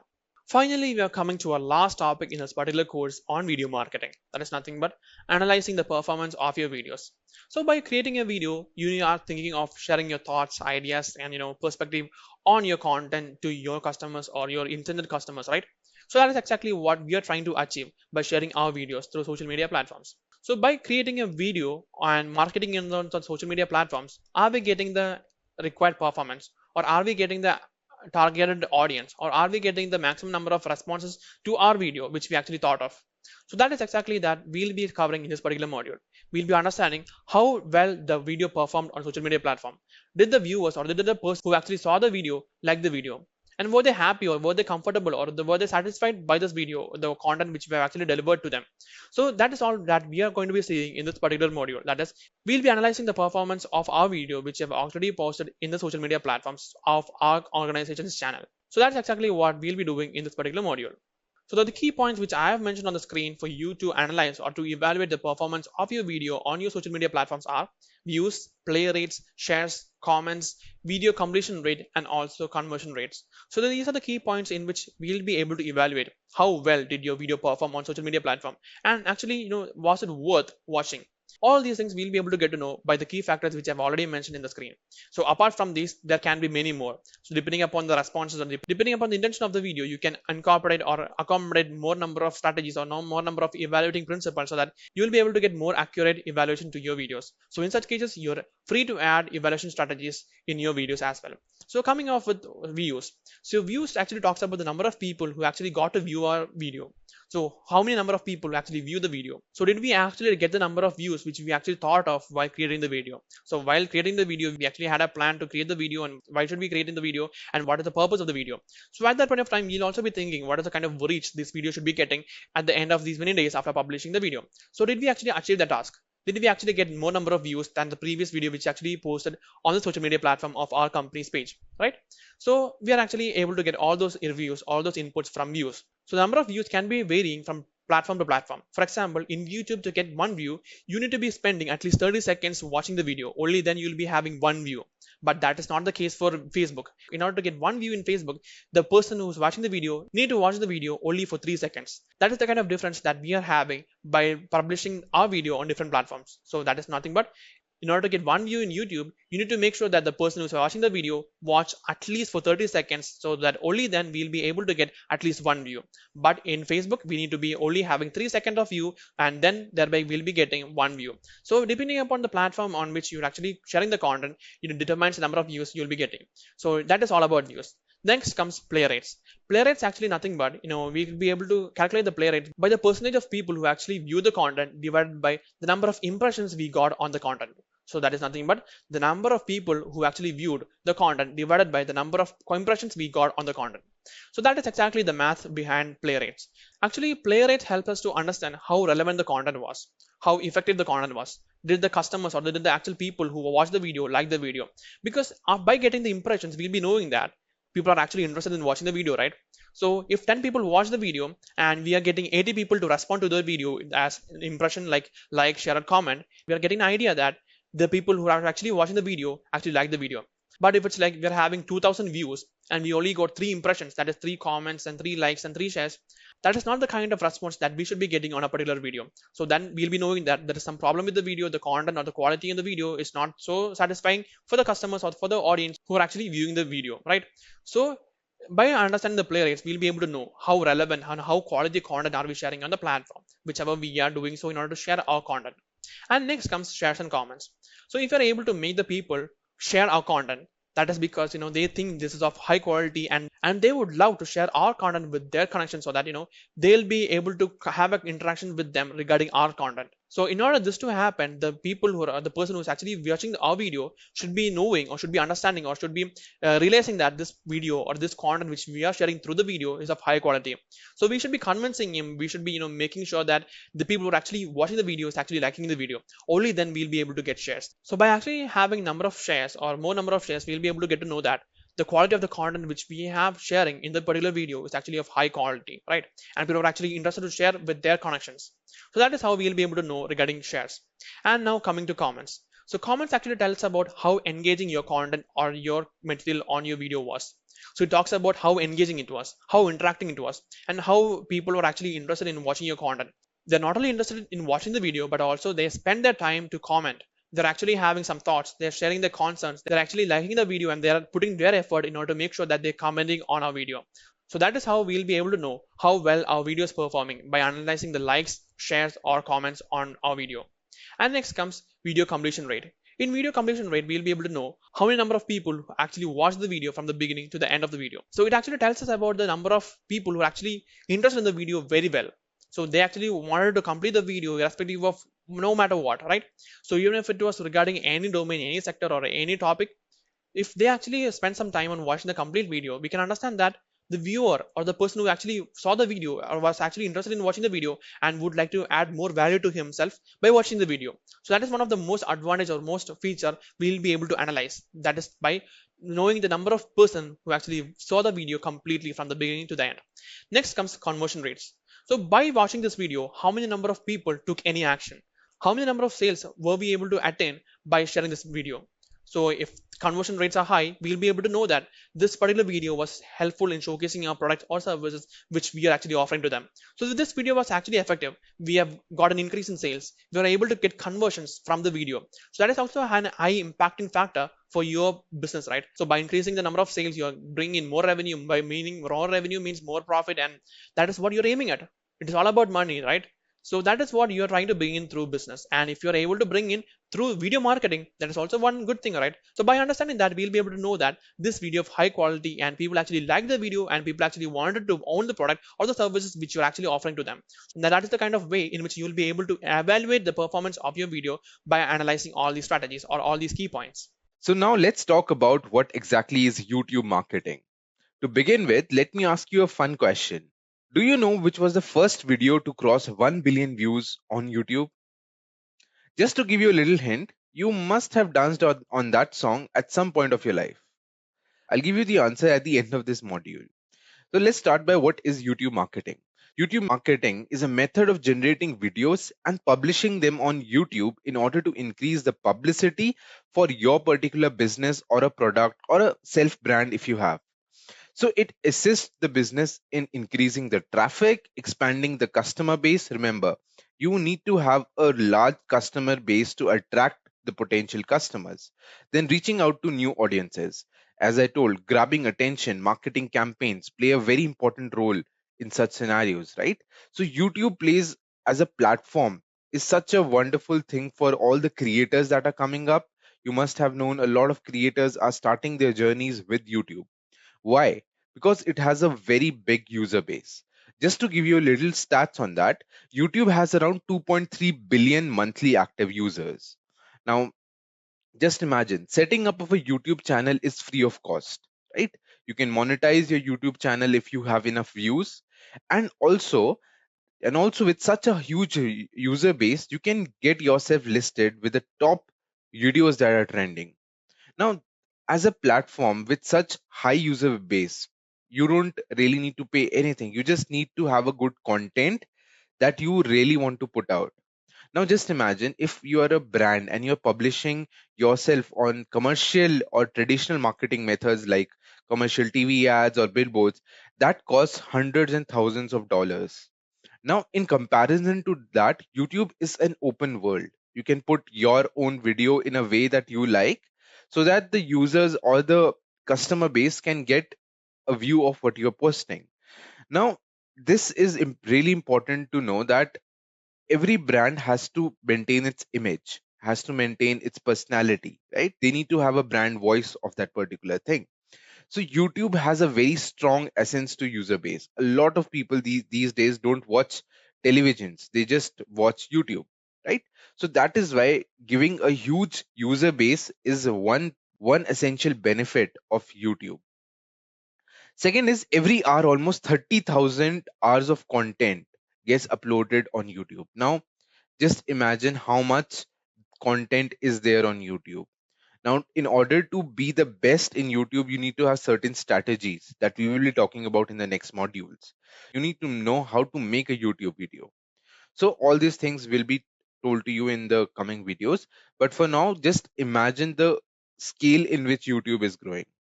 People are posting 30,000 hours of content, which is a very big number. In order to give you a brief history about it, Google bought YouTube for 1.65 billion US dollars back when it was just growing, just starting out. Now, just to give you a little number, YouTube's revenue per year is around 13 to 15 billion dollars.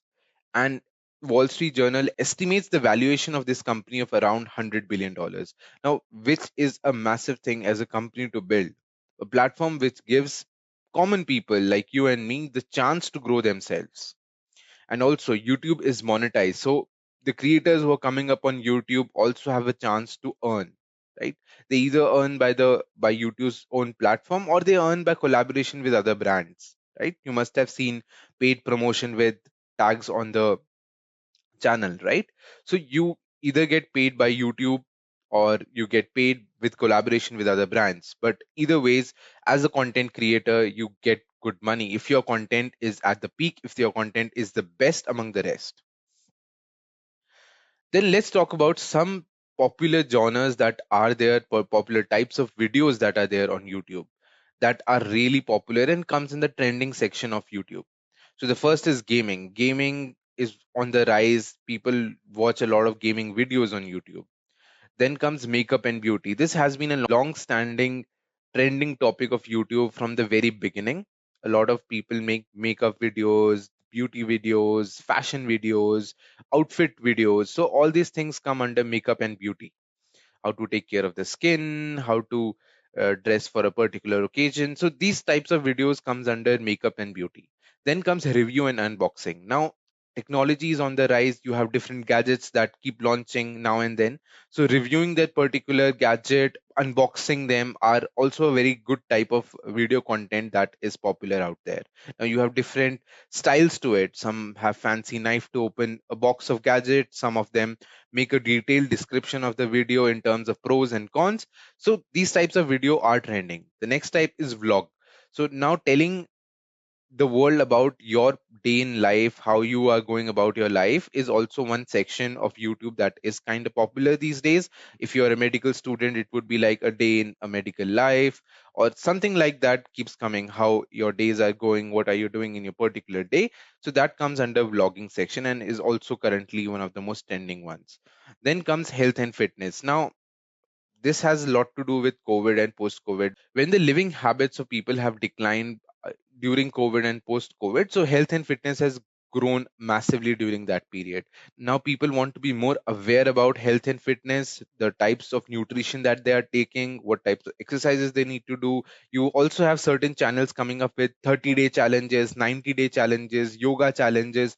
So all these things are keep coming up in certain sections of videos that comes under health and fitness. So just to give you, there are a lot more types of videos that are on YouTube, but to sum it up, I have just noted down the ones that are mostly popular in YouTube and are always in the trending section of YouTube. All right, now let's try to focus on the aspect of storytelling. Now, as a part of content creation, the most important aspect that we need to look at is mastering your storytelling. As we already mentioned before, communication plays a very effective role and very important role in delivering your message as a brand to the consumer base or the customer. So, storytelling is an integral part of it. It starts by making the customer emotionally attached to the brand. How to do so? Let's look at some of the key theories in that case. So the first one is the Benjamin Franklin approach to storytelling. Now, Benjamin Franklin, popularly known as the founding fathers of United States, he was a very persuasive person, very compelling person to talk to. So what was his approach? He was a very average student and he was not very bright as to talk to. So what happened? So he formulated a four-step approach to storytelling to persuasive communication. So the first step was dissect and reconstruct. So what does this mean? This means that selecting a topic and getting all the content on that which is already available on the platform or on the web in general, dissecting them, taking out the pointers from them which are very efficient, which are very effective. Then, in his own words, he used to reconstruct that entire thing into the way that he feels very comfortable in telling. Second point is have a poetic touch. Now, what does this mean? This means that the story that you're trying to build, the story that you're trying to tell to a person should have a very poetic feeling. It should be emotionally very attractive to the person.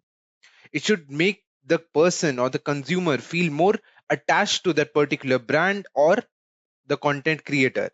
So this is the second point. So third point is understanding the structure on how to effectively communicate the story that you're trying to build in steps. So if you have a big story, you will divide it into chunks like step 1, step 2, step 3, step 4, so that you can be more effective in shifting from one step to the other step.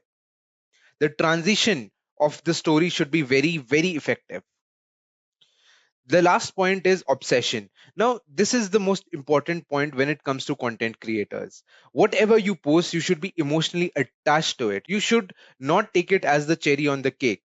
You should be completely involved in the entire process of creating that content so that you would have more creative ideas, you would be more excited, more enthusiastic about creating that content. So this is the storytelling approach by Benjamin Franklin. All right. The second theory that is very important for us to know is called the 3H content theory. Now, what does this mean? The three aspect of 3H is hero, hub, and hygiene. What does this mean? These are the three types of ways you can tell a story or you can make your brand awareness more effective. The first one is hero. Now, hero stands for big campaigns, big content campaigns that run across on different marketing channels. This can be, for example, an Adidas shoes ad or a big companies telling a story like Cadbury ad on Raksha Bandhan if you have seen it.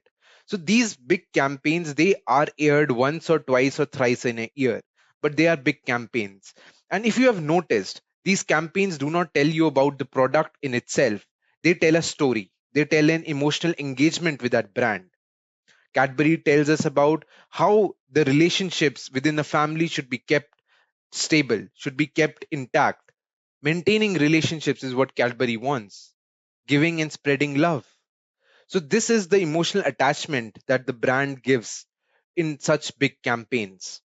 Adidas, in its campaigns, tells us about the motivation that is required to run or to do sports activity rather than telling about the shoes itself. These all campaigns tell a story that connects the customer to the brand emotionally. The most important aspect of Hero is the awareness and engagement of people towards their brand.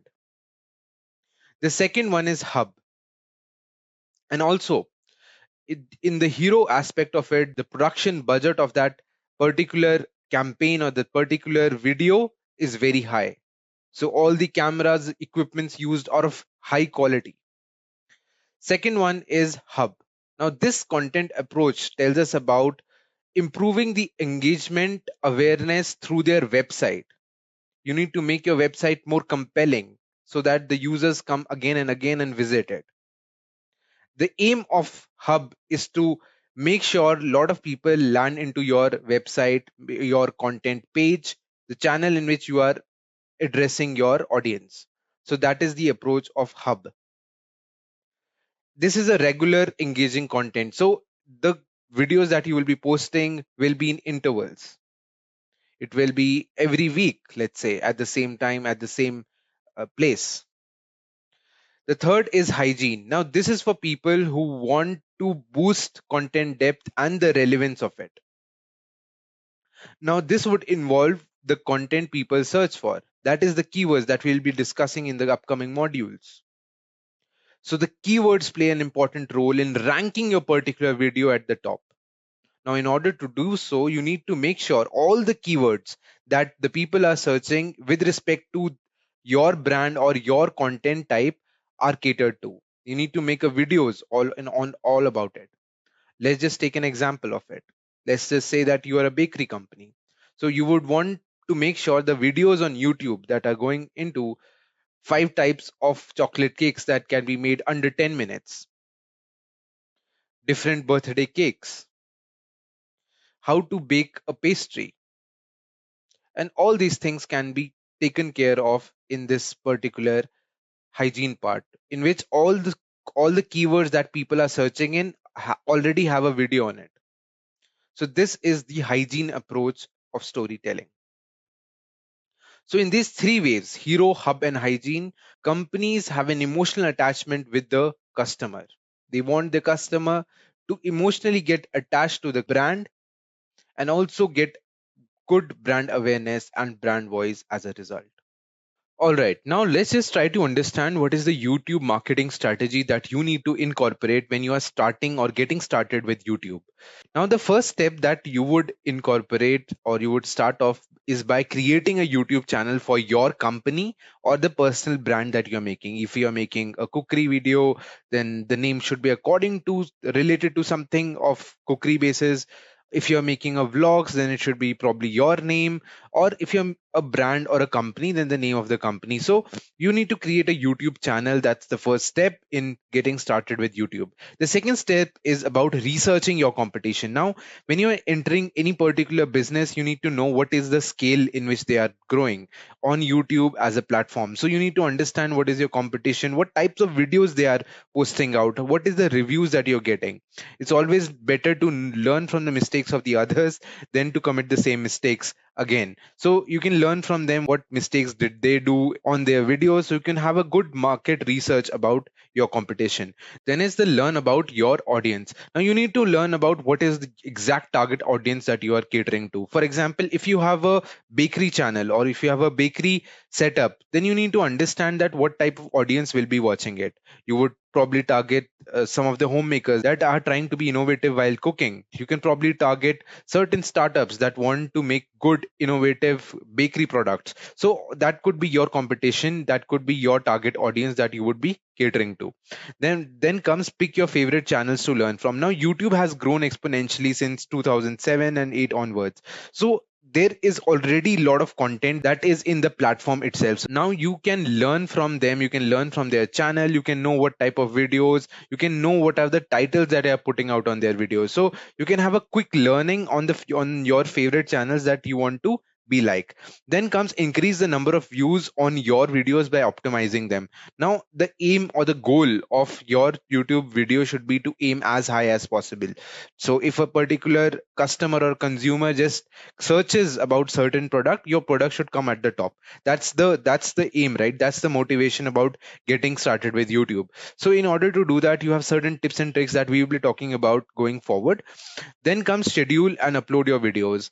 Now it is not true that anytime you post your video you will get same number of views or same number of likes or same number of subscribers.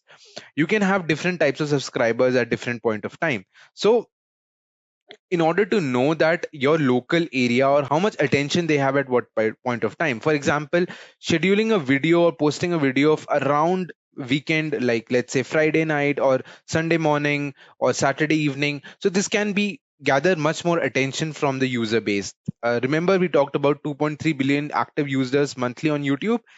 So the majority, you want majority of them to be online or active when you are posting your video. So that's the purpose. So scheduling and uploading of videos is also play an important role in it. Then comes boost your channel's popularity by optimizing them. You have certain types of tools that are required.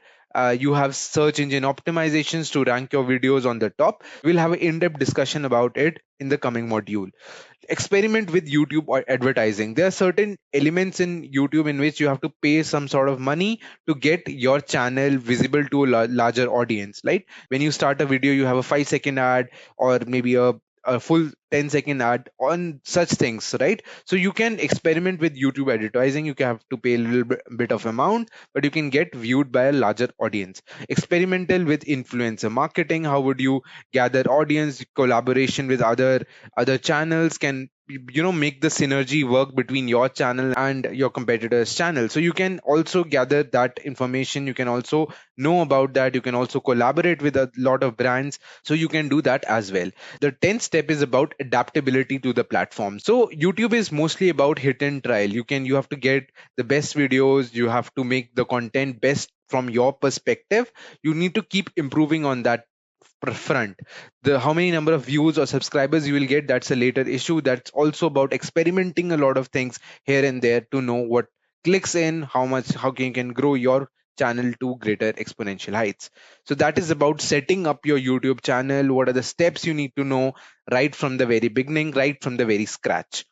All right. The second most important thing when it comes to YouTube marketing is about knowing the YouTube laws. And one such law is called YouTube copyright law. So plagiarism is a very important issue that is in the online world. And YouTube take this very seriously. You cannot really copy someone's content and just post it out as your own, right? YouTube will bar you. YouTube will not allow you to post any other videos going forward. So you can incur a copyright strike. Strike is when you are blacklisted, when you are red flagged. If you utilize the content from another creators in your video and that person did not provide you the permission. If you want to incorporate someone else's work, you need to have their permission. To avoid such possible strike, you can file an appeal and remove the video, right? You can also do that. Also, the breach is taken very seriously. As I already mentioned, that this is a very important issue in the online community about plagiarism, about copying someone else's content as your own, and defending the video will be removed. Okay, so the breach by YouTube is a repeat. The breach is taken very seriously by YouTube and the offending video will be removed.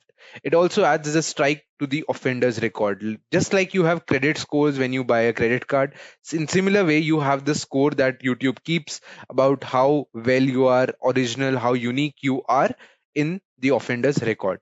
Following your strike, YouTube, you need to complete an online course. Yes, it is correct. You need to complete an online course and a short quiz to ensure that you know about the copyright laws. You know how much plagiarism is allowed, how much is not. For the best state, you should never copy anyone's content and post it as your own. So that is a very important issue, and it was needed to highlight this as YouTube copyright law.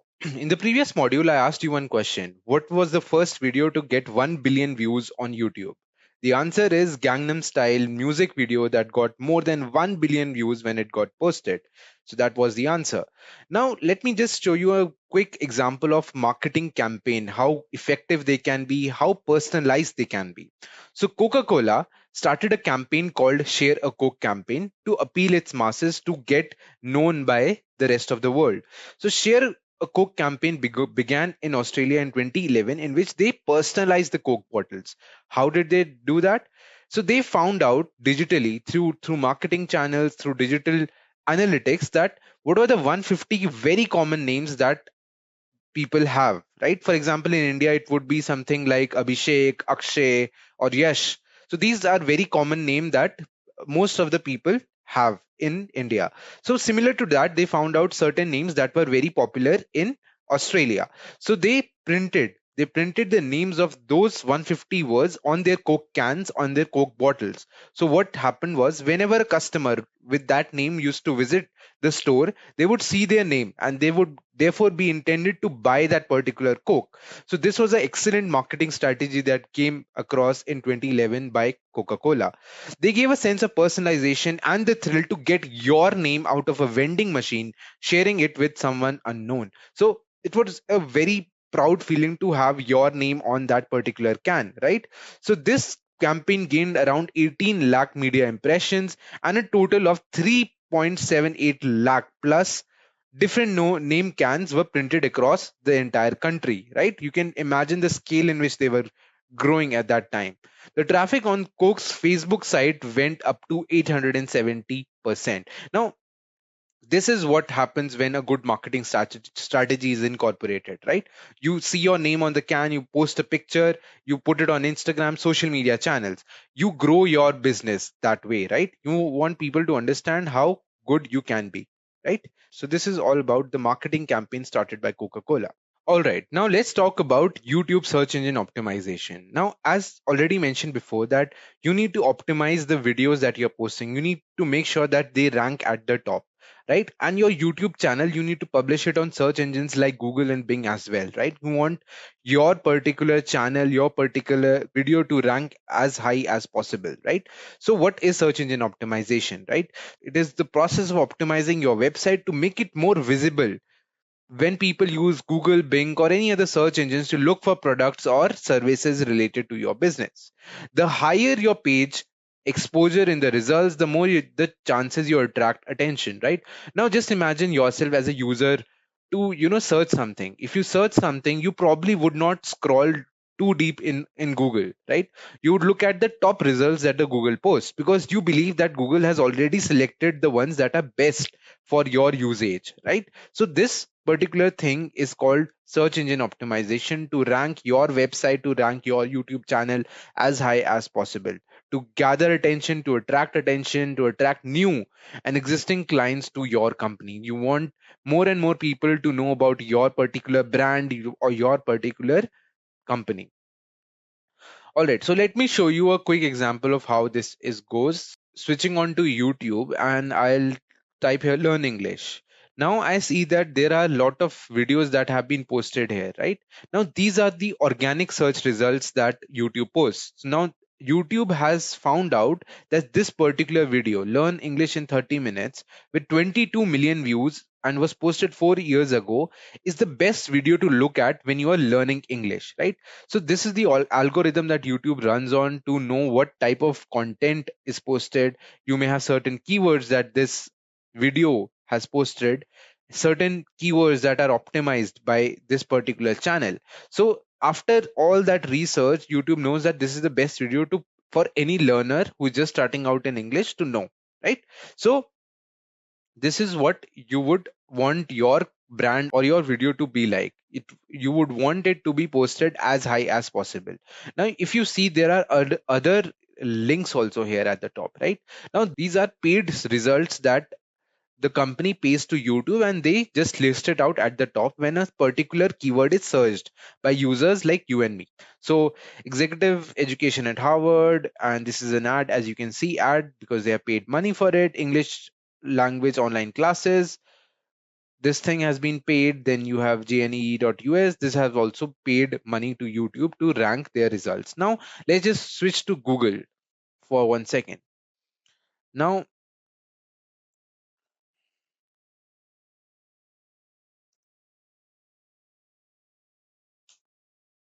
okay, now if I search learn English, right? So you have certain things that come up, you have certain websites that come up. Now if you closely look at it, this has an ad written on top, this also has ad written on top, this also has ad written on top, this also ad. But this particular British Council learn English online, now this does not have ad, and any of the ones below it does not have ad written. Now what does this mean? This means that this British Council Learn English Online is the best organic search that Google has done and known that this is the best content that is available for Learn English on Google. Now, What are these then? Now, this is the ad section where the company or the brand gives money to Google to rank its particular website at the top, which is called as search engine marketing, SEM, right? Then comes the ones that is the organic ones in which there is no ad written in front. Now this is called search engine optimization. Now this particular website has used certain keywords that are very selective to Google algorithm. Okay, no one knows about Google algorithm, how it works, and it's keep changing after every few months, right? So you need to understand that there are certain tips and tricks that are required. It is all hit and trial. So you need to keep experimenting about the way you are putting your websites, the keywords that you're optimizing, the long tail or the short tail keywords that you're using, right? So this is how it works. All right, now let's talk about YouTube marketing tools. Now, in order to make your channel rank even further, you need certain tools that will make your life easier, that will make your work more smooth and fluid. So let's look at some of these tools. So the first one is Canva. Now Canva is an app which helps you make various thumbnails for your YouTube. You can edit those thumbnails, you can make it more attractive. Canva helps you to do all that. Then comes Ahrefs. Now Ahrefs is a tool that helps you to optimize the keywords that are required to rank your particular video even further up, right? So we'll look at a demo of Ahrefs as well in detail. How does that tool work? Then comes Agorapulse. Now, Agorapulse is a dashboard management tool which helps you to schedule your post. As we rightly mentioned in the previous module, that it is very important to make sure at what time is your video releasing, what is the proper target audience that are viewing it, right? So Agorapulse helps you to do that. It helps you to schedule the post. It used to make sure that everything is in sync in what you want. Even 2 weeks in advance, it would tell you what needs to be done at what point of time. So that helps a lot in managing your workflow. In It's basically more of a management tool in order to make your life more easy. Then comes BuzzSumo. Now BuzzSumo is an app which helps you to gather what the customers want, what they are looking at on YouTube, what is the most trending thing that is out there. It will give you ideas on what type of content you should create, what is the most interesting type of content that will get you the most views. So, and it also gives you a total data analytic structure on what is the most trending today, and it will showcase you what are the current trends that are going on the internet. So all these things will be dealt with in BuzzSumo. All right, now let's look at Ahrefs as the keyword explorer that we were talking about. So this is the current view of how Ahref looks. Now it has the dashboard that can be customizable in the way you want. You have Site Explorer, which will tell you what is the latest statistics that are coming up, how much crawling is done, how much backlinks are generated, internal backlinks, keywords, everything. You'll get a complete overview of how everything is going forward. Now let's look at keyword explorer, right? And we can choose where we want in Amazon. If we have a product that is selling on Amazon, how do we optimize it in Amazon, in Google? If you're on YouTube, since we are doing YouTube marketing, let's look at some of the keywords that are important to know in keywords. Let's say that your particular brand or your particular video that you're going to post is on English, right? So let me just type learn English. Okay, just a basic text on how to learn English. Now here is something that you can, choose which country you want to search for. Like I want India, so I'll just click on India and then I'll just search. All right, so this is the dashboard that we get. It tells you what is the search volume. 614K is the search volume. Then what are the clicks? 7.5K clicks. Global volume 202,000 people have searched for this particular term. Now let's just look at what are the keyword ideas you can get, right? So in order to get your video higher, you need people, you need SVs. SV is called search volume. So the volume of that particular phrase or that you have entered over here, in this case it is learn English, should be very good. The volume should be very good, right? So I'll first look at what are the keywords ideas. So there are total of 3,133 keyword ideas that it is going to tell me. So I'll click on this, view all. Now let's just see what are the keywords that are trending. So learn English, as we have already mentioned, is the first keyword, and it has a search volume of around 14K in India. Now this volume is of India. GB is the global volume. So 202K is the global volume of learn English. Now in relation to learn English, what are the other things that people are searching for? What do people want other than learn English, right? So this is how to learn English. Now, this is also called long tail keyword. This is called short tail keyword because you have your exact phrase what you want to do, that is learn English. Now, for a long tail keyword is like you add something or the other to that particular keyword. Like what is something? How to learn English? How to do something? So you add certain things in front or the end. Learn English to gain placement or something like that, to get a placement, to gain knowledge. So that becomes a long tail keyword and your main phrase is a part of it, right? So how to learn English is a long tail keyword. It also has a very good search volume, that is 9.9k over a global volume 36k. Then vocabulary words, English learn English speaking, English, learn English lab, learn English speaking full course. So these are the things that are trending. So now what is your ideal of how do you take about these keywords? So you need to keep in mind that when you are making that content, that particular content, you need to add these keywords to your section of things. You need to add these things in your particular video, the content that you're creating, either in the form of written or in the form of oral way of telling things, right? So you need to make sure that these keywords you are using it, because the YouTube algorithm wants these keywords to be there. They want the search volume to be there so that it can rank higher, right?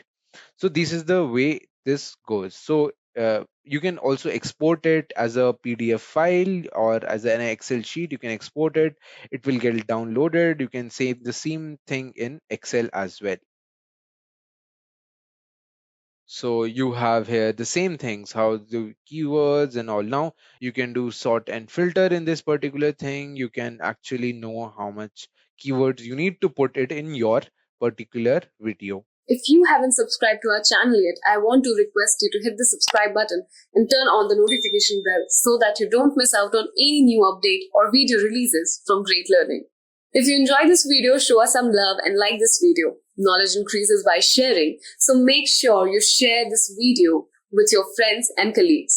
Make sure to comment on the video for any query or suggestions and I will respond to your comments.